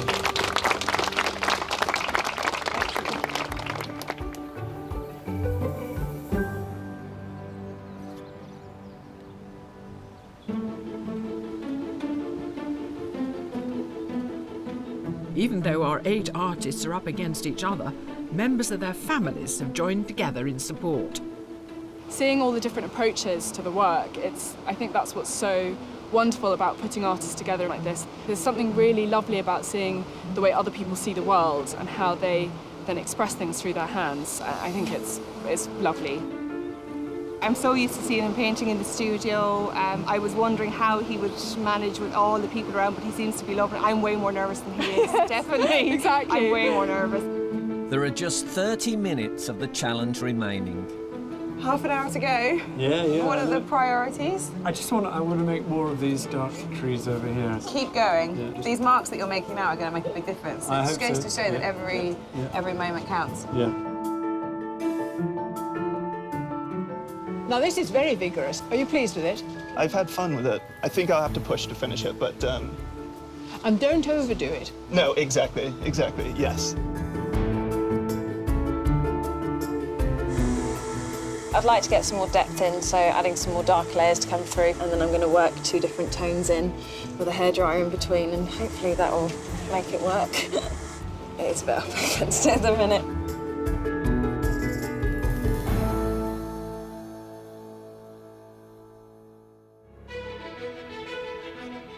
Here at Trelissick in Cornwall, our artists are in the closing minutes of today's challenge.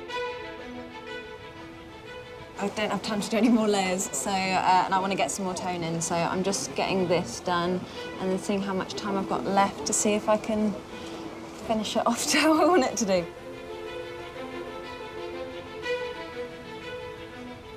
Just wondering what to finish now at the moment. Hopefully the judges will like it, so fingers crossed.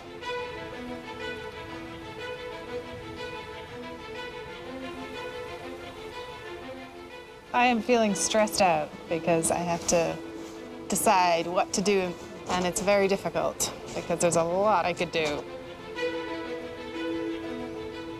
And I'm trying to complete, well, not complete, but to add a bit of depth to the painting in terms of its relationship with time and place.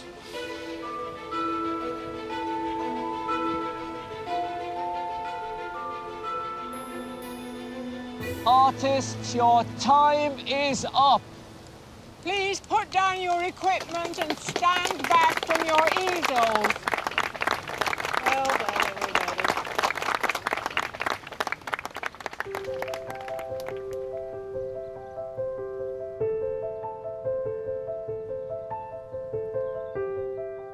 After 36 years of service to Trelissick, former head gardener Barry Champion and his wife Lynn are first to see the finished works and will choose one as a reward for their dedication. Lovely colours. Now, you mentioned colour. This is very vibrant, isn't it? It's really in your face. Wonderful. Really good. Excellent. Yeah, thank you. Entirely different in Oh my style. goodness, that's caught the house beautifully. The oak there has got a branch cut off. I cut that. My chainsaw. It's going to be difficult to select one out of the 8, isn't it?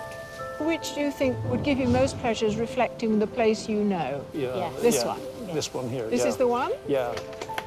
Oh, thank you, it's lovely. It's lovely. They were all lovely, but that is just how it looks. Just beautiful. While the artists head off to get warm, the judges move to the calm of the solarium to look at the work produced today.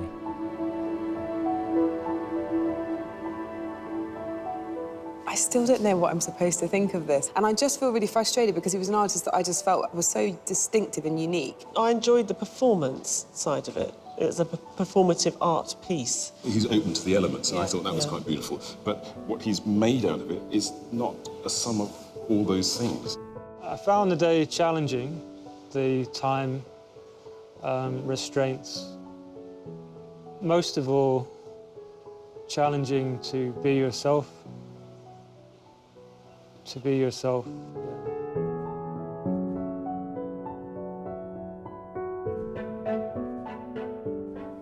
I love this one. Yeah, and I love this one. I was really impressed with the fact that she hadn't really used green before, and she hadn't really painted trees before. But out of all of the trees that we've had today, I find them incredibly believable. And I love that scratchiness of the blue inky trees in the distance. It was an experience that I don't think I'll forget. I didn't think that I realised how much stress I'd actually end up being under coming the last hour.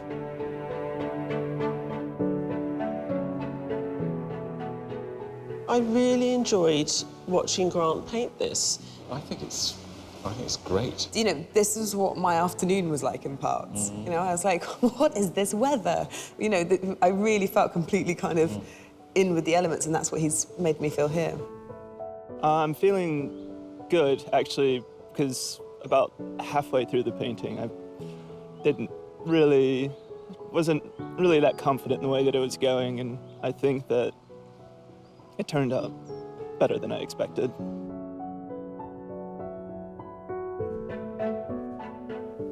I thought as I looked out over these huge vistas, you know, and my eye caught the little dark, dank places, I thought she caught the sort of sodden, rather mysterious undergrowth rather well. And it's very lickable, all those paints, and oily. And so you move around it rather beautifully. I think out of everyone, she's bitten off just about the right amount that she can chew. I don't feel like I've had a chance to even look at the painting yet, so I just finished it, but I was standing at a distance from it, and I'm pretty happy with where I got in 4 hours. I've never had an experience quite where I've been changing my mind so much. There's so many good little bits of painting here. The ones that appeal are the ones where the artist has understood how to edit it down. Yeah. To help decide who goes through to the semi-final, the judges first reduce 8 to 3.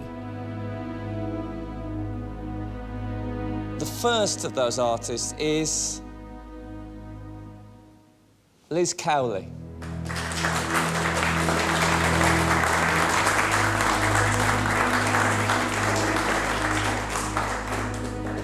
And the second artist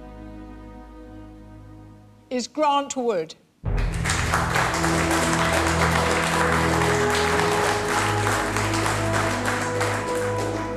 And the third artist to be shortlisted is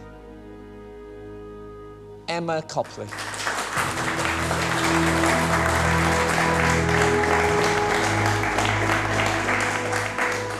Commiserations to all the artists who didn't quite make it, but it was a tremendous effort. Well done.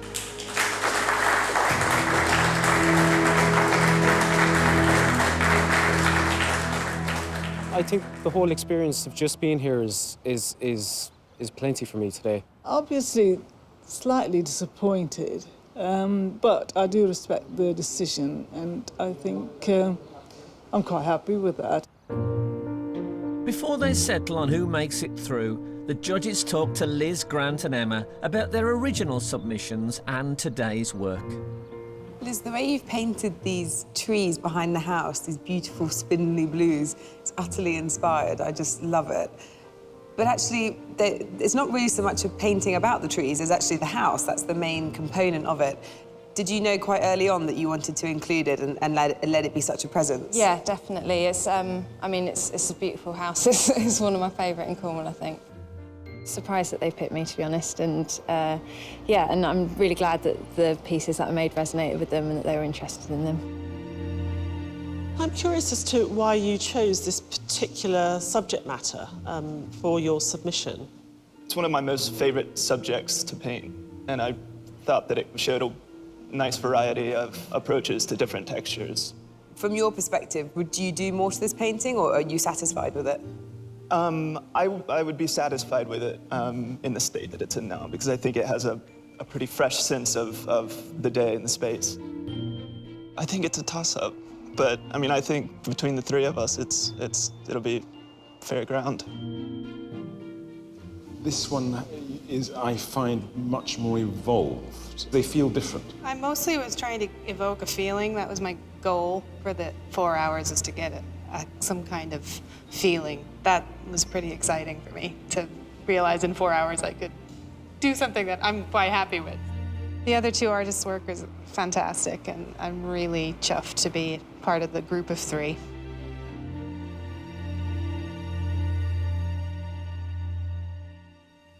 Esteemed judges, I am in a complete tizzy because for the first time ever, I totally agree with your three choices.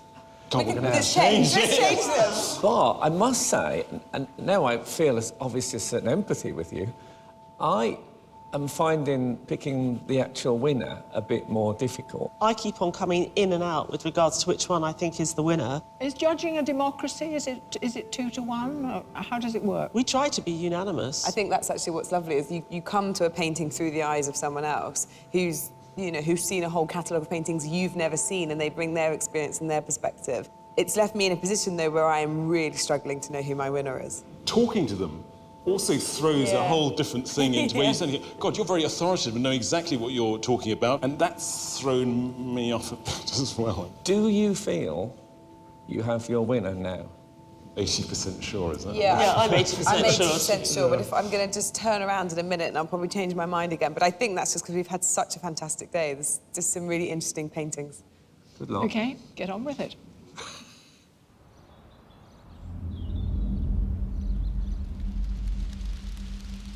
Liz, Grant, Emma, congratulations to each of you for reaching the shortlist, and the work of each one of you has really impressed the judges, which means, of course, it's been very difficult for them to decide. But they have decided, and the judges felt that the artist they have chosen to go through to the semi-final has displayed an ability to capture the spirit of the place and has showed a capacity for innovation. And that person is...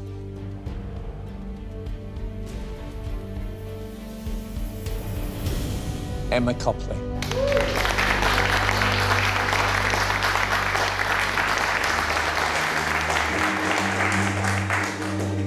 Congratulations. Congratulations. To win is just amazing. I'm shocked. Tough decision, and that's a lovely work. It would have been nice to have gone to the semifinals, but I don't know if my nerves would have made it. I don't think I would have held up. It was hard fought, I tell you. I love Grant's boat. I loved the grass in Emma's her piece she submitted, so it could have been either one of them. I didn't think it was me, but it could have been either one of them, I think. You look so shocked. I genuinely am. Thank you. Really good. I'm just really, really pleased. I got a real confidence boost today in my painting.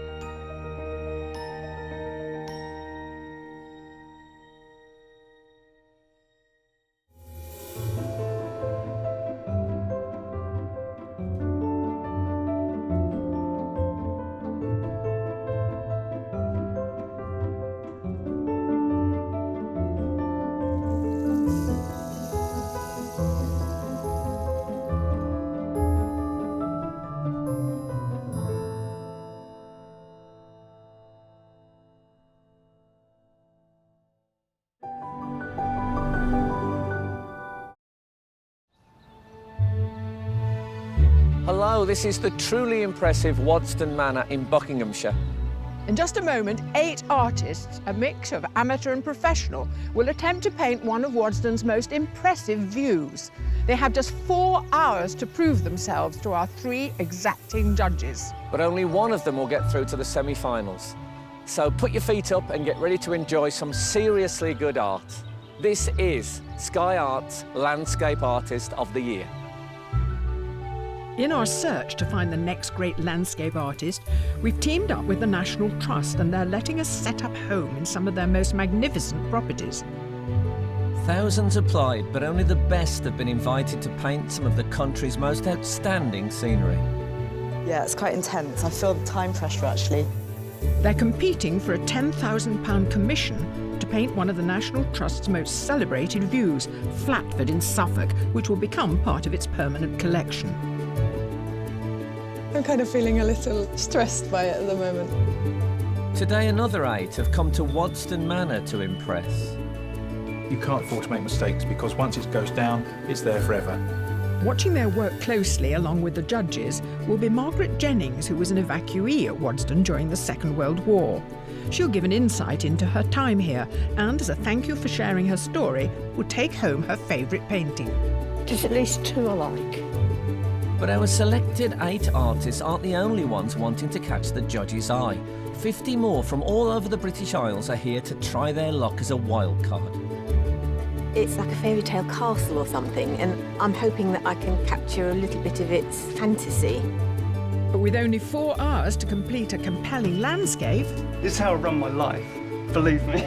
Who will judges Kathleen Soriano, Kate Bryan and Tai-Shan Sheerenberg? Stop taking the paint off, put the paint on. OK. Send through to the semi-final. Come on, man. Come on.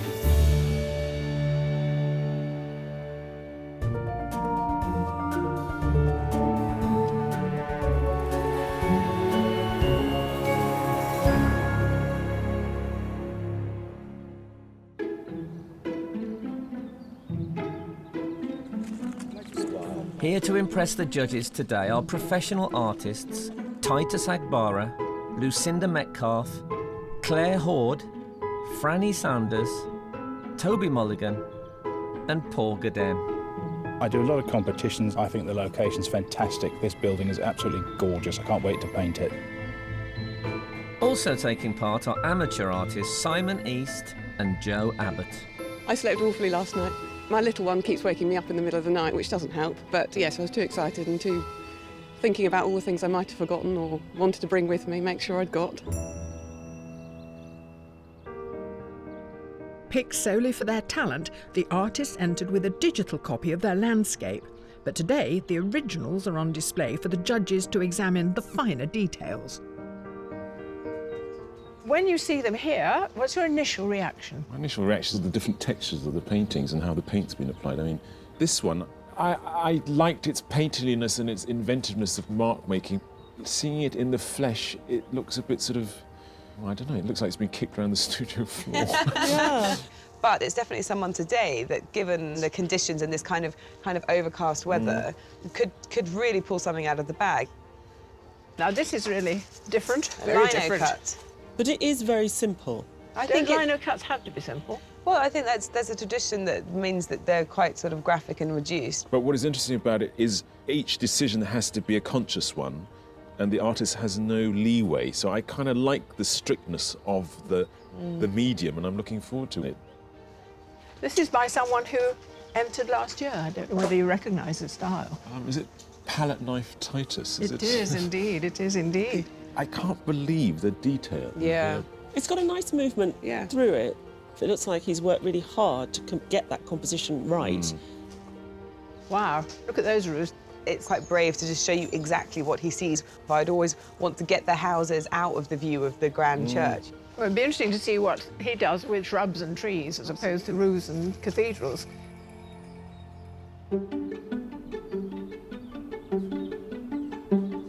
Today we're asking all our artists to face the same direction and complete a landscape of Wadston's parterre. Inspired by extravagant Victorian gardening techniques, it features carpet bedding, fountains and sculptures. Not a bad little back garden. A little bit flat at the moment, but I'm hoping as the day goes on, we're going to get more light and contrast happening. To be quite honest, I'm not that comfortable with the view. I would have preferred to have done the house, but you can't have everything, can you? Paul Gaden is a retired charter designer and today the only artist using watercolour. In his landscape of Canterbury, he wanted to capture the contrast between 2-storey houses and that of the 72-metre high cathedral. If you're working with watercolour, you can't afford to make mistakes because once it goes down, it's there forever. If you're using acrylic or oil, you can paint over it. This is permanent. So I've got to plan it first. I've got to know exactly where everything's going, so it's got to be drawn, it's got to be thought out and quite well planned.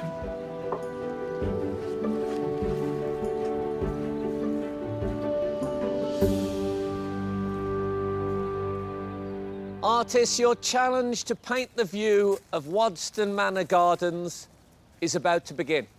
You have 4 hours to complete your work, so good luck, and your time starts now.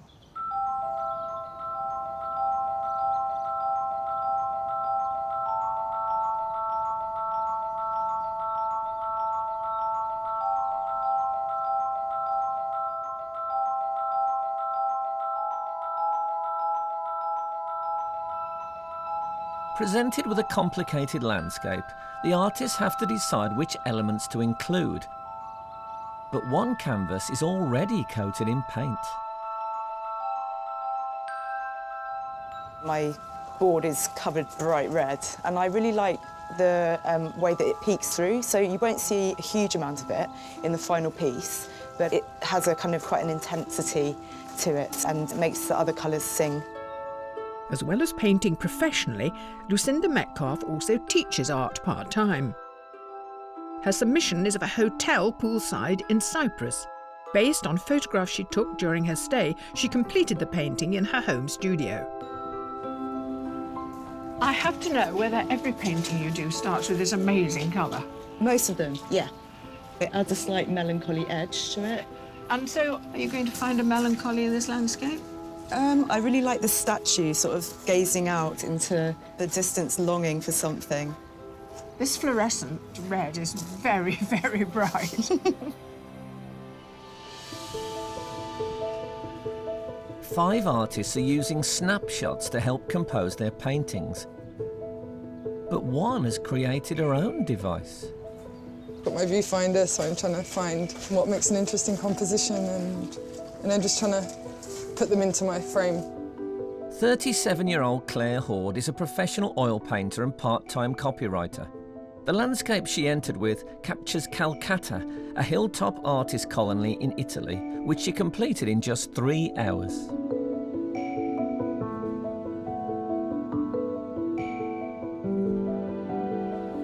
You know, some people start and almost immediately you can kind of see what that finished painting is going to be. Yeah. That's not the case with your style, is it? I think the way I sort of work is more like you don't really know how it's going to work out. And No. it just reveals itself over time. I'm presuming that this sort of shark fin is the fountain. I'm looking forward to that moment when, you know, abracadabra, Yeah. woomph, and there's the whole thing. Now I'm just going to see a shark fin. I'm sorry, I shouldn't have mentioned the shark fin. I have great faith in you. Thank you. So good luck. We'll see.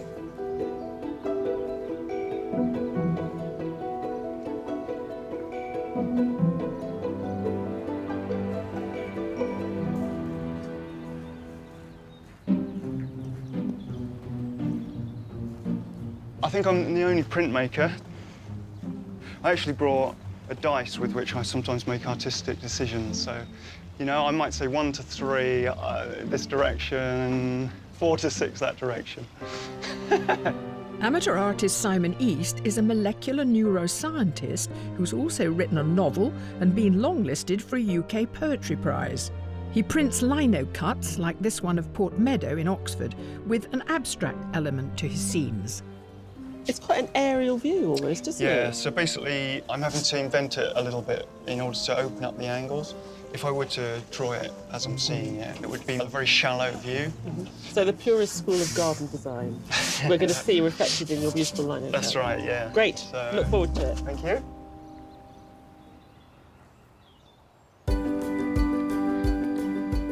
Our 8 heat artists are not the only ones who've journeyed to Wadston today. On a first-come, first-served basis, 50 more have come from all over the country to try their hand as a wild card. I was cycling from London, me and my bike and my pop-up studio. Come zooming down the M1 at 4:30 in the morning in my camper van, which is slightly falling apart. But I'm very glad to be here. Each with their unique techniques and varied levels of skill, the Wildcards are vying for the judges' attention, because if one of them impresses enough, they could be in with a chance of a place in the semi-final. The building is like a fairy tale castle or something, and I'm hoping that I can capture a little bit of its fantasy.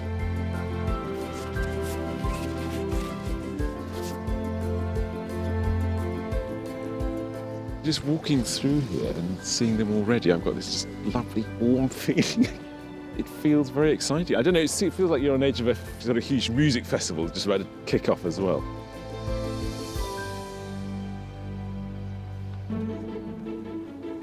With a definite place in the semi-final at stake, our 8 heat artists have already had 1 hour of their 4-hour challenge. I'd say I'm a bit behind at the moment, but I'm going to try and really speed up on the cutting. The time pressure's a little bit unnerving, but it's motivating. It could be amazing or it could be terrible. I'm kind of feeling a little stressed by it at the moment.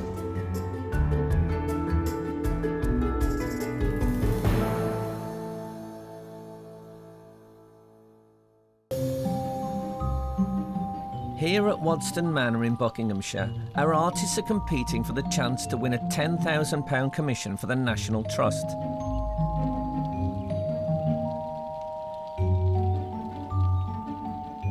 With 3 hours to go, one artist has a novel way of saving time. Toby, I hear you're one of those mythical beasts that's painting with both hands. Can this be true? Yeah, well, I'm doing it now, yes. I think it can be true, yes, yes, yes. Tai, can you paint with both hands? I'm sure you can. failure. You're such an underachiever. Toby Mulligan is a self-taught professional artist who was shortlisted for the 2012 BP Portrait Award. He regularly paints the view from his studio in Hampshire using his distinctive technique.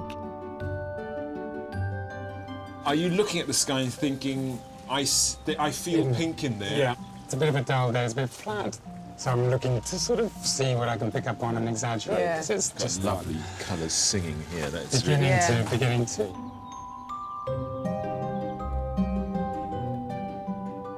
I like to be on the floor to start with, because when I put the paint on the canvas to start with, it's usually quite runny. 42-year-old amateur artist Jo Abbott gave up bookbinding recently to concentrate on painting. Her landscape of Milldale in Derbyshire was completed in 8 hours during a holiday to the area. It reflects a theme in her work, the merging of land and sky.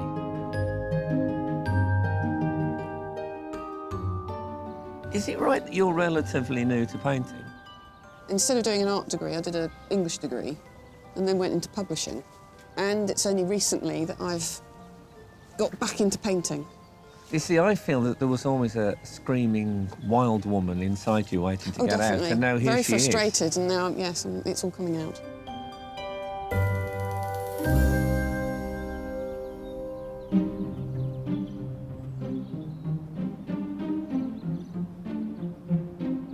Most of the time, I paint indoors and I take my time. But for now, okay, just do it. Got to be fast, meet up, finish up. When he's not painting, professional artist Titus Agbara works part-time as a security guard. His oil landscape is of a seaport close to where he grew up in Nigeria. In last year's Portrait Artist of the Year, he impressed the judges with his use of the palette knife, but failed to be shortlisted. I was worried this grey day wouldn't really give the artists much, but you've done this beautiful layering of colours. It's the atmosphere coming through. This is just stunning. I know you usually work with palette knife and you usually put colours next to each other, but this idea of using colours underneath each other, are you working on this today? Yeah, I do usually do it as I place the colours. I'm just trying to create depth first of all. Yeah, so. Yeah, you're feeling your way through it, which is great.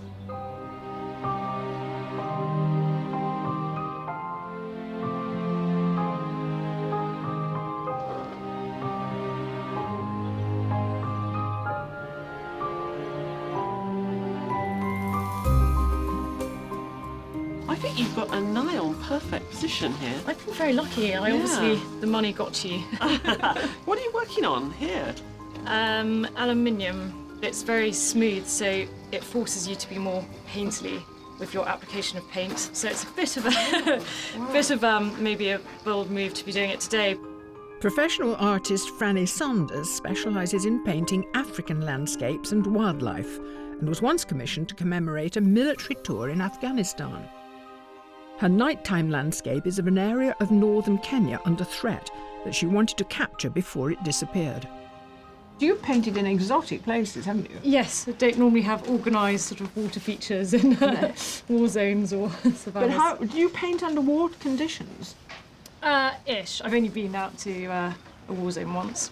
Most of us haven't, nor do we want to, so that does take courage. Yes. I sort of get more scared of going to places like IKEA than I do to war zones. Because everyone else around. Its own kind of war zone. It is. There may be a possible place in the semi-final up for grabs, but for some of the wildcards, it's more of a day out. I am really enjoying painting with this crowd of people. It's like a hillside. It's almost like the tennis, you know, the Henman Hill. With a myriad of compositions, a few artists have caught the eye of the judges. I went to art college in the 80s and mark making. Yes, I know that. But it's very interesting mark making. Thank It's you. looking good.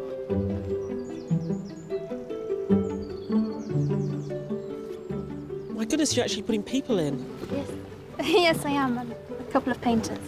That's great. I think you're the only one doing that, actually Really? putting them into the landscape. Yeah, it's fantastic.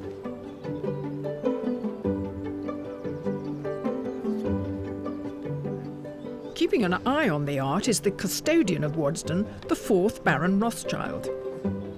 I think it's fantastic. And that's really good pictures. And also, I've never seen Wadston painted as many times in the whole of its history.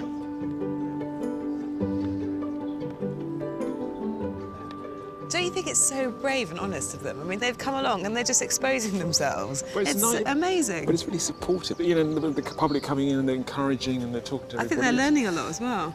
I want you to get your easel out. Come on, Tai. No, I need paint 6 foot large. I wouldn't be allowed to. Yeah.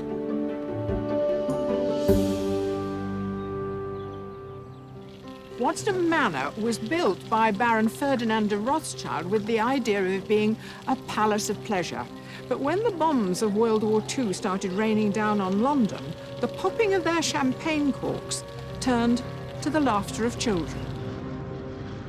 During the Second World War, the government were looking to evacuate children from the urban centres.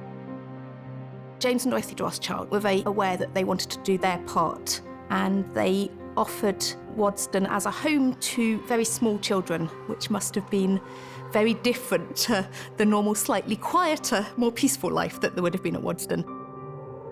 It was a big change for all at Wadston Manor, but bigger still for the evacuees, many of whom came from East London, so had never seen such a building. As you go along the drive, you just saw this panoramic building at the bottom, absolutely gorgeous. Some of the other children congregated together. I can't remember anyone's name, except the one girl called Jenny. But I hadn't got anybody, and I don't think she had it either, so she always tended to come towards me. And it wasn't just the evacuees who moved to the manor. We would go in, get them dressed, and then they would go down to breakfast. And then you would take them into the nursery where you had tables and chairs and did, as you're trained to do, learning through play. Then you would go out for a walk, and it was a lovely place to sit and have picnics. And then you all went on the beds, and you said, you know, lie down, because they would dance on their beds if they got a chance. I remember they took a photo of me.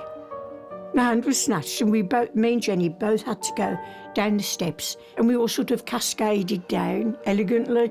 But I believe that I'm in the middle because of the white dress. That's what I remembered the most. And after that, you know, I suppose we went and had dinner.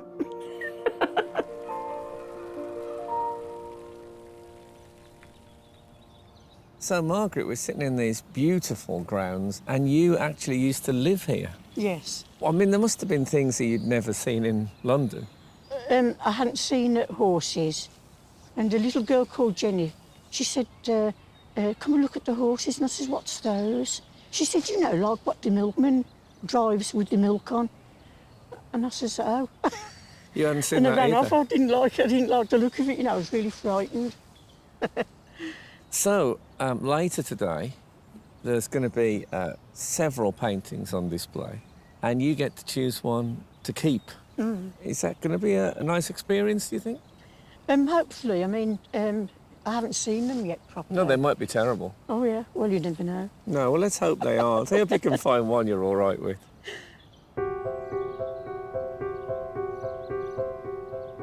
The artists have been working for almost 2 hours, and many of the landscapes are well established.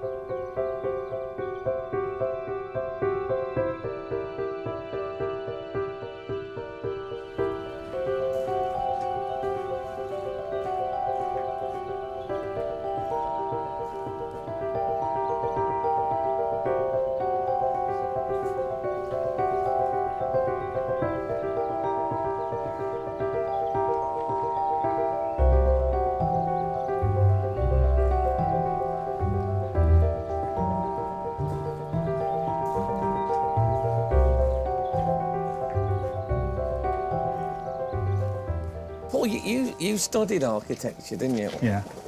Do you feel that that affects your art? It does, but I've spent most of my life drawing in one way or another. Doing things like this has an essence of being at work. OK. But it's quite refreshing. I speak to a lot of artists who talk about the emotional experience of painting and how they feel they're pouring their spirit into it. Oh, don't do that. No. No.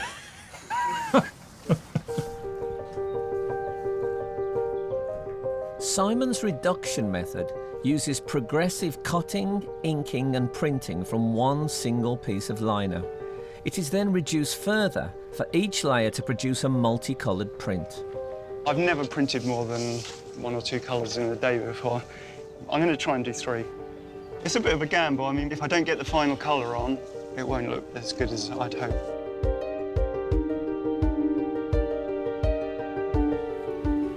I've cut out the whites, so highlights, and then I put my paper down and I've used the back of the spoon.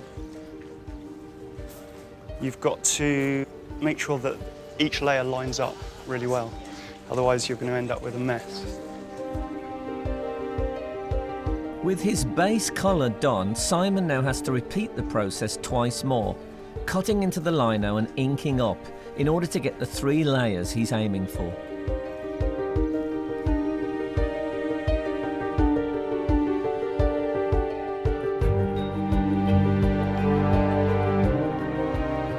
It's nearly halfway through the competition.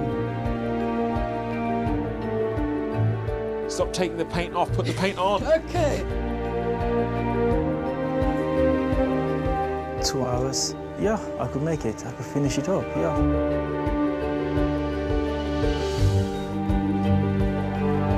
Normally I'd go away, have a couple of hours, go for a beer, come back. Yeah, it's quite intense. I feel the time pressure, actually.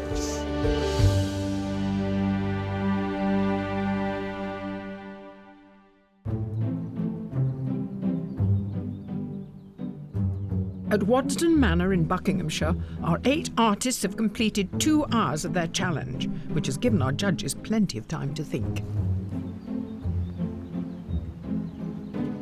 We're halfway through the competition. What's your feeling?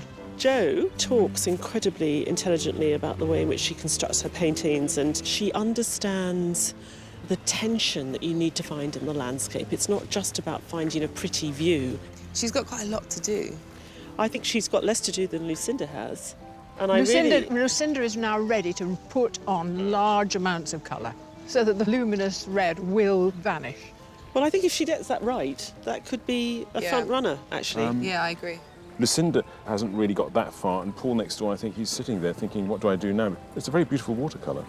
But I'm not getting that sense with the parterre of that perspective that he was getting with the buildings. No, I think it's a much more gentle painting.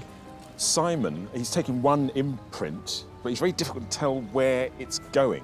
He's determined to use 3 colours. If he's got time, because he says he's never done that before in this short period of time, so we'll see. But I just want to see a bit more personality in that work.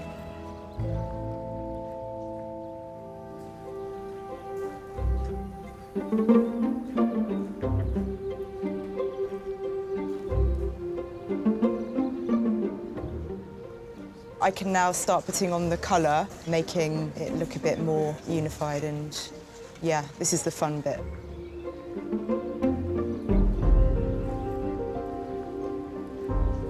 I've gone from blocking it in acrylics and making the mess on the floor in acrylics, and I've put it up here and I'm going in with oils now over the top, and it just refines it a little bit and it gives it a bit of luminosity.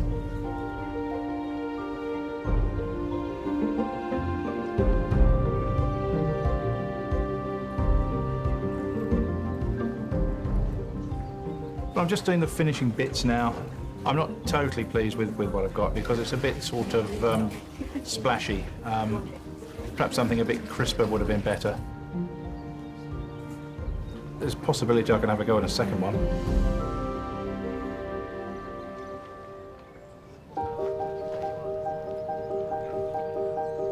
With the chance of a place in the semi-final for the Wildcards, the judges need to agree on which artist to choose, if any.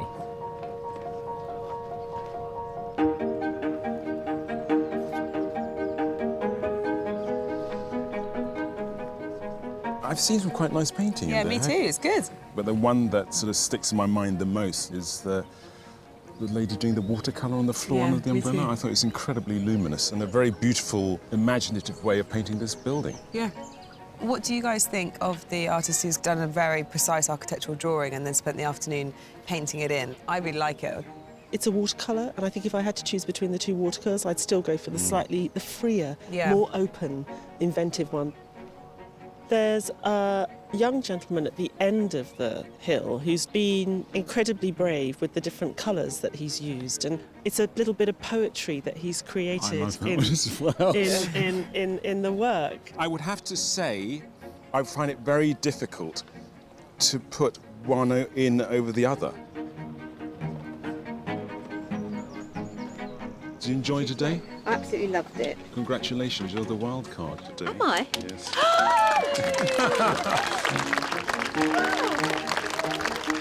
Hi there. You know how much I enjoyed watching you paint today? Yeah.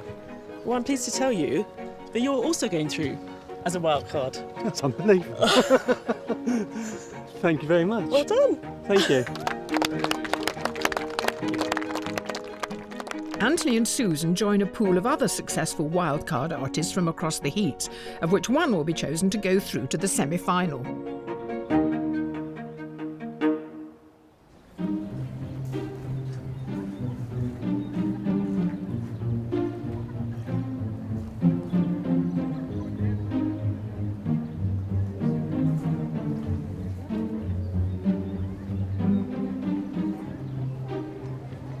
With a wide range of artistic mediums on show, a steady stream of spectators is enjoying a rare chance to observe the creative methods.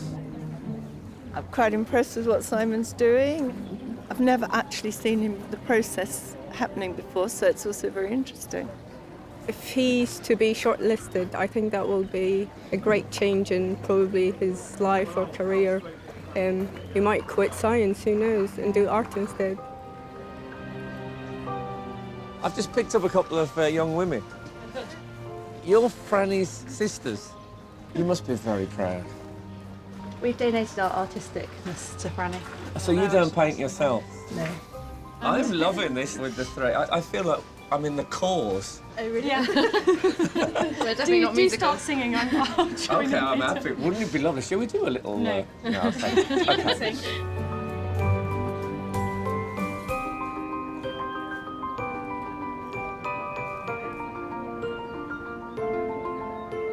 Mike, you're Joe's partner. I am. So you've been and seen Joe's painting. Yes. What do you think? Come on, be honest. I think it's starting to come together. I think she's had far too much time to think about things here today. Oh, really? She often does things over several days, so she'll do 20 minutes and then stop. Okay. As you can see. Why? Well, she doesn't have... Yes, she doesn't have much choice, I'm guessing.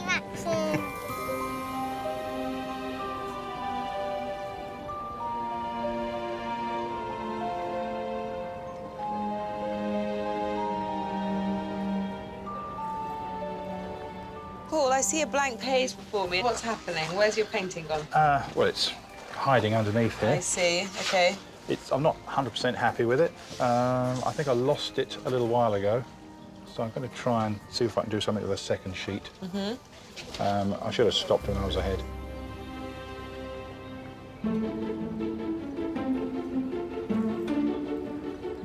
Only 30 minutes remain to complete their versions of Wadston's parterre.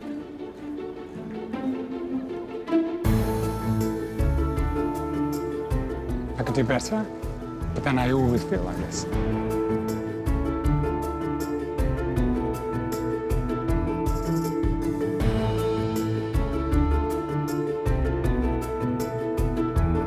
I'd really love to see you resolve this. I'm feeling Push that this far. time pressure, actually. I'm feeling that, Okay, yeah. I shall leave.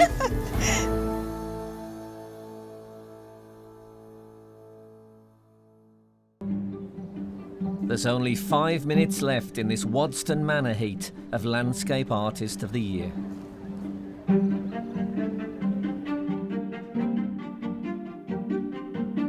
So, Paul, you've done a new painting. Yeah. This is now completed, is it? Yeah, that's it. And how long did that take? 20 minutes. You are the 20-minute there.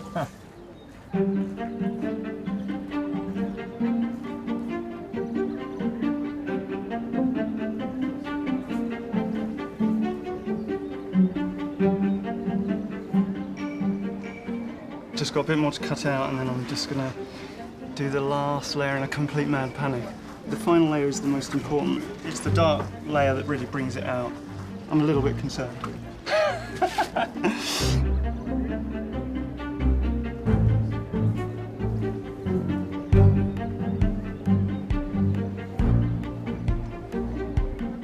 With time running out, we're feeling the pressure too. Oh, come on, man. Come on.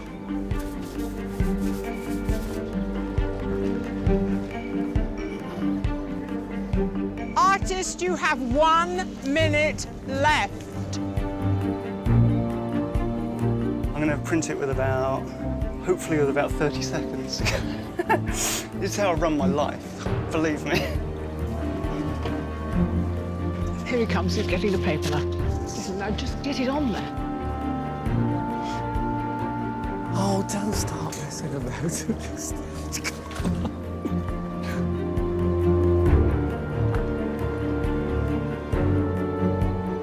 We can't let him finish it. No, he's got to do it in the time now.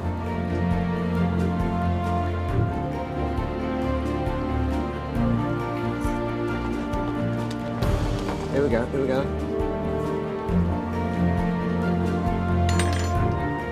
Artists, your time is up. Please put down your equipment.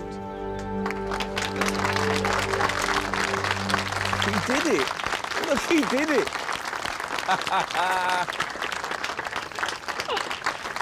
Blimey, my heart.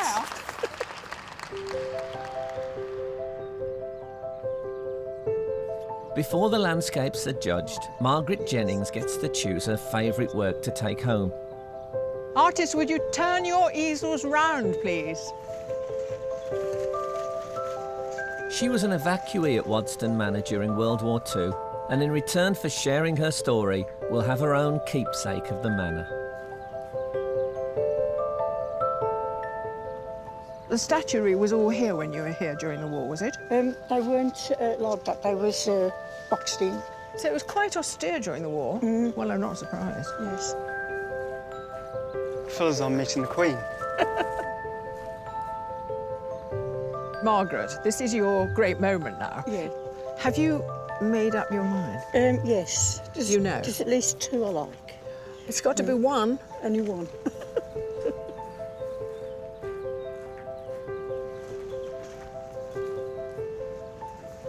Hello, Titus. Hello. I like your painting. It's lovely. Oh, thank you very much, Mother. Thank you very much. That will be yours, and that will hang on your wall, and it will always remind you of this day and your days at Wadston as a child. Yes. Now the judges must whittle the 8 artists to a shortlist of 3, from which 1 will be chosen to go through to the semi-final.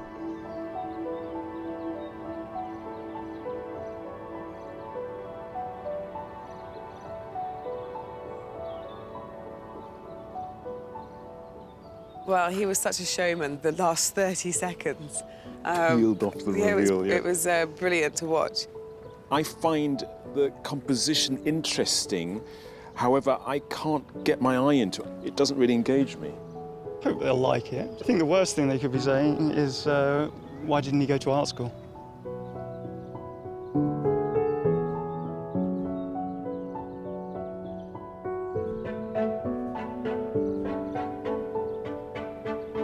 Lots Lots of people will love this painting. It's a beautiful representation of a bucolic English scene, but it's so precise. Do you think it's got a lot to do with his tool, which is the palette knife?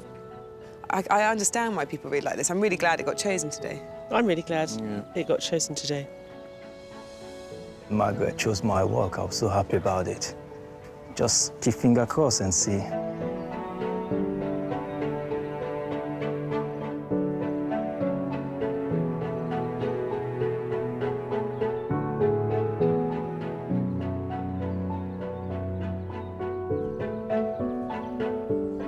I know it's his second painting, and I think it's quite brave to just keep it this as simple as it is. Yeah. He understands composition so beautifully. I took a bit of a gamble this afternoon. Whether they think it's worthy in terms of an artwork, I'm not sure.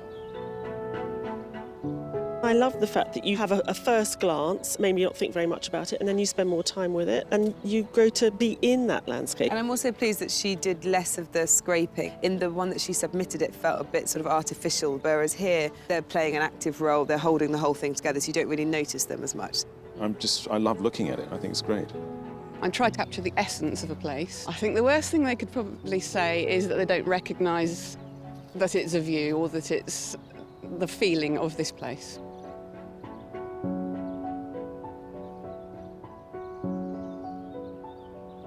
I would probably go for that one. And then I definitely think we should have that one in too. Yeah. Artists, thank you so much for joining us at Wadston Manor today, and well done on creating some brilliant art. But the time has come to reveal who has made it to the shortlist. The first artist is Titus Agbara.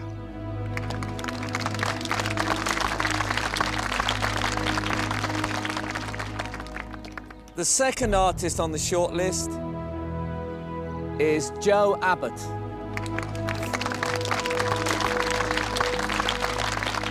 And the third artist to be shortlisted is Paul Gadin.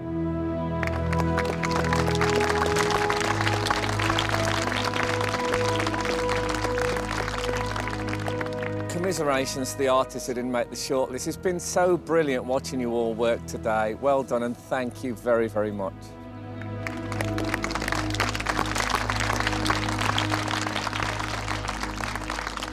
Obviously it's disappointing. It would have been fantastic to come back, but it's great to have been in a competition, so I'll take that forward, hopefully to more competitions. I was happy with what I made, so I'll probably take it away and do a bit more work on it, if I'm honest. To help decide who will go through to the semi-final, the judges questioned Joe, Paul and Titus about their work. We love the desolateness of your Derbyshire peaks. And I was just wondering whether the busyness of this landscape here presented you with some difficult challenges. Normally my technique would be to go into the landscape and do sketches and then come away from it. The one I've done here, I did start off with actually a lot more landscape and pull the sky down. And maybe if I'd gone back into the studio with it, I'd have pulled it down even further. I'm really pleased that I decided halfway to pull back and simplify and reassess, because it's obviously paid off. It was a tense moment when I came over and saw a blank page and I thought, wow, OK, he's starting again completely. Are you pleased that you did? Yes. Today I just had to get that scene out of my system. It wasn't a scene that I enjoyed painting, and I thought I've got to do something I'm comfortable with, which is a simpler scene with a more graphic-y look to it. The other two artists that are shortlisted, I think, have excellent paintings, and I'm quite looking forward to seeing how that turns out. We loved the piece you entered because of its weird compositional device where there's actually no horizon. We guessed possibly that it was done from photograph, and today you were just as happy painting from life. Yeah, when I do an outdoor painting, it's different from when I'm in my studio painting. Okay. If I'm painting outdoor, I think it's kind of free when expressing myself.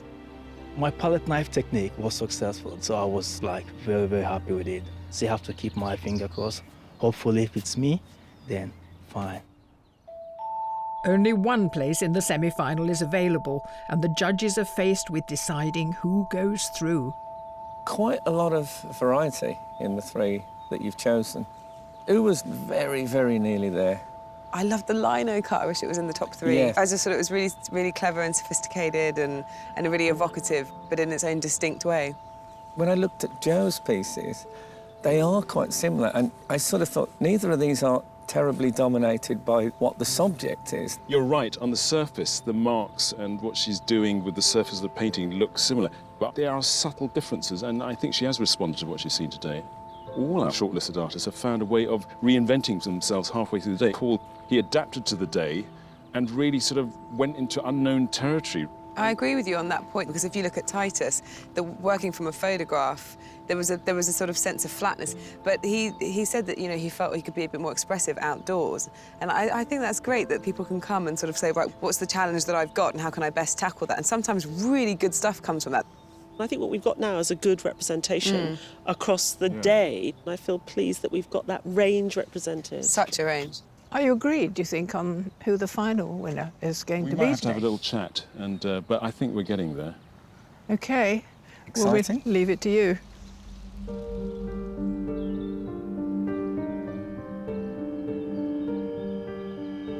Titus, Paul and Joe, congratulations on making it to the shortlist. The judges were impressed by all your work, as you know, and it has been very difficult for them to make a decision, but they have made it. The judges very much enjoyed the artist's struggle and really valued what they achieved both in their submission and in their work today. And that artist is...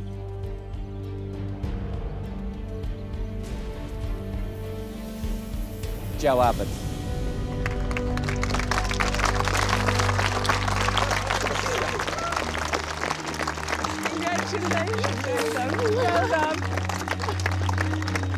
I feel absolutely gobsmacked. Just can't believe it, really. I can't stop shaking. Well done, Titus. Really good, amazing what you've done in a day. I really love the experience. I'll just go home and continue with the painting which I left behind, yeah. Thank you so much. I looked at Joe's work and she'd got marks on there which were really fantastic, and I really thought she deserved it. I'm going to have to go home, take it all in, and then I'm going to have to reassess the fact that I didn't think I was competitive, because I obviously am.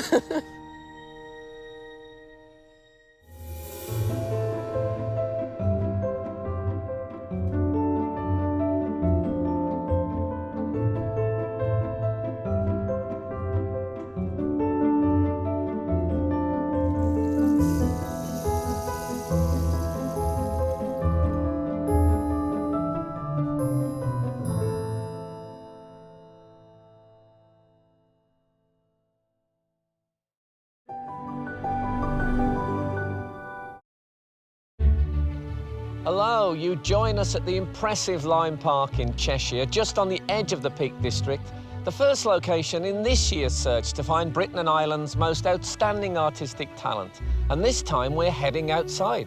8 amateur and professional artists will have just 4 hours to produce a painting that impresses our 3 demanding judges and claims a place in the semi-final. So sit back and get ready to enjoy some really great art. Welcome to a brand new series of Sky Arts Landscape Artist of the Year.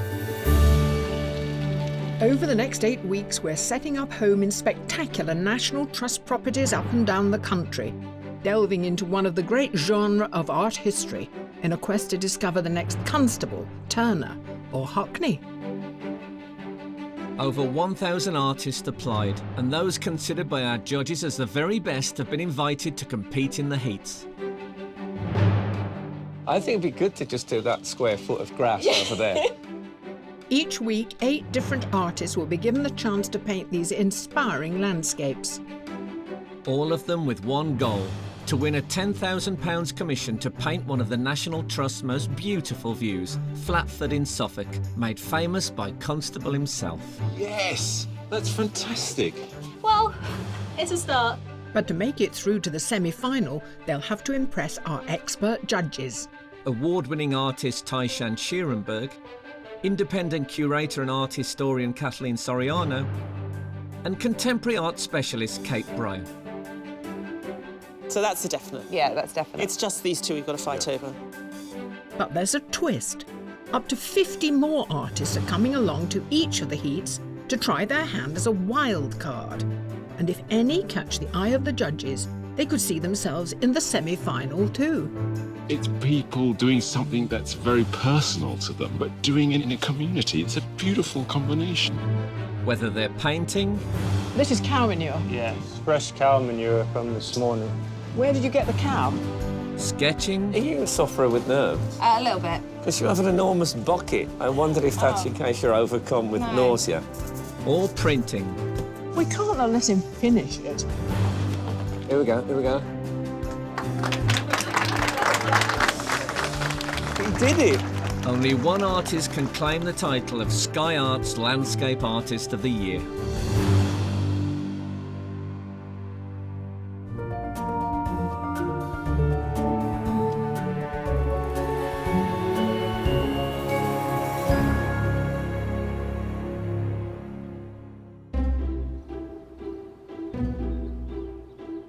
In each heat, the selected artists are a mix of both amateur and professional. Today, there are 2 amateur artists, Chris Robinson and Tim Galton. I'm very much looking forward to meeting the judges today. I have great respect for them. And 6 professional artists, Venetia Sims, Adabanji Aladi, Marta Fakula Mack, Sophie Levi, Sean Williams and Jamie Hageman. I'm a mountain artist, so I'm going to have to adapt to painting reflections and buildings. The judges selected the artists purely on their talent from a digital submission of one of their landscapes, so today they're seeing the real thing up close for the first time. Well, goodness me, who'd have thought when you put out the challenge landscape, you would get something so varied as this? How does this match up to what you saw in digital form? It's a dry point. Dry point. Yeah. There's some very beautiful marks, like the coppice in the back, which is a very inventive kind of... I don't know how it's done. It's got some great colour. Really interesting art. I think it's a lovely piece. And quite brave with that sort of completely empty sky in the background. Yes, they stopped in good time. Yeah. They didn't overdo it. Right, this one? When we looked at the portraiture before, we always were concerned that those people who were photo and hyperrealists wouldn't be able to create a portrait in the time. But I'm also looking at the passages that aren't in the snow here, for example, and they're actually quite loose and free.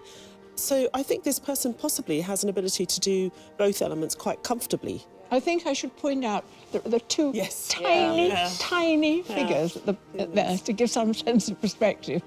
Is it just showing off, do you think? Maybe. I don't know. I am impressed by it. I can't help but be. Well, you're meant to be.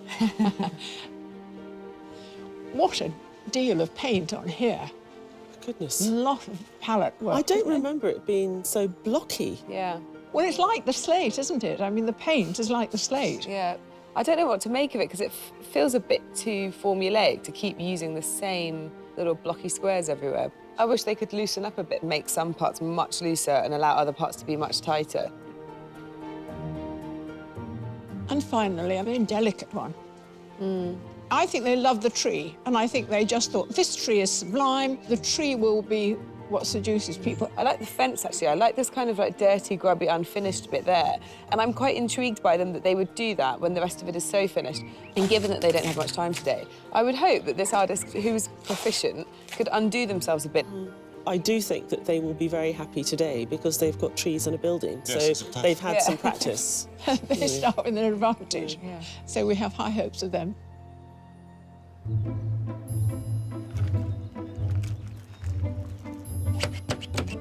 All facing the same view, the artists have been asked to paint a composition of Lime Hall and its reflecting lake. Originally a hunting lodge, the hall was transformed into a mansion in the middle of the 16th century. But such a splendid view isn't to everyone's liking. I think heading that way, you're looking across the building, it's a bit more pleasing. You're a little bit lower as well down there, maybe. Maybe this is my mountain eye coming into it. I think it's lovely. I'm going to focus though on this side because I like the greens and I like trees and this bit of water is nice. Water I could do without, but it's there, can't ignore it. and the building is quite tricky, but that's the challenge, I think. If not, it's going to end up in the lake.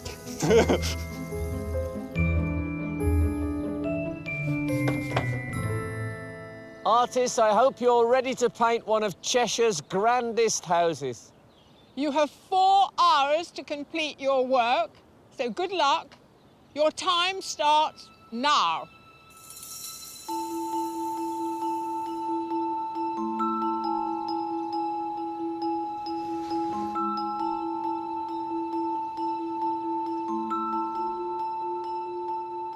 Deciding which aspects of a landscape to feature is a matter for each artist's individual style. But for one, his day job could be influential. You're an architect. Yes. And it turns out the composition today includes a building. A big house. A building, yeah. Does that give you no. an advantage? Absolutely No? not. Really, why not? Because the last thing I want to do is draw and paint buildings. All I'm doing is seeing an Italian building with Ionic columns, and I've seen so many of them in my life. Oh, God, I've now got to paint one. Chris Robinson is from Kew in London. A self-taught artist, he likes to paint outside no matter the weather. His submission painting is an impressionistic watercolour of the Chilterns in Oxfordshire.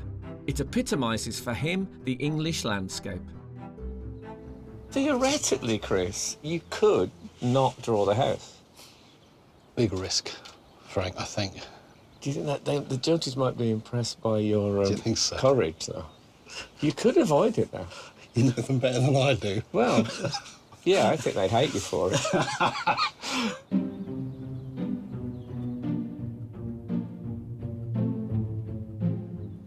Hello, Jamie. Hello. How are you doing? Not too bad, thanks. You've set yourself the most incredible challenge, because I'm guessing your work normally takes a little bit longer than the 4 hours you've got? You've guessed right, yeah. Jamie Hageman lives in Fort William, Scotland. He divides his time between climbing mountains and painting them. His submission piece is of the mountain Blencathra in the Lake District, and it took more than 2 months to complete. I've done a very quick sketch, which is fairly rubbish, but will help me. I quite like the simplicity of it. And What's going to be interesting is to see how detailed you're going to be able to become, Yeah. because I know that's where you feel more comfortable. I'm going to focus on an area of Okay. detail. I think this would be a little bit more of a demonstration. To show I can, Okay. maybe the whole painting won't be finished. We like a sense of promise.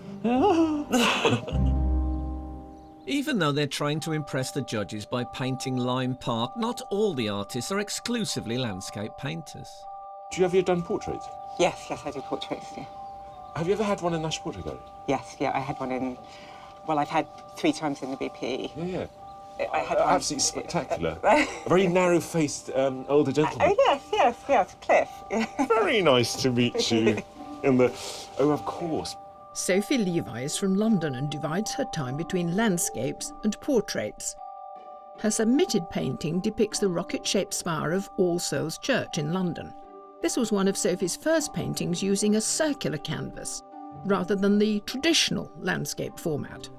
I've only painted once on a round canvas. It's a completely different compositional sort of problem, isn't it? It is, yeah. Because you don't have the straight edges. Does it mean sometimes you can use it as a way of bending space?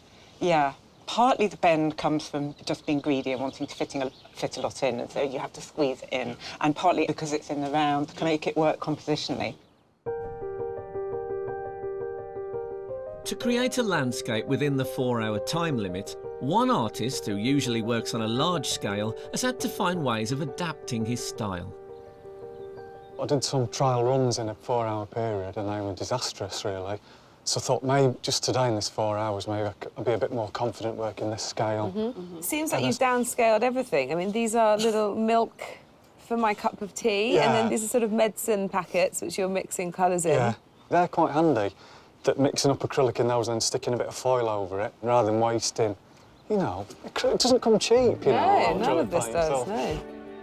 Sean Williams is from Sheffield and studied painting and printmaking at Sheffield Hallam University. His submission painting is of a new building development near his father's home in Nantwich. Today, the size of canvas isn't the only aspect of his work he's changed.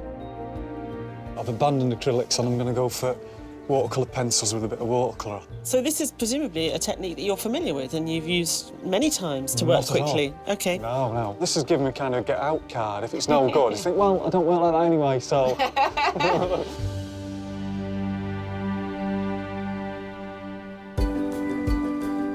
This year, adding a new element to the competition, we invited 50 more artists from all over the country to Lime Park to try their luck as a wildcard. On a first-come, first-served basis, and no matter what their medium, experience or age, they're here to try and impress.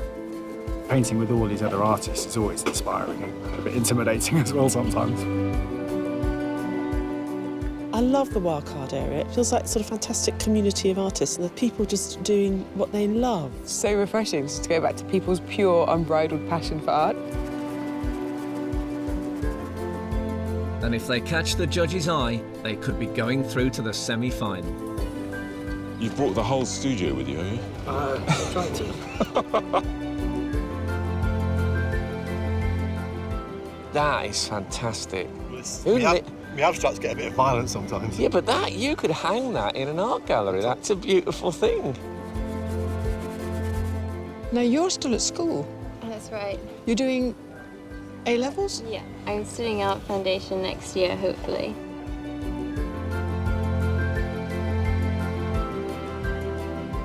I like nature. I'm a naturist. OK. So I like... When you say you're a naturist, it doesn't mean you take your clothes off. Natural thing. Yes. This nature. Yes. Not that kind of. No.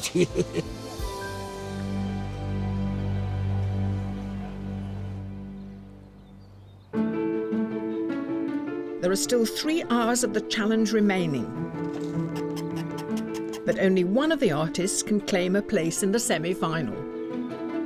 Bit of a slow start, a bit of a hesitant start. If I was a racehorse, I'm a couple of lengths off the back of the pace, I think, at the moment.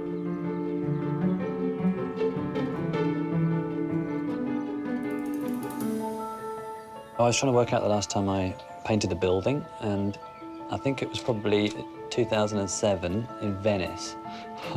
So, no, and I haven't been practicing buildings. I'm not over the moon about where the painting is at the moment. It needs quite a lot of work, basically. So I'm just ploughing on.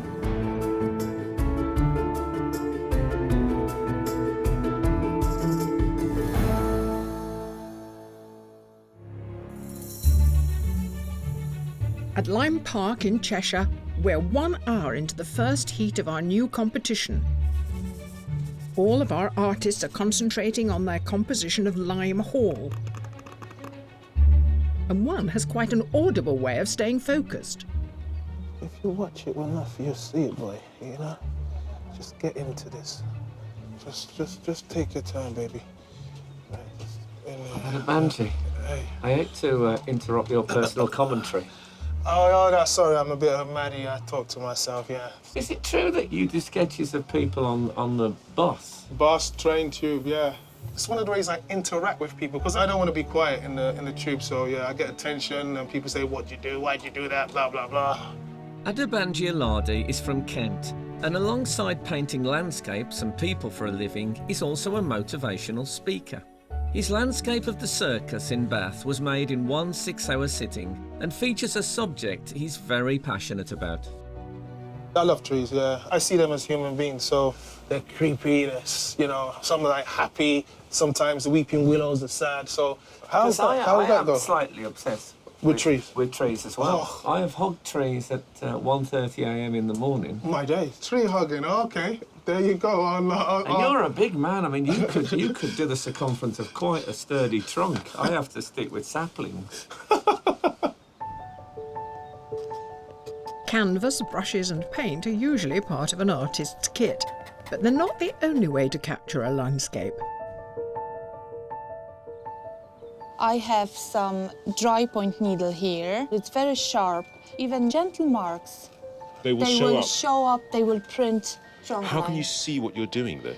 You have to feel it? I have to feel it, but that's why I made this drawing, so I know where I am. Marta Vakula Mack studied art in Krakow before moving to Dublin, where she now has work in the National Gallery of Ireland's permanent collection. Her landscape is an abstract representation of her favourite view in Wicklow, made by etching onto copper before printing. The print you entered with, it looked like some marks had been painted on. No, this kind of effect is made by sandpaper. This gives you nice, really subtle tones of greys. But you can't.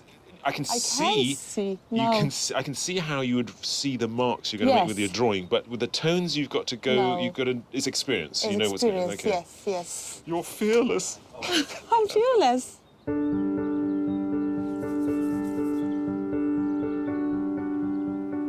You've recently become a full-time artist, made the plunge. Yeah, well, I finished art school last summer, so I decided to not get a normal job and try and make it work.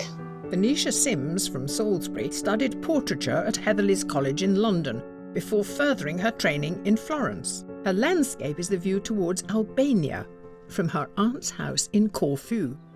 You've got a lot blocked out here. You've taken the distance away and you're right up there next to it. Yeah, I thought, to be honest, it's such a sort of amazing, strong building. That's the focus.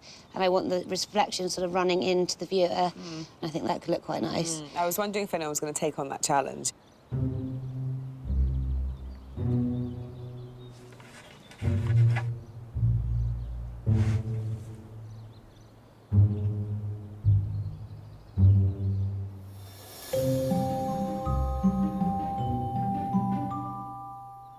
I got warned today. They said when you talk to Tim, don't mention clouds because he'll go on for ages. That's right, yeah. But there were no interesting clouds today. But you know a cumulonimbus from a fair weather cumulus. Yes, yes, from that. I hate those fair weather cumuluses because where are they when you're in trouble? Tim Galton is a business analyst from St Albans. His love of art began as a child when his father, a landscape artist, used to take him on painting trips. His landscape is of the Green Bridge of Wales on the Pembrokeshire coast. Painted in thick oil, he used his utensil of choice, the palette knife. What is it about that sort of blocking palette knife? style? Yeah. My inspiration at the moment is very much the very material nature of my subject matter. So, you know, be it tree bark or the texture of a rock, those substances can best be described by use of a thick, loaded palette knife. I like the sound of a loaded palette knife. That's what it That is. sounds like something that could do a bit of damage.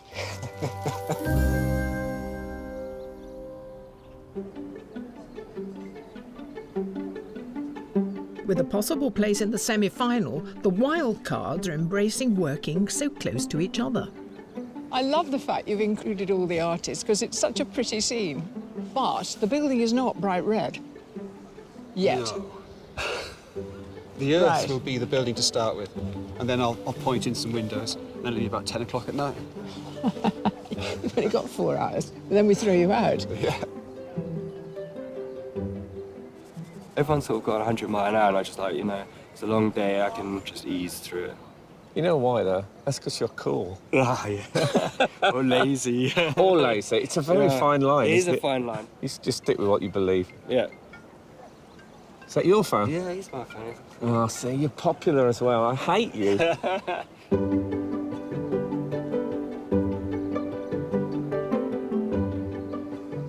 We've got a watercolourist, and he's done a very beautiful picture of the house. There's somebody drawing in charcoal at the top. It's got a great light to it, which is unusual for a drawing. There's a young girl.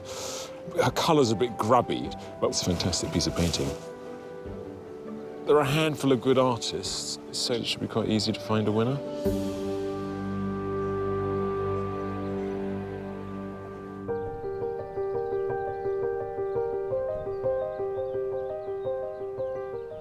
I'm becoming more and more fascinated by the painting of water.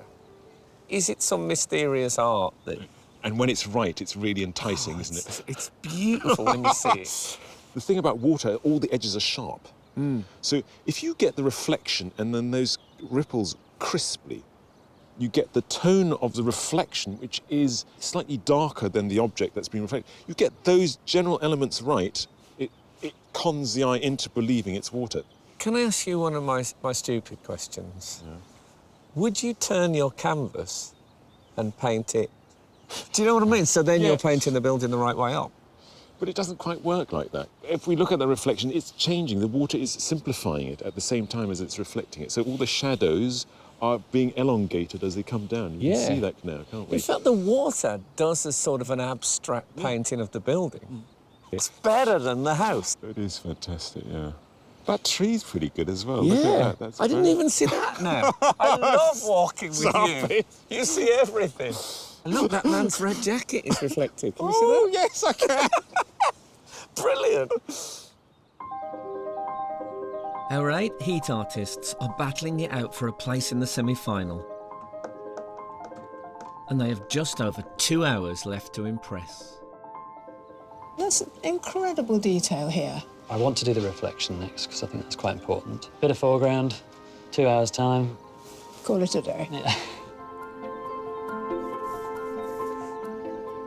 So I'm going to print yellow first. Yeah, it's not bad. I'm probably a little bit behind because there's a lot of canvas to cover still. The house is looking a little bit weedy, and that's it's not how it should be. So a little bit worried.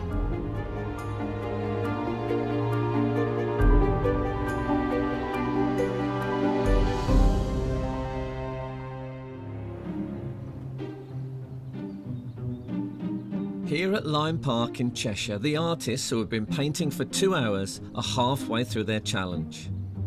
Yeah, exciting. But do the judges agree? So, Chris, the architect. He has captured an incredible sense of mood already. It might not be necessarily the mood of this place, but it's a very evocative piece. It doesn't feel like here. No, but I don't want it to feel like here. I'm here, I can see it, I could take a photograph. I mean, it's his job to take artistic licence. What about Tim? We may get there, but it feels a bit slight to me at the moment. I thought he wasn't going to get there at all. I mean, he reduced this building to this grubby little grey frontage. And then as he got there, I thought he had a little something was happening, and just now he started to produce the reflection and also the texture of the building. I'm kind of excited. Banijay.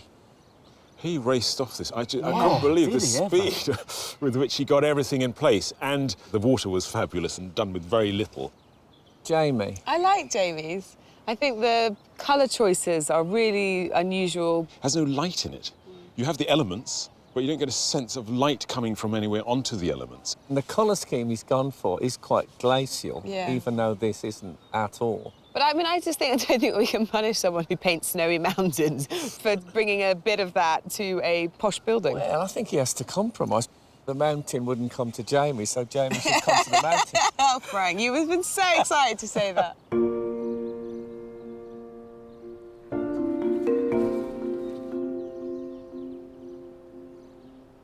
This is amazing. Wow. Thank You're you. nearly finished. Oh, well, a long way to go. It looks that, but because of our different Looks styles, good to me. Been going at a steady pace so far. This is a wonderful bunch, and everyone's way of doing it's different. So, wish I was ahead, but can't do anything about that.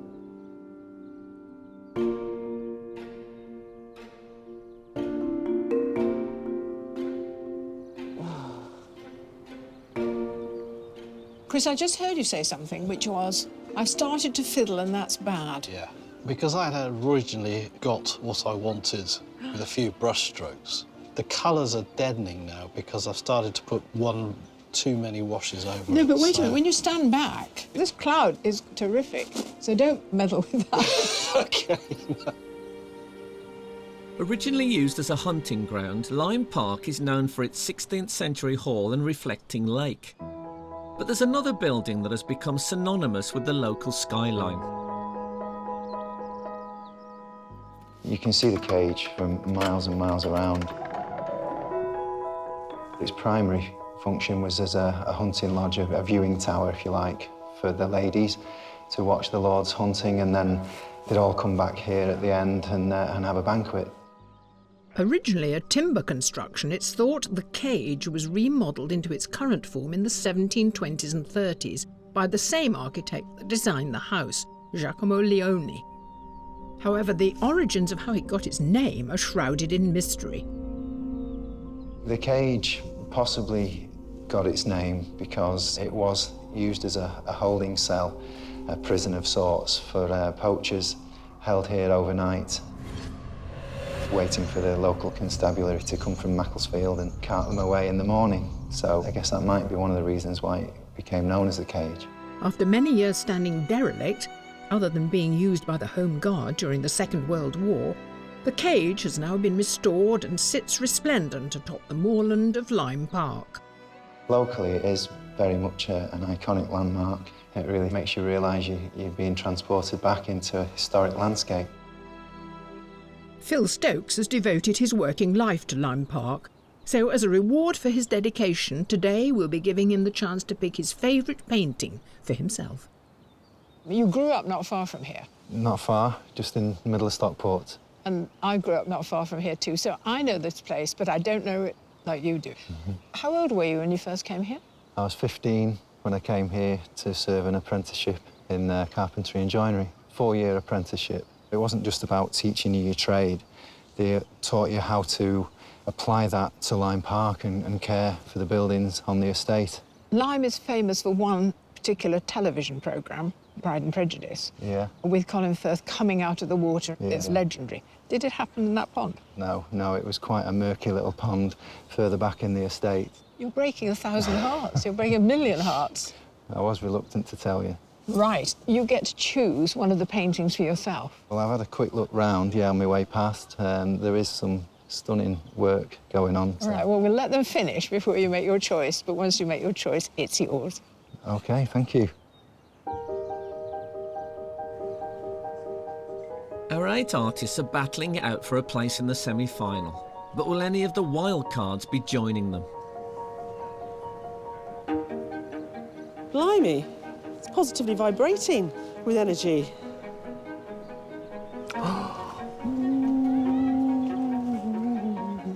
Fabulous. To be in with a chance of making it to the semi-final, the judges have to agree on just one wildcard to put forward.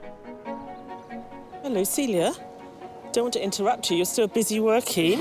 I think I'm nearing finish now. Well, you've made something that's quite different. It's got a very sort of architectural feel to it, and we love the light that you captured coming from the orangery.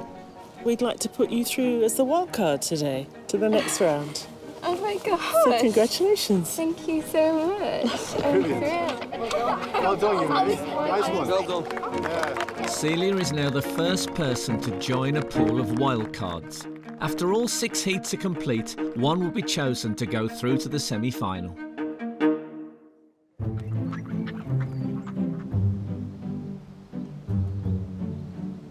I'm slightly happier than I was before, but that wasn't difficult. It's just the time thing, it's an issue. I was almost hoping you'd be struggling more, so I could say to you, you've got a mountain to climb. But you haven't got a mountain to climb. You've got, I think, a hillock. 30 minutes remain in this first heat of Landscape Artist of the Year.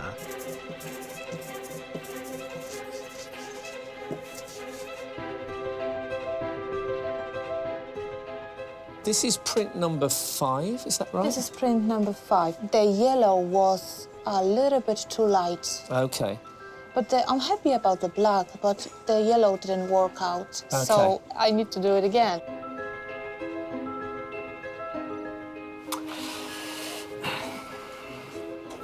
The building still isn't strong enough, and that's what I'm worried about. That's what's going to let it down.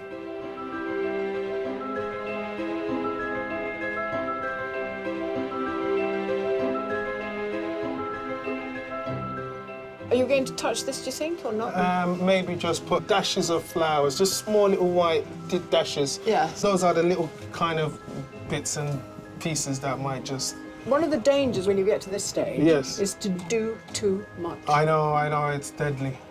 You've got to know when to stop. I have to.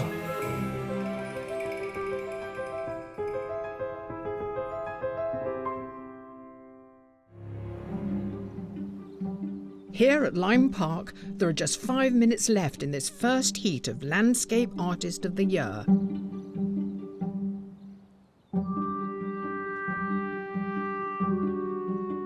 I'm going as fast as I can. Yes, I've missed out all these arches here. You've got the spirit of the building. Good. That's nice. You can use that if the judges ask you why you haven't finished it. Well, I like it.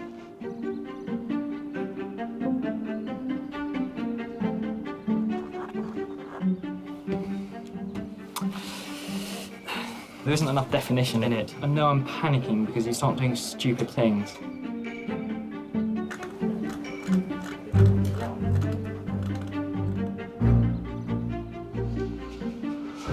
How long have I got? There's no choice, is there? I'm just trying to make it work last minute.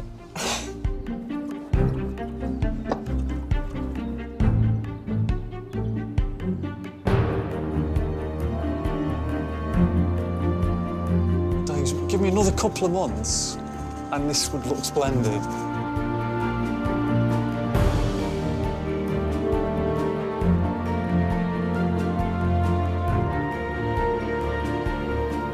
Artists, your time is up. Please put down your materials and step away from your work.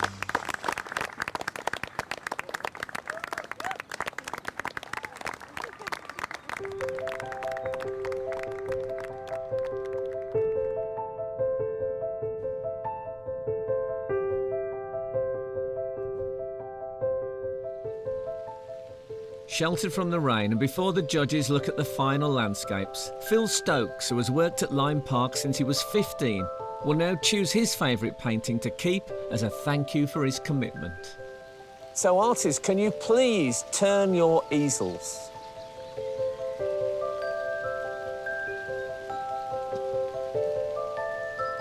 Recognise it? I do, yeah. I like the way the house is just nestled into the landscape on that one. If you've got a big circular spot on your wall, this could be the one for you. That's quite foreboding, that backdrop to that one. It was a foreboding kind of a day, though, wasn't it, sky-wise? So do you feel you have your winner? Yeah, I think I do. Yeah, we talk quite a lot about spirit of place here, and I think the one that's captured that for me the most is this first one.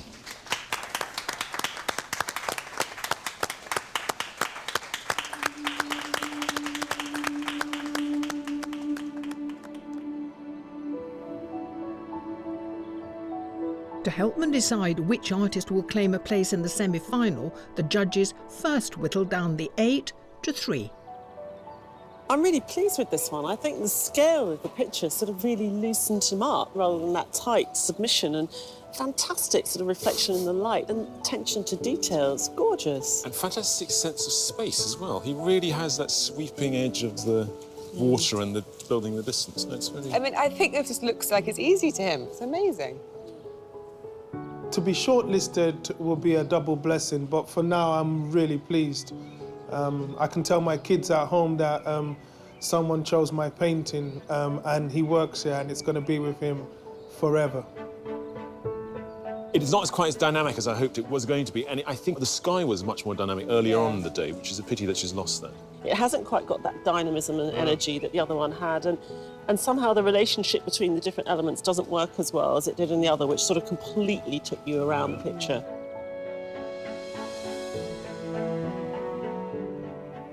The inventiveness of the little drips and stuff, it makes the water very watery. It's the only word I can think of. There's not much there, is there? It's quite soft, but then I like the undone architectural drawing. I like the aggressiveness of these trees. It's unusual. Yeah. It went OK at the beginning, and then it just sort of died away at the end. So I'm feeling a bit deflated.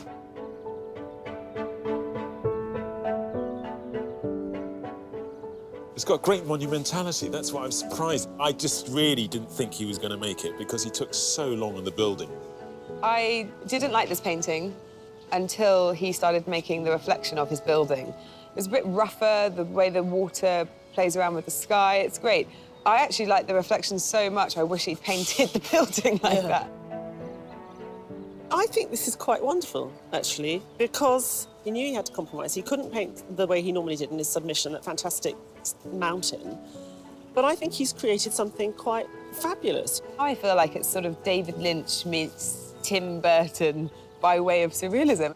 these very strange colours, which I thought lended a sort of lightlessness to it, but it gives it a very strange, brooding atmosphere. I think it's fantastic. When it worked, it suddenly took me with it. I think it's a phenomenal piece of painting. That experience was terrifying. I didn't have enough time to complete my painting. The subject matter was something completely different for me.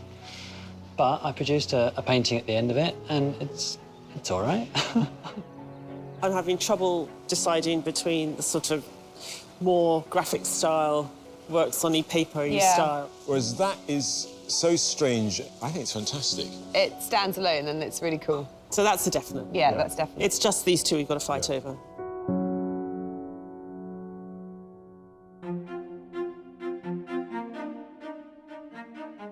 But only 3 can make the shortlist. The first artist to go through is Banijay Arts.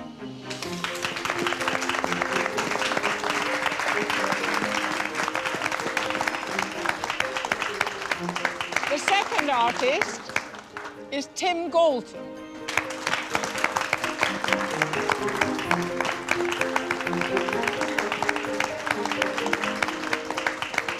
And the third artist to go through is Jamie Hagman.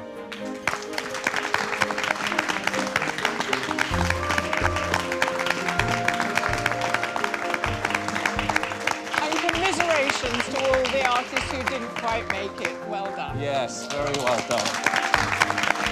I was happy about the drawing at the beginning, but then for some reason I couldn't get the print right, so I am a bit disappointed. I think it's been a fantastic experience. I don't feel down, I don't feel indifferent. It's great, and if anybody else sees anything like this come along and they're potential artists, I suggest they have a go. Before they decide on today's winner, the judges chat to Banijay, Jamie and Tim about the work they completed today and their submission landscape. Did you work out your composition quite quickly, and do you normally paint this fast? If I was to do this on my normal basis, I would do it over 3 to 5 sittings. But there's a little bit of adrenaline and pressure, and so I kind of pushed myself a little bit. That's why I'm drained at the moment, yeah, so yeah. I felt like you were sort of getting an energy off everybody around you. I love people. Everything about people, I just love it. So it helps me when I paint outside too. It could tilt anyway because even the 8 artists, they're very strong. So there is a very kind of fierce competition. Once you got beyond the building, you freed up. I mean, have you ever painted buildings before that? I have. I mean, at the moment, I guess I'm most inspired by the raw, organic elements of nature. Did you enjoy painting the reflection more than the building, or do I just feel like you did? I always enjoy painting reflections, so yes, you're probably right, yeah.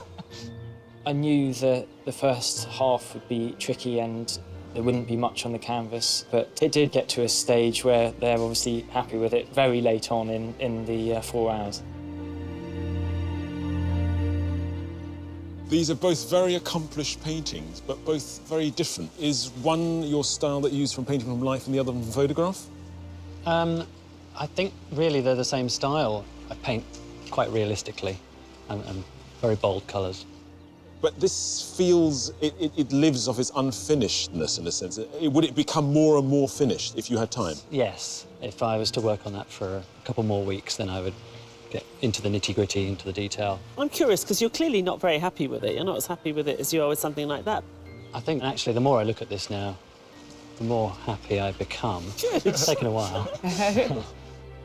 I think they understood the fact that I really had a rush on, couldn't complete the painting. But I think, actually, they found some positives in that. So I was quite relieved at that. Yeah, yeah. Interesting, with your shortlist, I think I prefer what they did today, all 3 of them, with what they actually submitted. Yeah. Yes, I think we all do too. We do, yeah. Today, they're allowed to break the rules that they've set for themselves. A lot of people get a great deal out of that. But I don't think Jamie's quite come to terms with what he made today yet. Yeah, and also understand what is compelling Jamie to finish his paintings always to this high finish. It might be quite interesting for him to think, actually, it's something I do because I've always done it and people think it's great. Actually, maybe art is found in a slightly different style. I think that applies to Tim as well. I think the journey he's made from the painting I love very much, which is the great Welsh slate cliffs, he's moved a long way from there. Yeah. Yeah, I think all three finalists did as well, because Banijay was saying that he was responding to the time constraint and the people. You know, he sort of sprinted a marathon. It was so impressive. So we're providing a service. So I suspect you have your winner. Was it a unanimous decision in the end? I think it was. I think it was, yeah. Pretty clear.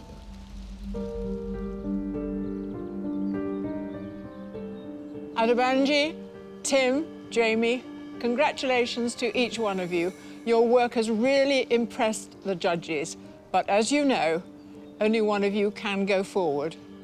Yes, and the judges have made their decision.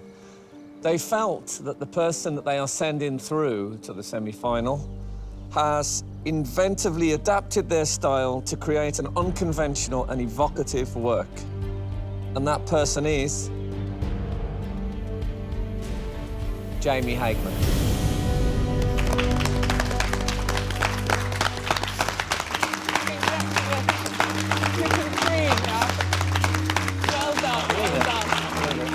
I'm thrilled for Jamie because I think he deserves to go through on this occasion.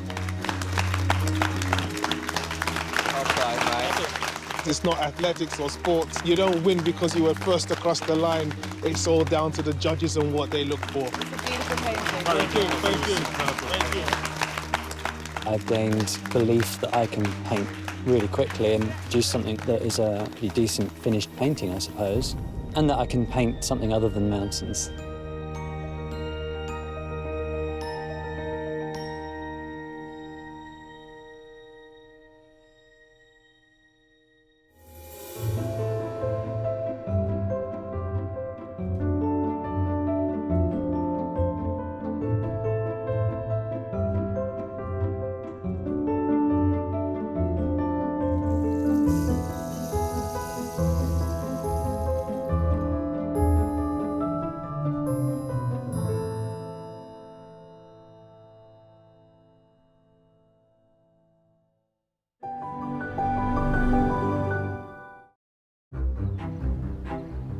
Hello and welcome to the beautiful Lyme Park in Cheshire.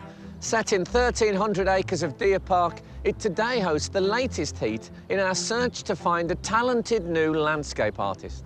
8 competitors, a mix of amateur and professional, will attempt to capture one of Lyme Park's most outstanding views in just 4 hours. But to claim a place in the semi-final, they'll have to impress our 3 esteemed judges and cope with one of the wettest climates in the country. This is Sky Art's Landscape Artist of the Year. In our search to find a new landscape artist, we're setting up home in some of the National Trust's most inspiring estates.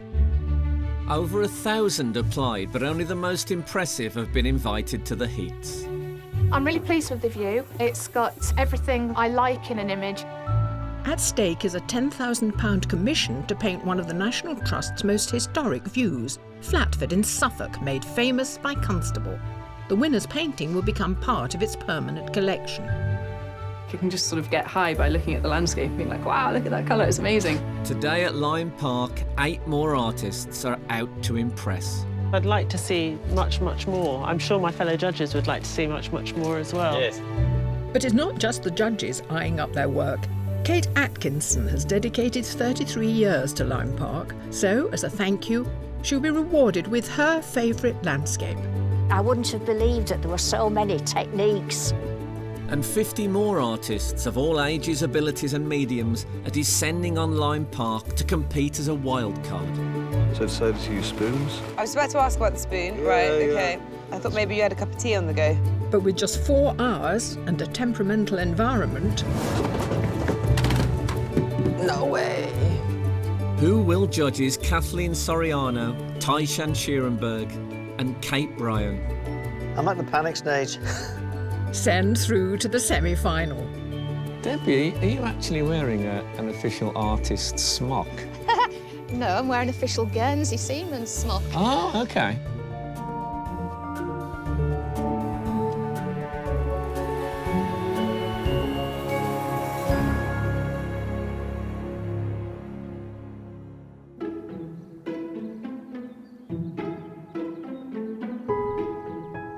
Hoping to captivate the judges are professional artists Mike Kirby, Kyle Noble, James Green, Georgia Murray, Yinji Sun and Debbie Grice. The location is absolutely amazing. It's a beautiful place to come and visit, and I'm really excited about painting it. And today's amateur artists are Frances Worrell Campbell and Kathy Thomas, who also competed in Portrait Artist of the Year. Last year I was shortlisted. I managed to make the final 3, which was fantastic. So I'm hoping to be able to do that again today, and possibly even better, fingers crossed.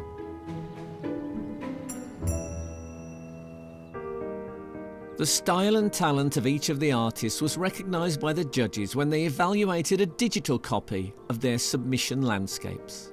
So these are the paintings submitted in the flesh. We begin with high drama. Yeah, I mean, it does sort of deliver the eye into the distance, at least. Fantastic sense of the mood. They should be very happy today. The weather's changing constantly. It does make me think that this is an artist who has got their own mind. I felt like I wanted to say, and now we head to the Far East. I like an artist who's not afraid to bring in outside influences and to create something which is totally unique. I'm looking forward to seeing Lime Park à la Japonaise. Yeah, exactly. This applied to Cheshire. This looks familiar, doesn't it? Yeah, this extraordinary paper. Yeah, this is Kathy, who was in the portrait series. And made her own paper, didn't she? I quite like the filmic nature of it. It's almost like looking at a little story in sections and you sort of travel along it. I think it's rather clever. And we definitely recognised her and spotted her even from the digital image, and I think it jumped out really strongly. I find it remarkable the way he understands design. You know, he's made it so your eye follows it through to the open space in the background. I love this aerial perspective. I feel like I'm flying over the rooftops. It's just really vibrant and joyous. Look at those lampposts They're great, down aren't at the they? bottom. They are just incredible.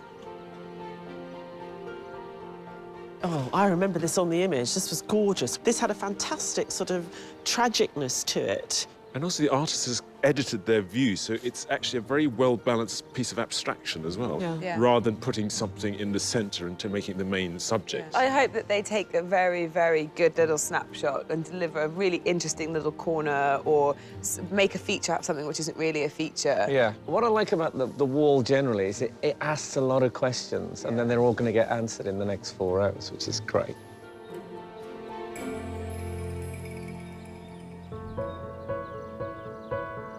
Today, the artists have been asked to turn their backs on the 16th century building of Lime Hall to face the stunning view towards the reflecting lake.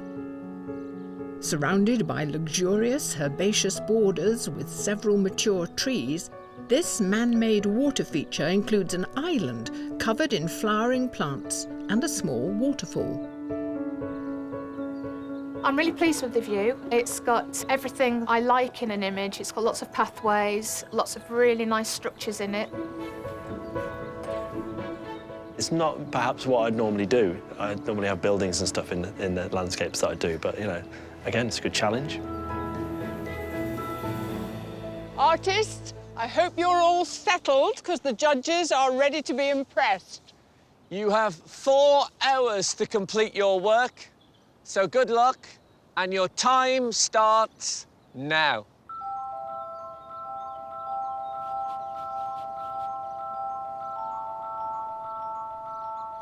An ornate garden isn't every landscape artist's idea of a perfect view.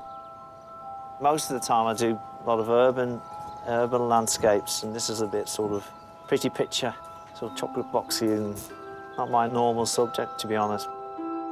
Mike Kirby is from Liverpool and studied at the Wigan School of Art and Design before he became a storyboard artist for an advertising agency. His submission is of Stanley Dock on the River Mersey, where his father, a merchant seaman, was gateman during the 60s. I like the steps bit that you've already identified. It's a nice feature, I think. Well, it's man-made, so that's going to make you feel at home. And also, it's got some great light on it as well. Yeah. Have you painted before? No. You're quite good, though. That's... No, well, I just listen. Right. And watch. Yeah. Quite a No, lot. it is. That's a nice focal point. We've got my inks here, which I'll be using for the printing, and my little rollers here for rolling the ink on. And this is my printing press, otherwise known as a spoon. James Green has been a full-time lino cut artist for 10 years and captured this view from near where he lives in Sheffield. In Portrait Artist of the Year 2013, he was shortlisted with his print of Simon Weston. Back for more. Afraid so, yeah. So you're probably feeling very relaxed No, and I'm calm. not. This is twice as big as the lino cut that I did in the portrait series. So And it's still quite a small work, isn't it? yeah, But, it doesn't feel that to me. It feels quite big to me. Oh. And will you print in 2 colours, or? I'm not sure yet. Yeah. Depends how much time I've got. So when do you work that out? Is that really a time factor? Yeah. See how I get on for the next hour, and then I might add another colour element. I'm really not sure yet, though. But... Well, you've got everything stuck down, so Yes. I don't want to see your lino cut flying into the lake. No. Otherwise, we'll have a Mr. Darcy moment of Tai retrieving it for you. Yes. Yes, that would be fun.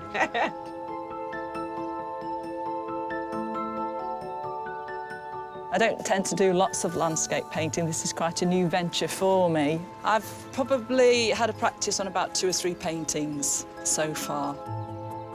Amateur artist and former police officer Kathy Thomas primarily produces portraits.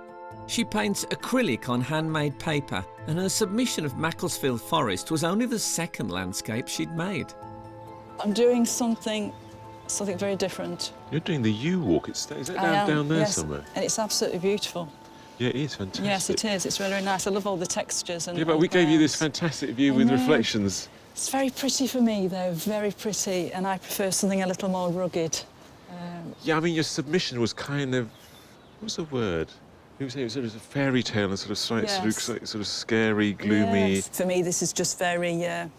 it just seems on one level, really, one depth. It's very landscapey. It is, yes.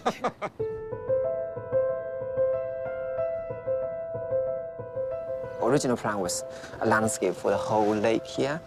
Actually, I just accidentally took some photo with the portrait. And then when I see the photos, I feel that, oh yeah, portrait is definitely going to be better. Born in rural China, professional oil painter Yin Ji-sun teaches adult art classes at his Whitechapel studio. Reimagined from memory, his submission captures Sanquin Mountain in China and a peach tree reminiscent of his childhood. We're not very far into the competition, and yet you've made a fantastic impact already. Thank you for your Are you complimentary. racing somebody?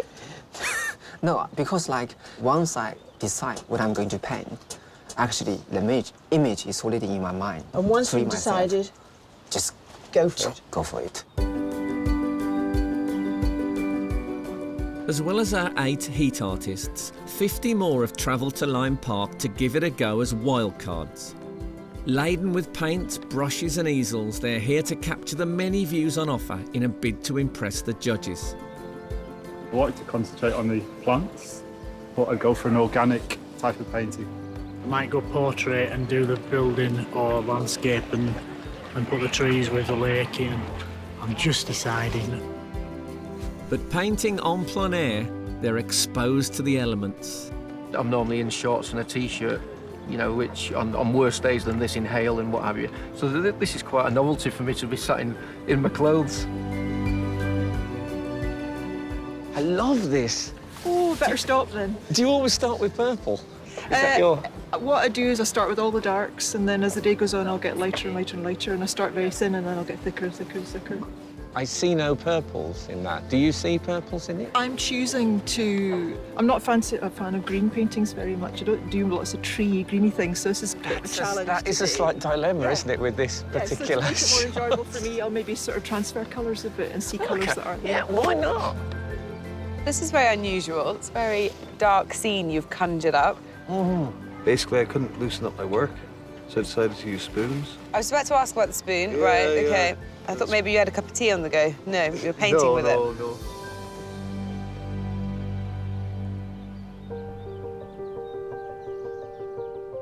The heat artists are 1 hour into their 4-hour challenge. The clouds, these are a new addition, are they? Yeah, because when I took the photo originally, it was just a sort of white Oh, it was blanket just of cloud. and there wasn't really any break in it, so I'd much rather use a contrasted sky. So I'm drawing the clouds from real life and sort of working as I go along. I love a stylised cloud.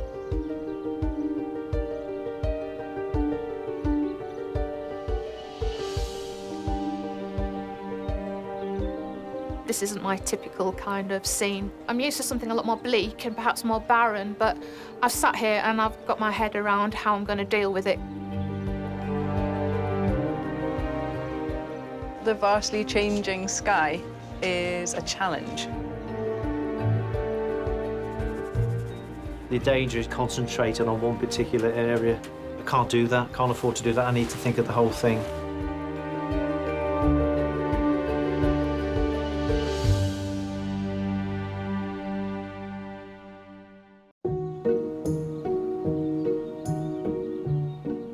Lyme Park in Cheshire is home to our latest heat of Sky Arts Landscape Artist of the Year.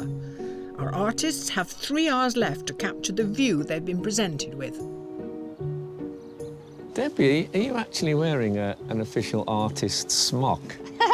No, I'm wearing official Guernsey seaman's smock. Oh, OK. It is from Guernsey, yeah, but I've had it ages, and this is an official. If you want to have a photograph as an artist, it's the one to wear. Yeah. Professional artist Debbie Grice studied at Glasgow School of Art and prefers to capture landscapes whilst painting outdoors. Her submission is of Haworth Moor in West Yorkshire. She wanted to capture its bleakness, weather and drama. So when you paint something like this, I mean, those flowers, you don't take them piece by piece, do you? At all? No. I'm looking for some sort of musical symphony. OK. So almost like you can hear this scene, if you know what I mean. That's how it is. Yeah. Oh, now you're going to diagnose me. No, I think it's fascinating. The sort of big drive of the music, really, is these heavy marks here. These would be the percussion. And I can see how that those flowers bring sort of that light treble Yeah, absolutely. to the whole piece. Yeah. You seem to have got quite far ahead in such a short time. Are you happy with the pacing? Yeah, I work quite quickly, naturally, in my studio. And being here right in front of the landscape is just really inspirational. Georgia Murray studied at Duncan of Jordenston in Dundee before doing an MA at Edinburgh College of Art.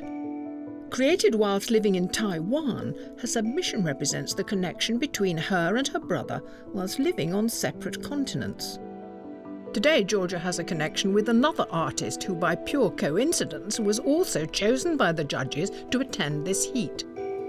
So this is Kyle in the pod next to me, and he's my boyfriend. And we met at art school, so we've stuck together ever since. It suits us to be beside each other. We're very supportive of each other's careers. For me, it's very natural to be working beside my partner like this as an artist.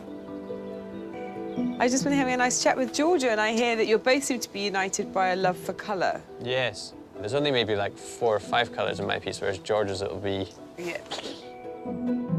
Like Georgia, Kyle Noble also studied at Duncan of Jordenston in Dundee before taking an MA at Edinburgh College of Art. His landscape is inspired by a combination of places he has travelled to, including the waterfall and forest in Dess in Aberdeenshire. So what I'm looking at here is a smattering of colourful lines appearing. What's your process? The process is chaotic, but it's almost like, you know, playing a guitar solo or something like that, like the actual process of line and moving that around.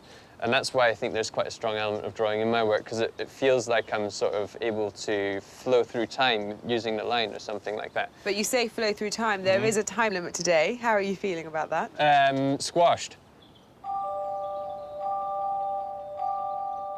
Despite the time limit, another artist won't be rushed. At the moment, I'm just making a very detailed drawing of the pattern in the grass in the sun, and then also use the graphite powder to fill in some tone in the background to give it more of a composition instead of just being a very small drawing. At 19, Frances Worrell Campbell is the youngest artist in the competition and has just completed an art foundation course at Central St Martin's in London. Her submission landscape of Kingsway Tunnel ventilation shaft in Liverpool is an acid etching which she completed for her GCSE. So will you give us that, or will you give us a sort of a brutalist, straight-lined, metallic, robot 21st century version of it? I think somewhere between the two. OK. You don't seem to have that much stuff with No, you. I'm just a bit worried everyone's got, like, a Yeah, trailer everyone's full. got barrel loads of paints and things, and you turn up with a pencil case. Yeah. I'm glad you've kept that GCSE spirit going. Over at the Wildcards, the artists are having to deal with some rather erratic conditions. And then you want... And the wind. It's been quite windy. It's quite difficult to keep the canvas on the easel. I did have the umbrella, but he went for a little walk, a little fly, so we say. Oh, that looks nice and warm. Wish I was there.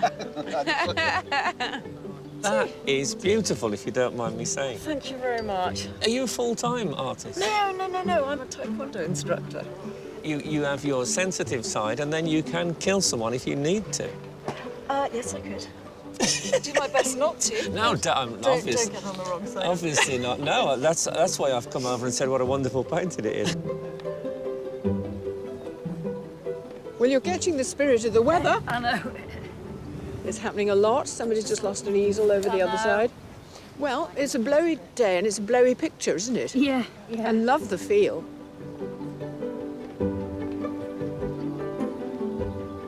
So you decided not to bother with the trees and the water and all that natural stuff? We had to do the building. Oh, did you? Yeah.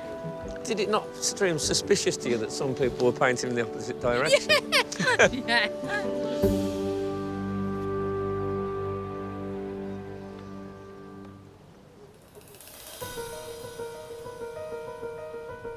It's nearly midway through the competition.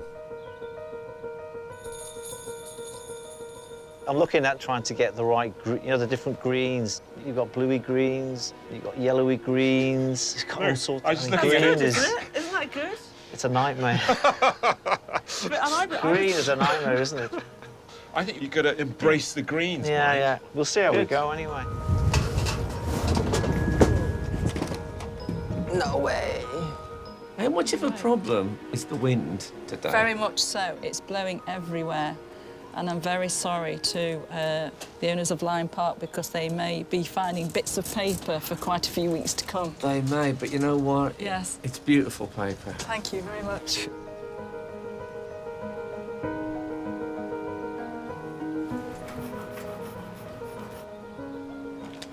I'm just rubbing to press the ink onto the paper. It takes a while to do this bit. Yeah, 'cause it's dried out a bit, you see. You can get the idea, anyway. Oh, yes. What's unsatisfactory about that? Well, it's all blotchy. But you're pleased about the design? I think so, yeah.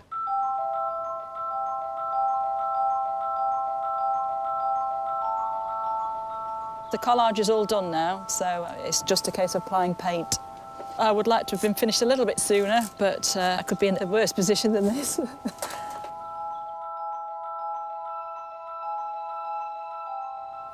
It does make you look at trees in a way that you rarely do. We've had the what's what and who's who of trees out in the living room. We seriously have. Yeah.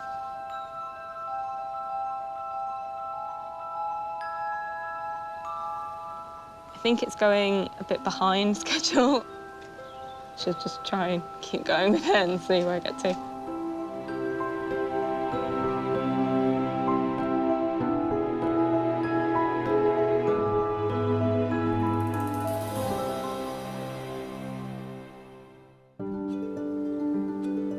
Here at Lyme Park in Cheshire, our 8 artists are using a range of mediums from paint to pencil, collage to lino cut, to try and impress. Well, we're about halfway through. How do you think people are doing, Kate? I'm a bit worried. There's a couple of people here who are not working very well to time. I'm thinking of Frances. I mean, she's literally drawing blades of grass at the moment, and it's about the size of a postage stamp. but they're very beautiful blades of grass. My guess is she's slightly overwhelmed, and her way of coping with this incredible landscape is actually to focus on the detail. Well, not about James, because James has been on one of these competitions before. The lino that he's cut is just very beautiful. He's so calm and he knows exactly what he's facing today. He's planned it all out. Just looking at the composition, though, I find it a bit boring. Sorry, but I'm hoping it comes alive. Well, Carl's submission was very sort of jewelled and layered. How is this in comparison to what he's doing now? Slow. I just spoke to him and he admitted himself it was rather penny, meaning he'd drawn with pen and he'd not really got much going, but I think he had a little break and he came back and started working an area darker. And with that sort of contrast, he's brought a bit of life into it. It's the pen drawing that we really loved. Yeah. It may be that we end up deciding that might be just enough. Now, Mike isn't very satisfied. I don't think Mike is ever satisfied, right, which is good. You know, it's the struggle, and he's always struggling and fighting. And he's done a very interesting composition, a bit like his submission, where he's sort of abstracted it and just taken a corner, which has made it incredibly difficult for him because it's all green. Yeah. And he's not worked with the sky at all as a contrast. So he's made a rod for his own back and he's moaning about it, yes. Yeah.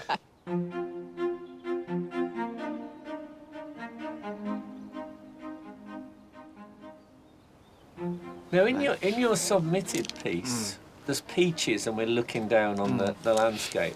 I notice you have peaches at your side. Is that a deliberate motif that you take with you? This is just randomly pick it up, not my lunch and my breakfast. I thought I'd found a really important theme in your work there. No. It was lunch. No.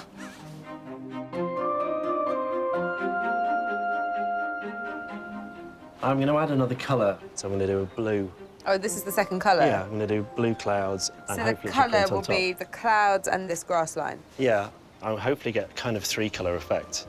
Oh, because of the blending? Yeah, but I'm not sure if it's going to work, so I'm going to try it.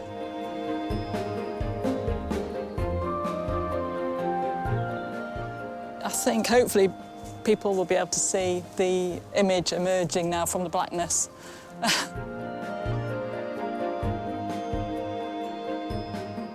I'm just trying to bring it all together.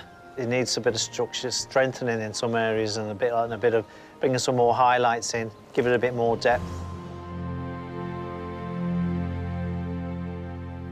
Everyone likes to create an impression. So when the Lee family built Lime Hall, they created an integrated landscape design that combined the house, the gardens, and the surrounding moorland. Once a medieval hunting lodge, Lime Hall was transformed in the 16th century into the house that now sits at the heart of the estate. But it was only the beginning of the Lee family's grand design for this beautiful landscape. They started adding features in the landscape, so visitors would be amazed as they came in along the original drive, and gradually all these outlying buildings would come into view. So the cage, first of all, Paddock Cottage, the lantern, and then they reached the house. They then started putting in vista lines to the various outlying buildings. Visitors to the house could go and stand just outside this window and see up the vista lines to all these magnificent buildings. To the north stands the cage with Lime Avenue to the south and the lantern to the east, mirrored by Paddock Cottage to the west. This web of views in the landscape design of Lime Park becomes even more elaborate.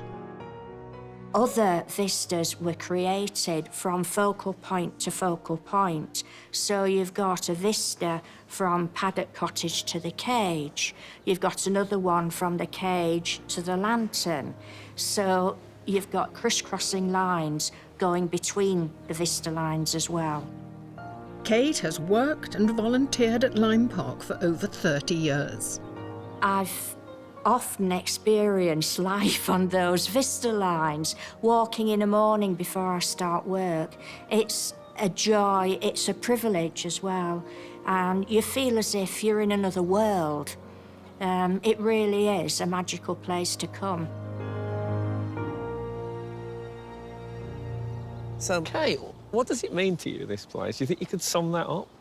It means peace, tranquility, beauty, joy.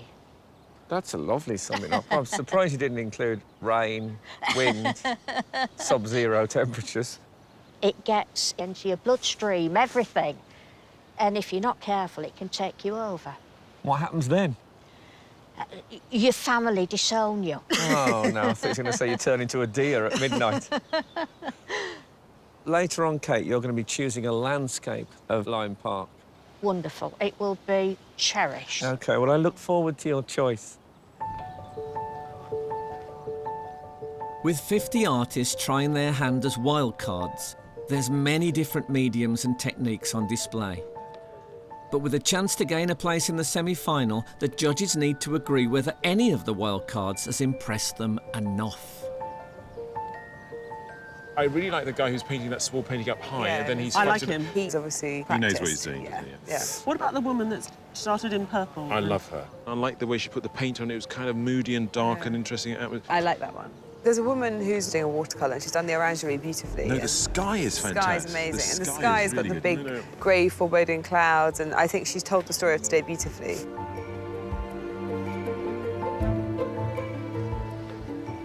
Hello.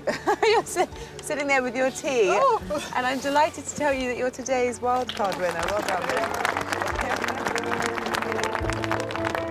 Well done. Great painting. Sandy will now join a pool of other successful wildcards, from which one will claim a place in the semi-final.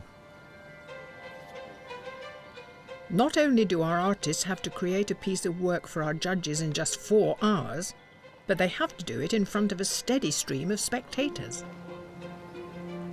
Hello, everybody. It's nice having a bit of attention from the general public. I've had a nice few conversations with people. A few people have asked me how much time I've got left, like there's some impending doom coming, so it's pushed me on a little bit. And some of the onlookers are far from impartial. So, Anne, you're the mum of Francis, and Evelyn and Grace, you are not only the sisters of Francis, but you're the... Triplet, yeah. Well, what about you two? What do you do? Do art as well, yeah. Pretty amazing, isn't it? It is, yes, it is. So what do you think are Francis's chances? Have you looked at the... Haven't looked at anyone else's. That's what you've got to do, is check out the rivals. I think you should hunt as a pair, see if you can unnerve them. I'm married to Debbie, and I've just followed her here to bring her bags and her equipment. Now, you're a professional artist too, aren't you? Yes, I am, yes. So what do you paint? Well, I like to paint animals and people, things that are in front of me. Debbie's more about landscapes, and she's quite good at seeing things. I can't see what she's seeing. She's picking up on the music and the spirituality of this landscape. I find that really difficult. I find it difficult to enter it. So the walls of your home covered in paintings? Oh, yeah, very much so.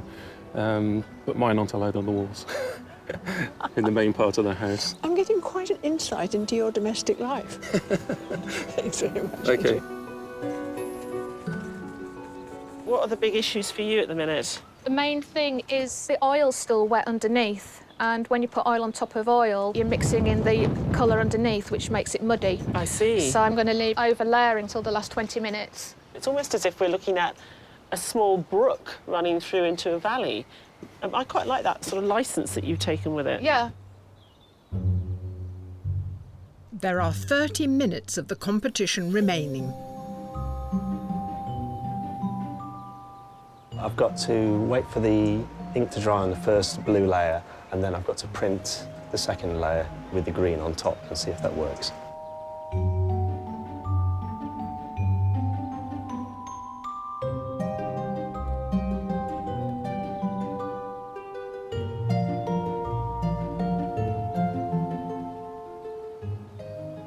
You're going to be able to seduce us in the way that you did with your entry? Well, that's a big statement, but thanks. I don't know. We'll see. It might end up being in areas intense. OK. Well, I really don't want to hold you back, because I'd like to see much, much more. I'm sure my fellow judges would like to see much, much more as well. Yes, thanks.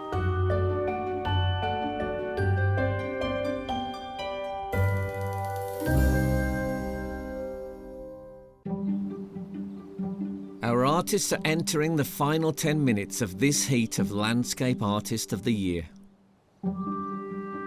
Have you actually had the chance to do that thing that artists do when you just stand back and think about it for a bit? No, I'm afraid not.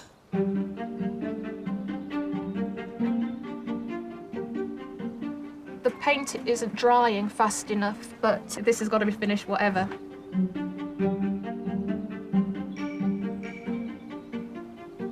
This is fabulously intricate. Thank you very much. You worried about time? Yes. I'm going to speed up a bit more and just throw a bit more paint on. I'm at the panic stage.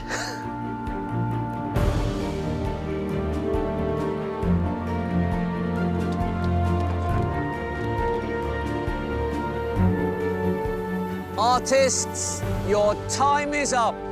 Please put down your materials and step back from your work.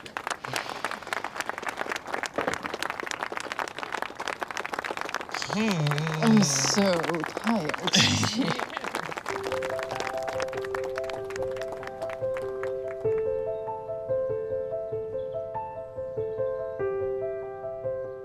Before the landscapes are judged, Kate Atkinson chooses her favourite painting to keep, in recognition of her dedication to the estate.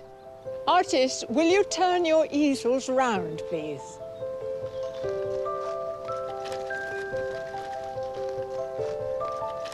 Kate has had a long association with Lyme Park, having worked and then volunteered here for over 30 years.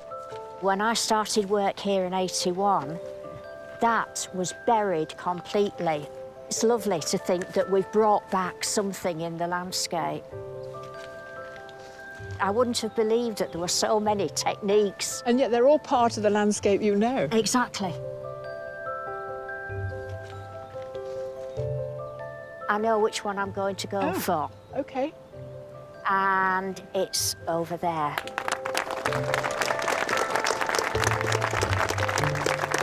It really is lovely. You're very welcome.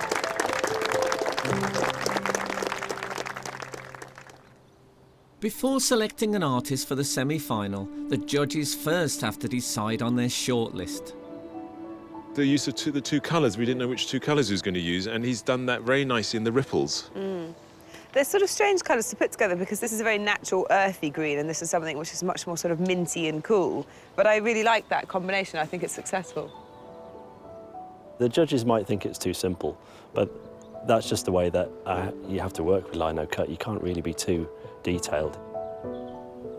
I really enjoyed watching her actually make the trees today, and in the right light you do get that fantastic sort of gloaming as the path goes beyond the yew trees. Good sense of mood. She's taken a really small space and made it monumental and grand. I don't think she needs this 3D application. I think she's got a great sense of light and depth and recession without it. If I had more time, I would have liked to have used more collage within my work, but I was quite happy with the end result, so I can't moan. Mike moaned about the greens, but I think he's done a very nice job. They're very beautiful, they're harmonious. You look at it now and you think to yourself, oh, blimey, it's a bit too green and this is a bit muddy. And then I look at this and I go, well, that's exactly what it is. I think he would have had a better day if he'd have chosen something which allowed the sky to come in. And I think it's missing that. But there's still great bits in it. I did intend to put some sky in. I was too busy with the greens and the foreground and the trees, trying to get the balance right. Frances said she might do this before she came, and I must say I really enjoyed her concentration on this tiny bit of turf grass. Today maybe wasn't the right time to do it. There are some bits which work very well, but the majority is of this sort of doodling, and I don't think it's got enough power. It's not really holding it together enough to draw me into some different space. It reminds me of when I was 18 and I wanted to be a cartographer. So I was constantly drawing these sort of contours to make little mountains. But you're right about the passages. If you look at the pencil drawing of the clouds, I think that's really, really beautiful. In a way, that's what we wanted to see more of. I really like Debbie. Full of energy, completely in the landscape. Isn't this bit glorious with the light streaming through and this this brilliant grey sky, which we had at times today. Her enthusiasm, you can see it in the way she's applied the paint. It's got a really nice, wristy, lively quality to it. And you're right, the light is absolutely stunning. There are things that I would critique myself. There are areas that have got overworked. There are areas that I think that have become a little bit decorative. But as it is, I think it's an OK painting.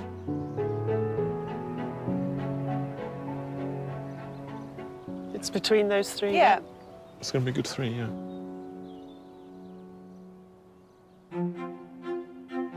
But there can only be a short list of 3.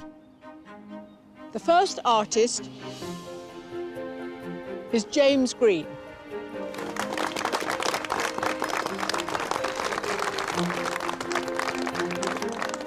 And the second artist is Debbie Grice.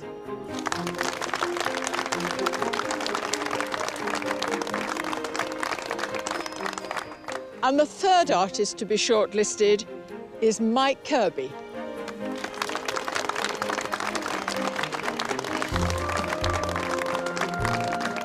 Commiserations to the rest of you. Thank you for coming, thank you for your work, and sorry you didn't make the shortlist. I could understand why I wasn't shortlisted, but I am surprised that you didn't make it into the shortlist because your picture is quite kind of large and ambitious and quite well completed, I thought.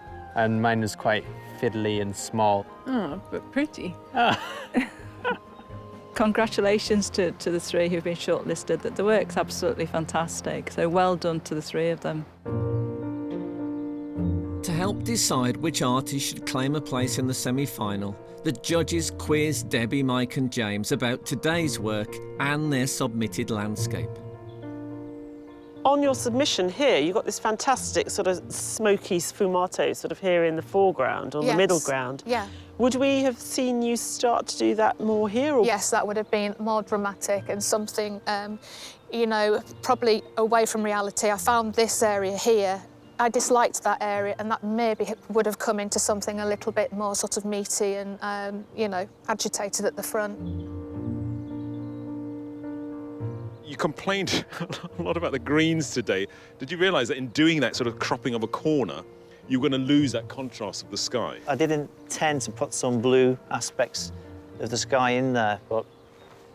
You ran out of time? You forgot? I forgot. James, I'm so pleased you found the time to do the second colour because it really lifted it. I like the colour that you've chosen, actually. I thought you might go for something bright, but you've chosen something within the same sort of green-blue pool. Did you consider any other colour, or did you always know you were going to do that? I wanted to go for something related to it, something that would fit behind the green in the water area and also work well in the clouds too.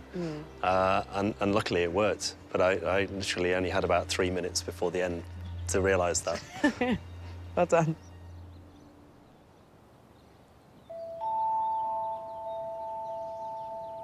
You know, where we are now demonstrates the difficulty of the day because there's a storm cloud over there, very dark. Over there, bright blue skies and white cloud. Now, how difficult is that? I think it's incredibly difficult because there was a camp which decided to just stick with this morning's weather, and they've decided to go with a grey sky. And then there's another school that seemed to be playing catch-up with the weather the whole time and then fall behind. It is really about seizing the chance when there's a, there's a beautiful cloud and you've got to decide to put it in or wait till a better one comes along. Now, this is Landscape Artist of the Year, after all, and what we really want is we want some artists who get out there into the landscape and are used to sitting in the landscape and depicting it no matter what. And I think we found those people. The artists who've really enjoyed that struggle with their painting, they've actually revelled in those changes as well.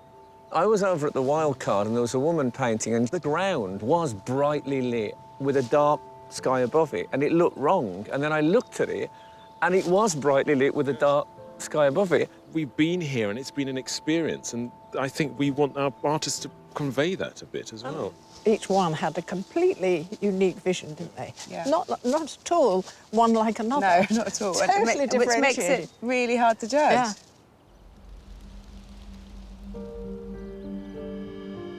James, Mike, Debbie, congratulations to each one of you for making it to the shortlist. The judges very much admire your work. However, Only one of you can make it through to the semi-final. The judges felt the artist they have chosen to go through to the semi-final stayed true to themselves, was capturing a sense of place. And that person is James Green.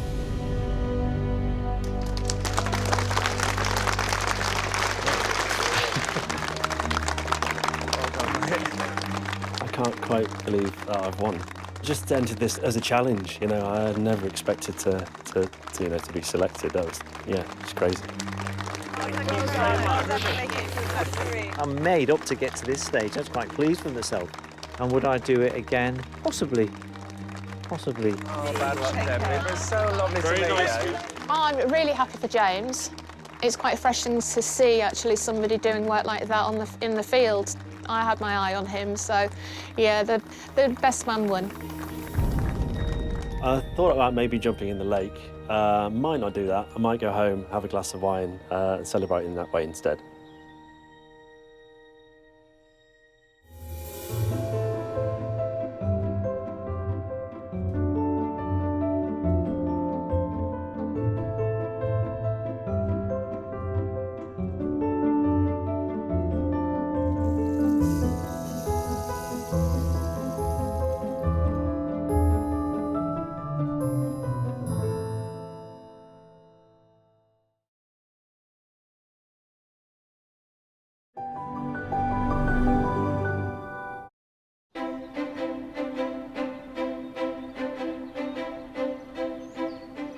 Welcome to beautiful Flatford in Suffolk. Made famous by John Constable's The Haywain, it's one of the most celebrated views in the history of art. Today it hosts a very special event. When Narin McIntyre won Sky Arts Landscape Artist of the Year, she was commissioned to produce a painting of Flatford. Today is the grand unveiling.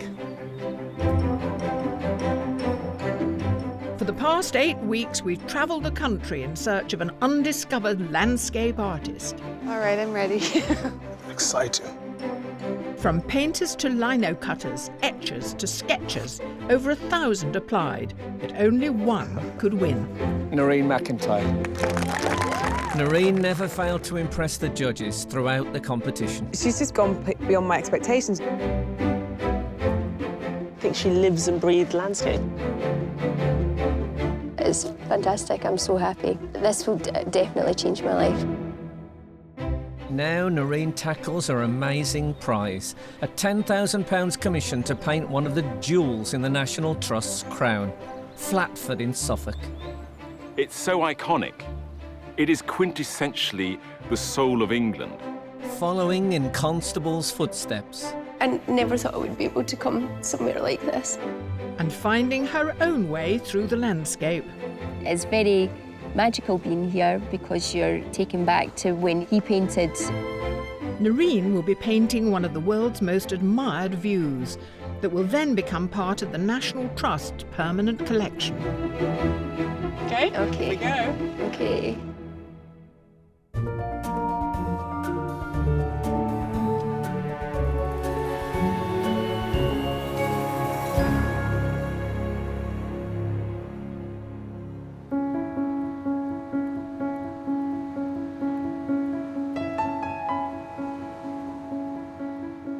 Back home in Dysart, on the southeast coast of Scotland, being crowned Landscape Artist of the Year is still sinking in for Narin.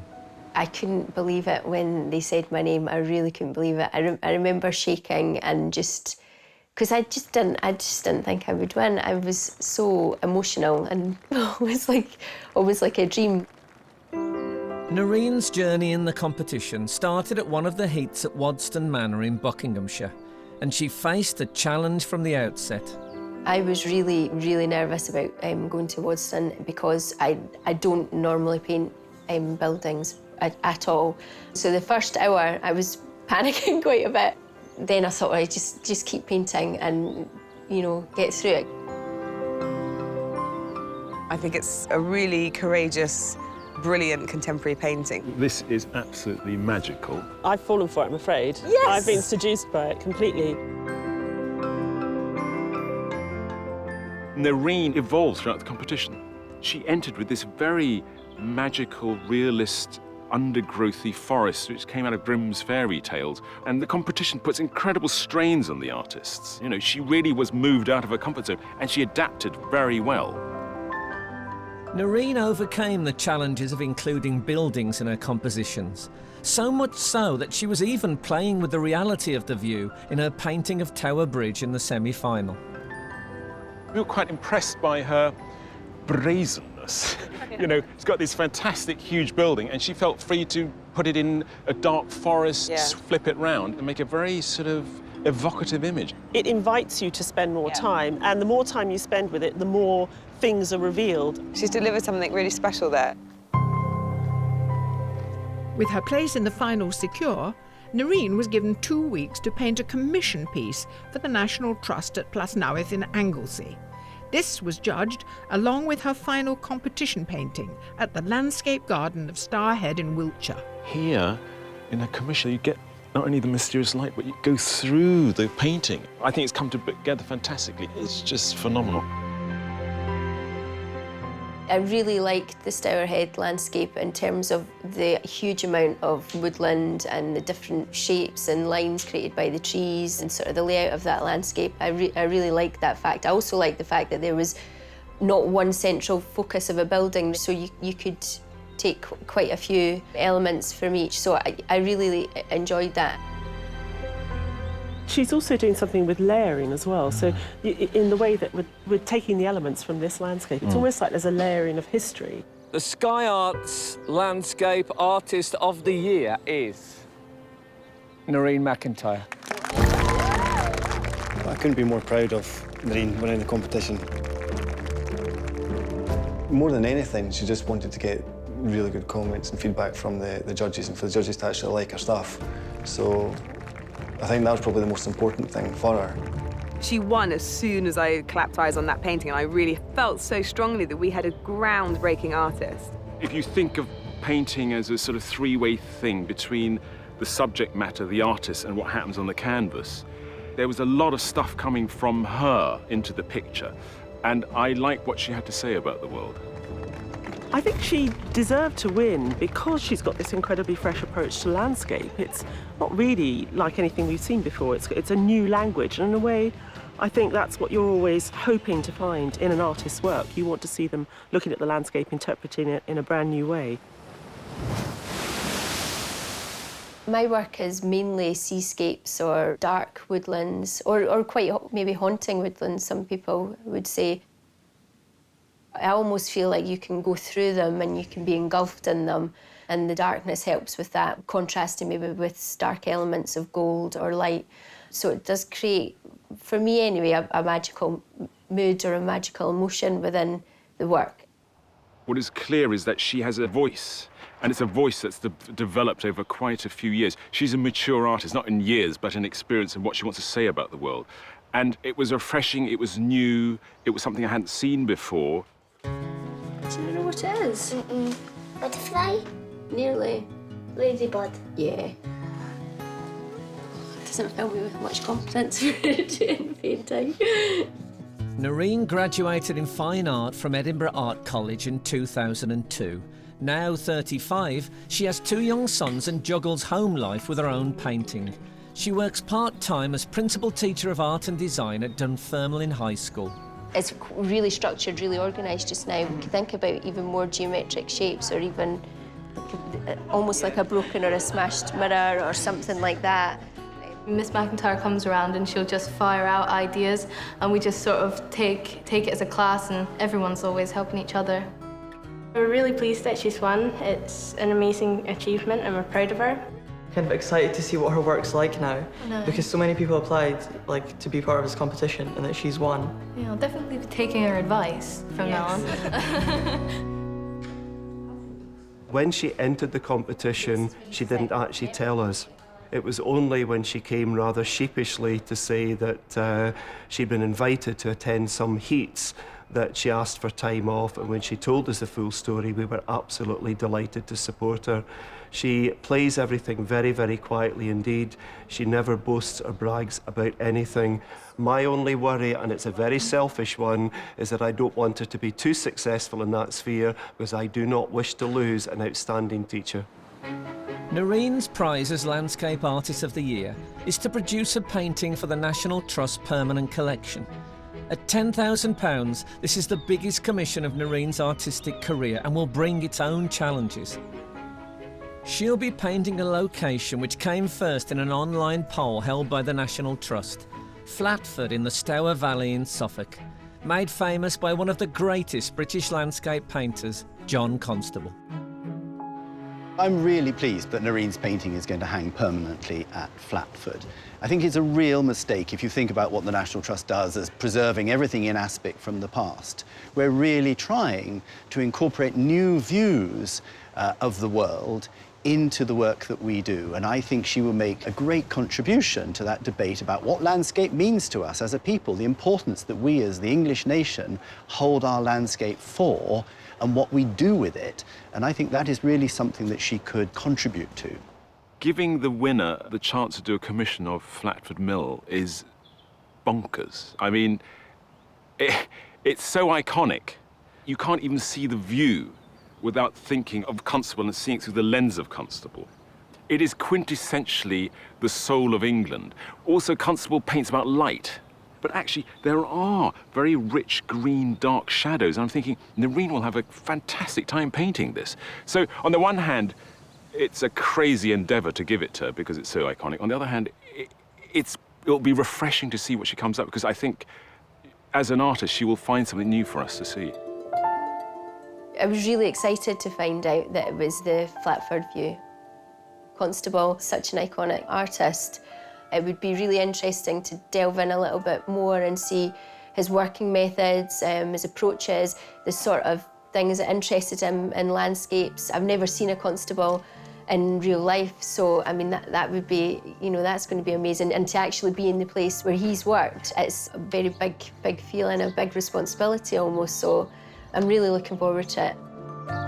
What I want her to do is go through a door that Constable opened, in the sense that spend time with the landscape, walk through the landscape, see it different times of day, think about the clouds, think about the way that the light interacts with the water, and really think about him as an artist, and not be terrified by that, but actually be really encouraged by that and be really inspired. And I think if she can follow his lesson of really looking, observing, spending that time outdoors and really feeling the landscape, then she's bound to produce something wonderful. Before travelling to Flatford, Narin has come to the Victoria and Albert Museum in London, home to the largest collection of Constable's work. They're a different world, really. She's meeting Dr. Mark Evans, a leading authority on Constable, to learn more about the artist's working methods and to see the full-size oil sketch for the Haywain. Could you tell me a little bit about the Haywain sketch, oil sketch, and the view? Yes, well, the big sketch for the Haywain arose in the winter of 1820 to 21, because Constable was really in a hurry to get a painting finished for the Royal Academy. So he had 6 months. Okay. And what he did was that he found an old oil sketch, we had at least 2 of them, showing Willie Lott's cottage. And then he extends the composition across to the right. And then, of course, he needs a central motif. So the idea of a farm wagon crossing a ford, which is basically what we're looking at, is something that he would have known from earlier Dutch and Flemish paintings. And then punctuating it, I suppose, with these foreground motifs, the typical Constable black and white dog that you see running around in so many Constable landscape pictures. How does the painting differ from the oil sketch? And there are little features, like, for example, the boy with the horse. And if you look at the finished painting, you can see a shadow, because he originally painted the boy in and then decided he didn't like it, so he painted it out. But generally, it's a matter of finish. The sketch is more monochrome, and of course, to our eye, looks rather more dashing and expressionist than the finished painting. Could you tell me a little bit about his process? I mean, his process developed over time. Of course, he always made little pencil sketches. He carried a little notebook like this to make pencil drawings. But a central period of his career is the period when he was oil sketching out of doors very systematically. These weren't, on the whole, studies for pictures, but they were ways of capturing ideas and capturing the way light and cloud and water looked in oils. Yeah. Did that make him quite radical then? Because, I mean, were other artists doing the same sort of thing? Or? Very few artists in Constable's time worked like that, and it was something that Constable made uniquely his own. Seeing Constable's paintings up close helps Narin to get a feel for Flatford. She spends time looking at a collection of Constable's sketches that are not normally on public display, and a replica of one of his notebooks. It's really amazing being able to see one of his sketchbooks. Some are full page and some he's just got like little details of sections of the pages. Must have carried them with him all the time, just in case he saw anything that sort of captured his eye. I always say to the kids at school about using variation of line, different quality of line and pressures and your tonal ranges. And if you look at an artist like Constable, you're able to see how many different marks he used to capture an image, which is what you need to do. You know, you've still got the essence of everything there. You can, the structure of the trees and the landscape and the water. It's a complete shock to see how fresh the pieces are. The colours still really alive, the landscapes still look really alive, and Mark was just brilliant. I mean, knows everything. It was really interesting to hear him speak about Constable and his techniques. It was really good. I'm so happy to have come here.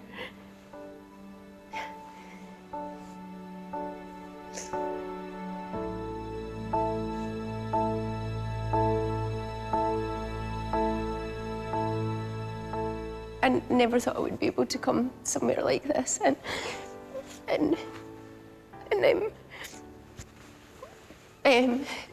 like to speak to people that would know so much about artists that like I've looked at before and to see like the work, and I'm really looking forward to going on and seeing Flatford and in Constable country and just being able to see the images in real, you know, in real life.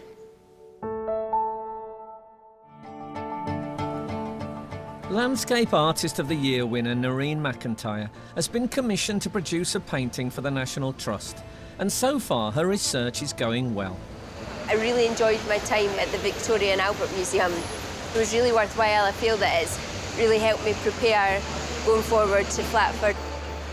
I just can't wait to really immerse myself in all the visual imagery and gather as much information as I can.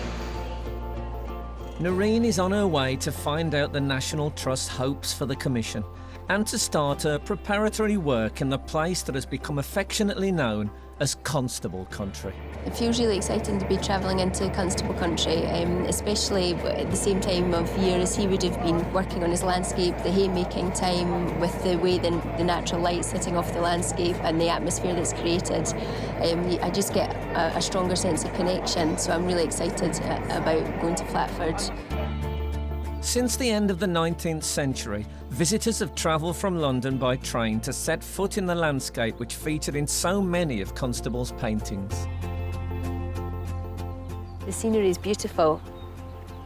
The landscape is very green, there's so much space. It's very reminiscent of the pieces that I've seen of Constable so far. So I would say it is quite classically his landscape. John Constable was born in 1776 and grew up in the village of East Bergholt, a stone's throw from Flatford. His father, Golding Constable, was a wealthy corn merchant and owned Flatford Mill. It was this working landscape, its light, atmosphere and realism, which imbued John Constable's art. In many respects, Constable sort of defined what British landscape painting was. In his day, Constable was groundbreaking. He was pioneering in the way that he thought about composition, in the way that he sketched, in the way that he brought together the painting. he was a great example for the Impressionists because he was the first person to look at how light falls on surfaces. I mean, to the point where on his 6-footers, the big final pieces, he would add flecks of white to try to recreate the way light flickers off the surface. I mean, that was very radical in actually looking at the landscape and seeing it as it actually was and how it affected your retina rather than harking back to some romantic classicism. He's so radical that he's become the establishment, and actually that's what's so exciting about being on this journey with Narin, is that she is really radical, but actually people respond so well to her paintings. Yes, the vocabulary is new, but they still really speak to you. Getting here and being confronted with all the different scenes of the landscapes of Constable is really exciting. Very unbelievable, almost, in a way that you can see the scenes of his life in painting. And just to be able to be here within these scenes, it's really quite magical. Narin is eager to start recording her first impressions of Flatford in her sketchbook. There's a huge amount of colour in this landscape, vast array of greens, silver green, then you've got that contrasting with the dark blue-green. Is just beautiful to see such a contrast and variation of colours. Today I'm working on a ground which is just a varnish with an enamel finish, and it just gives you a prepared tone to work on, so I find it better. Looking at the lines within the trees and the shapes and just the different textures. Looking at as much of the natural elements as possible so that I can maybe try and incorporate a few different elements within the commission piece. To find out more about their hopes for the painting of Flatford, Narin is meeting Ben Cowell from the National Trust at Bridge Cottage. Constable didn't live in this building. This was a building lived in by estate workers, mill workers, who worked for his father. His father was a very successful businessman, and he had a reasonably prosperous upbringing, but he very much made Flatford the centre of his art. People have been coming on pilgrimages to Flatford, actually ever since Constable's day itself, to soak in the landscape that inspired him. And this is the place we'd love you to create a work of art for, because we've got these blank walls here that just need something in them to bring them to life.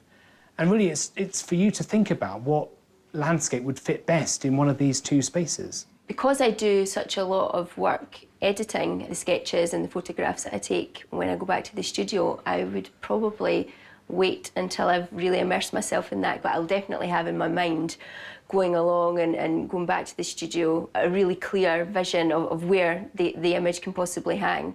And do you know whether you would be framing the piece or whether you would leave it frameless, because that would maybe allow for a bigger dimension of canvas and a bigger image? That's a really good question, and I think it depends on what you produce, actually. We've got to bear in mind this is quite a small enclosed space, and there's some quite heavy timbers here. So I'm thinking maybe without a frame would give you more freedom and produce an image that really jumps off the wall at you. Yeah. But let's see what you produce. Okay.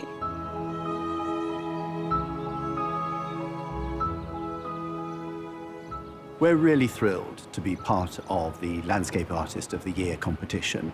Landscape as an idea is really important to the National Trust. The landscapes of this country, which are famed all over the world, are really under pressure. And the National Trust is looking to the future to think about how best can we protect them? How can we protect the nature in these landscapes? How can we ameliorate the pressures of development? And I think art is a wonderful way of expressing the tension between development and conservation, and I think that this competition and Narin's contribution to it will be fabulous in that context. Ben takes Narin to see the view that is most associated with Constable. So here we are. This is the famous scene that Constable depicted in the Hayway.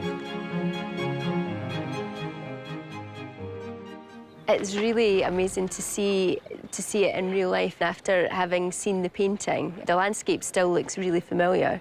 It does, doesn't it? It's very evocative. Iconic is an overused word in relation to works of art, but this truly is an iconic scene. And we try and maintain this view very much as if it was the hay wain so that people can recognise it. Well, it makes it endearing to the visitors, just as it must have done to Constable. Absolutely so. But for him, it was an everyday working scene of working life as part of his father's business here at the mill. Why do you think Constable was such a revolutionary artist? This was a time when landscape painters generally, would go off and find the most dramatic scenes to depict, scenes of mountains or rocky scenery in the uplands. Constable decided to stay put. He stayed in this quiet corner on the edge of Suffolk and Essex, and he painted pictures that were about the everyday landscapes of his father's business. They were industrial scenes in many ways, and that was really what was so radical about it.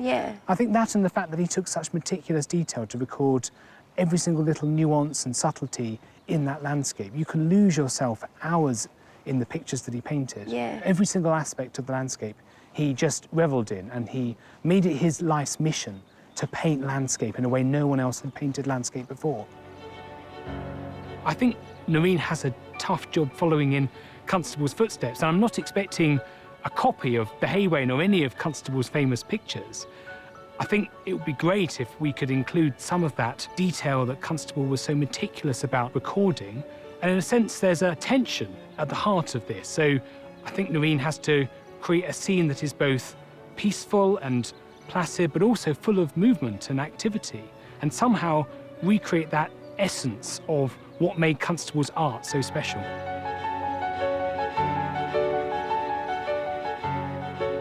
Is a huge amount of pressure because I want to create something that suits the area that it hangs, and I also want to create something that is reminiscent of the landscape round about us, that soaks up that atmosphere, that evokes that.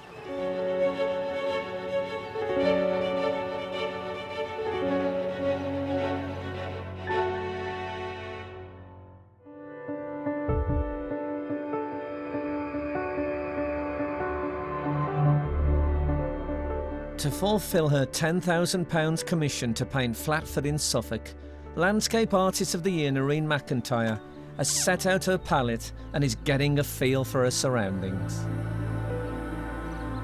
I've just started the painting today with a ground of enamels and acrylics.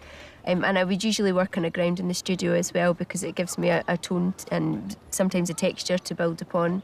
What I'm doing, because I'm limited in my time, I'm outside, so it's like a painted sketch, if you like, is using the oils to sketch with and then taking away the shapes and elements to create the image that I'm looking for. It's really nice to be able to work outside, just like Constable did. I'm getting the same sort of experiences because I'm sure he would have sat in the exact same position I am, soaking up the atmosphere and looking at exactly the same landmarks and landscape that I am, and we're just interpreting it in different ways. When he was painting outside, that was a very different thing to do for painters at that time. So it's really nice that we've got that connection.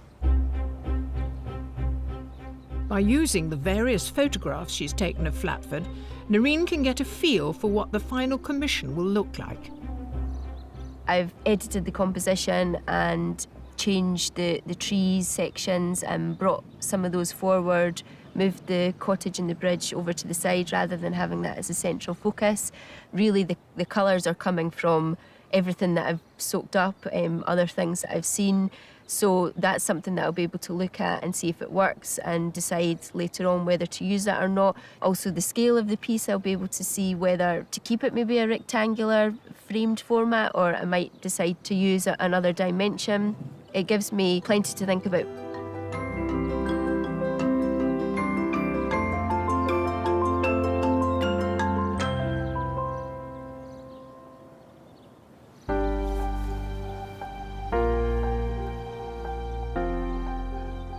Narin has come to Christchurch Mansion in Ipswich to take one last look at some of Constable's most important work. But now she's experienced the landscape for herself, what effect will it have on her own composition? To see his work up close is fantastic. The paintings are beautiful. The way he works on different scales is very different as well. But I'm finding that each of the pieces are very textural. They're really rich in the way that he's work the colours up and the layers up so you can really immerse yourself in the detail.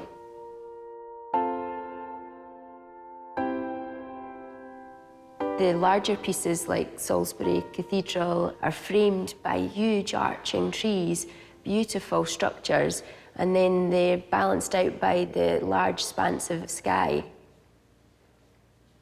I mean, there's so much colour and depth of colour, and he's created the lighter tones on top so that you can really see the contrast within the dark and the light, and that creates much more form to the piece for me. These gorgeous little bits of contrasting warms against the cool blues, which is just, oh, it's just really lovely to see as an artist. Having seen the works here this morning, I will be able to view the landscape with fresh eyes because I'm seeing it from his perspective almost. I mean, these images in particular, you can really see the depth of the landscape and more of a closeness.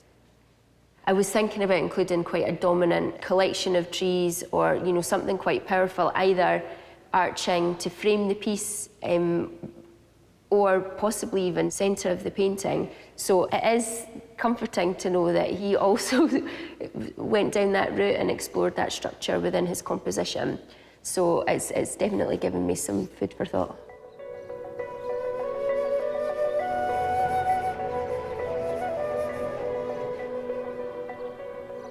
Back in Flatford, and Narin has a final opportunity to soak up the atmosphere of Constable country and to step into the Hay Wain.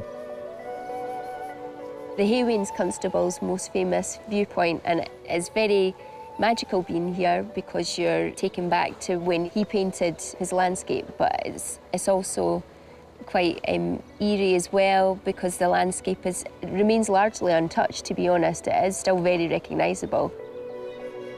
I'm just using some pencils on top of enamel and some charcoal, just quite quick colour tone sketches.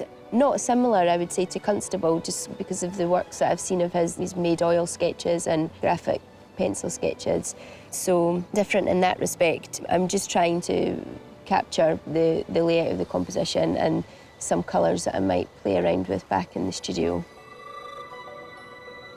I think if we ended up with a copy of the Hay Wain, I would be a little bit disappointed because it's been done. Constable's done that. But Narin is a completely different artist. She has a different story, she has a different way of seeing the world, and that to me is part of what being an artist is about, is sharing something of yourself. And people will be able to see what makes Narin tick and be excited about. And so I'm really excited about seeing what Narin comes up with.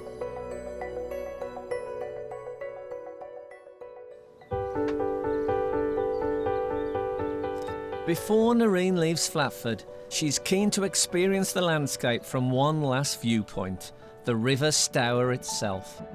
My visit to Constable country has been fantastic. The landscape is beautiful. Being able to walk in amongst the landscape, being able to visit the cottage, the Hay Wain, being able to see all of these views that Constable has painted, it's almost like sort of stepping into the paintings themselves because the landscape is still so familiar. Yeah, really magical. And the boat trip's just the icing on the cake. The water is gorgeous, the reflections on the water. It's almost like there's an atmosphere, especially on this stretch of water, and the colours are really soft and light at the same time. It's been really beautiful.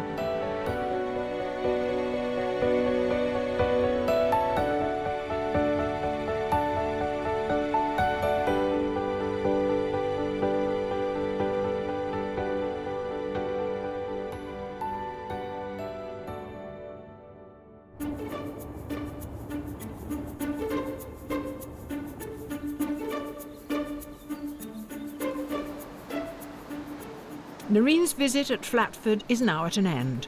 Armed with her sketches and memories, it's time to start work on the commission back at home in Scotland. Being back home and thinking back to Constable country and Flatford, there's so many things that I've taken away from that were fantastic.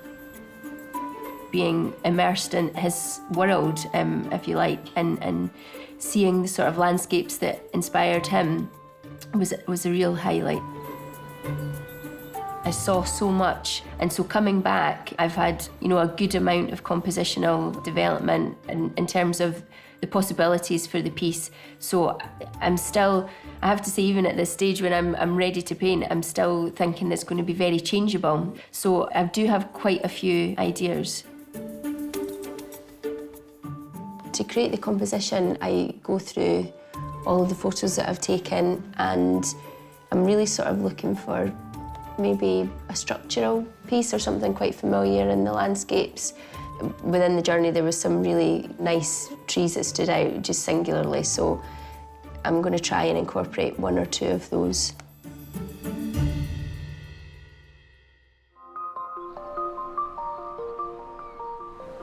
Having gathered all their ideas together for the commission painting, Landscape Artist of the Year Narin McIntyre is ready to put paint on canvas.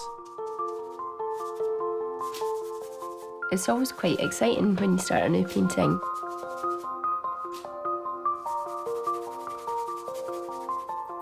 I am quite apprehensive about this piece. Obviously, it's a commission, so I want to do a really good job and create a really beautiful painting. But at the same time, I'm just at the beginning, so anything that I do that I want to change, I can do. And that's the wonderful thing about painting. If there's something that isn't going as well as you'd like, I can put it somewhere else or take it back and, develop it in a different way. I usually have a very good idea of what I want the composition to look like when I start, but it always evolves. So things change. I may change the colour tone of something, the placement of something's not looking quite right. I'll leave things out if it doesn't look balanced enough. So yes, it's an evolving piece. It's very natural, I suppose, and organic in terms of the development of it. During the competition, what we got to see were the paintings that Narin could produce in the short time frame that she had. And I love that sort of sketchiness and the looseness that she managed to get in those paintings. What I'm thinking we're going to see is something that's much more resolved, but I'm slightly nervous at the same time that it will lose that ghostly, magical, mysterious quality. I hope that she will have picked up some tips on how Constable looked at light, because Narin is about the shadows, and she has a very strong voice. Her work is of a kind. She did evolve through the competition, but it would be nice if she looked at Constable and sort of imbued some of his relationship to light and brought it into her commission. I'm really looking forward to see whether that's happened.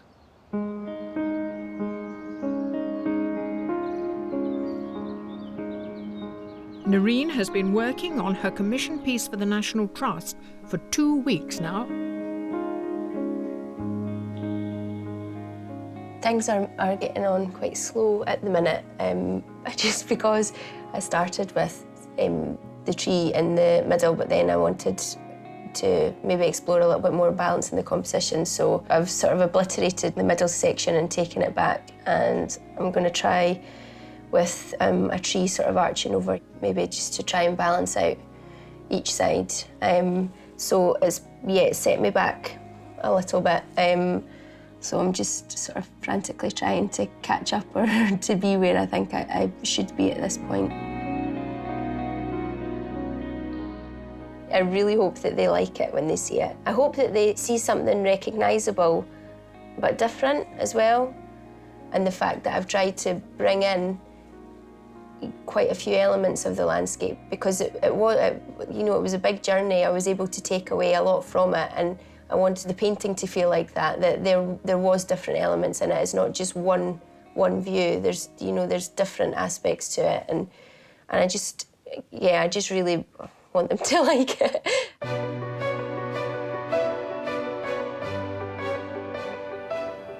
The day of the unveiling. Narin has made the long journey from Scotland to Suffolk and arrives with her painting. It feels really lovely to be back at Flatford, just a bit more relaxed because I've got the painting with me and I can just really enjoy the enjoy the landscape. I am nervous, just thinking about the unveiling of the painting, just because I want people to like it, obviously. I mean, to ever think that I would get to paint for the National Trust is amazing. So there's a lot, there is a lot of pressure with that, which is why I'm nervous, but I'm just excited.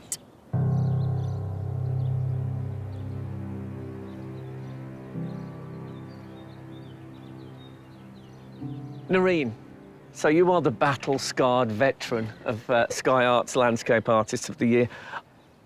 How has it been as an experience? And what I'm really interested in, has it affected your art, the way you paint, do you think? It's been amazing. I would never have had this opportunity, and it's been fantastic. In terms of my artwork, I feel that I've been able to move forward with my, I suppose, technique and looking at the composition and maybe developing elements within my paintwork in a more mature way, I would say. So I've noticed a big difference in my own practice. So it's been educational, sort of. And what's it been like being in a setting which is actually one of the most famous landscapes in the world, and you've been painting here? Well, it's like painting in a painting. Everywhere you go in Flatford, it just feels like you're walking into a Constable painting. And is that intimidating or encouraging? Both. It was very intimidating, and then when I got back into the studio, I sort of just tried to let that go, and then just, you know, painted how I would, and just sort of grasped my way of working. In your mind, do you have kind of what you'd like to see? I think I don't want to see another Constable, actually. I want to see something a bit different. Can I quote you on that? You never want to see another Constable, as long as you live. Absolutely, not from Narin, but I want to see something that's been inspired by Flatford, as he was inspired all those years ago. So I want to see this wonderful landscape continuing to inspire artists today and in the future. We're going to unveil it, the both of us, OK? OK. Here we go. Here we go. OK. Here we are.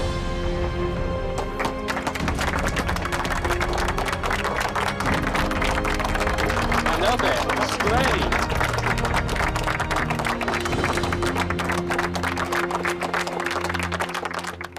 Are you thrilled? I'm just happy that he's happy. Come on, Ben, No, what do you it's terrific. think? I love just the way you've used the colours in that tree there, and you've picked out the detail of the tree, and I love this structure on the left. That's really interesting. I try to incorporate elements along my journey, like I would usually do in a landscape, create a landscape, not just from the one view, from taking in elements from around.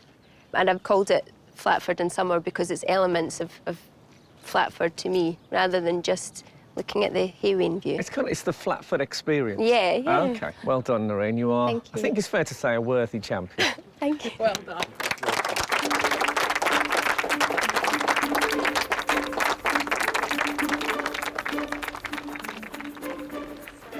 The judges have swooped. That is fantastic. Because, you know, Constable, the way you always have that little pop of red. Yeah. And it looks like you're going, I'm using blue. Yeah. That is just gorgeous. It's interesting because your paintings are usually quite dark. Yeah. And Constable is very much like, I get the feeling his painting is very much about the lights in the landscape. And you found this light green, which you don't usually use in your landscape. So you have been open to his influence, which I'm Yes, very... it's slightly less your palette than Yeah, it's normal. lighter. It's a lot lighter Yeah. than Lighter, I would usually. Well done. It's really, you should be Yeah, over the moon, it's because I am. fantastic. It's brilliant. It's just endlessly rewarding. Well done.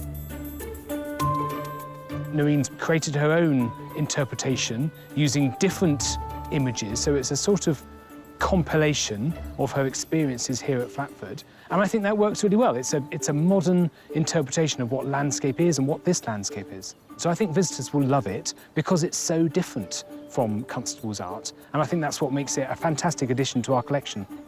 The different qualities, the different layering within the painting, and the light playing on each aspect just creates a lightness in me, if you see what I mean. And that's how you feel when you come to Flatford. You're so lifted by being able to see all of these special landmarks and seeing what Constable has done. The legacy that he's created and left is really special.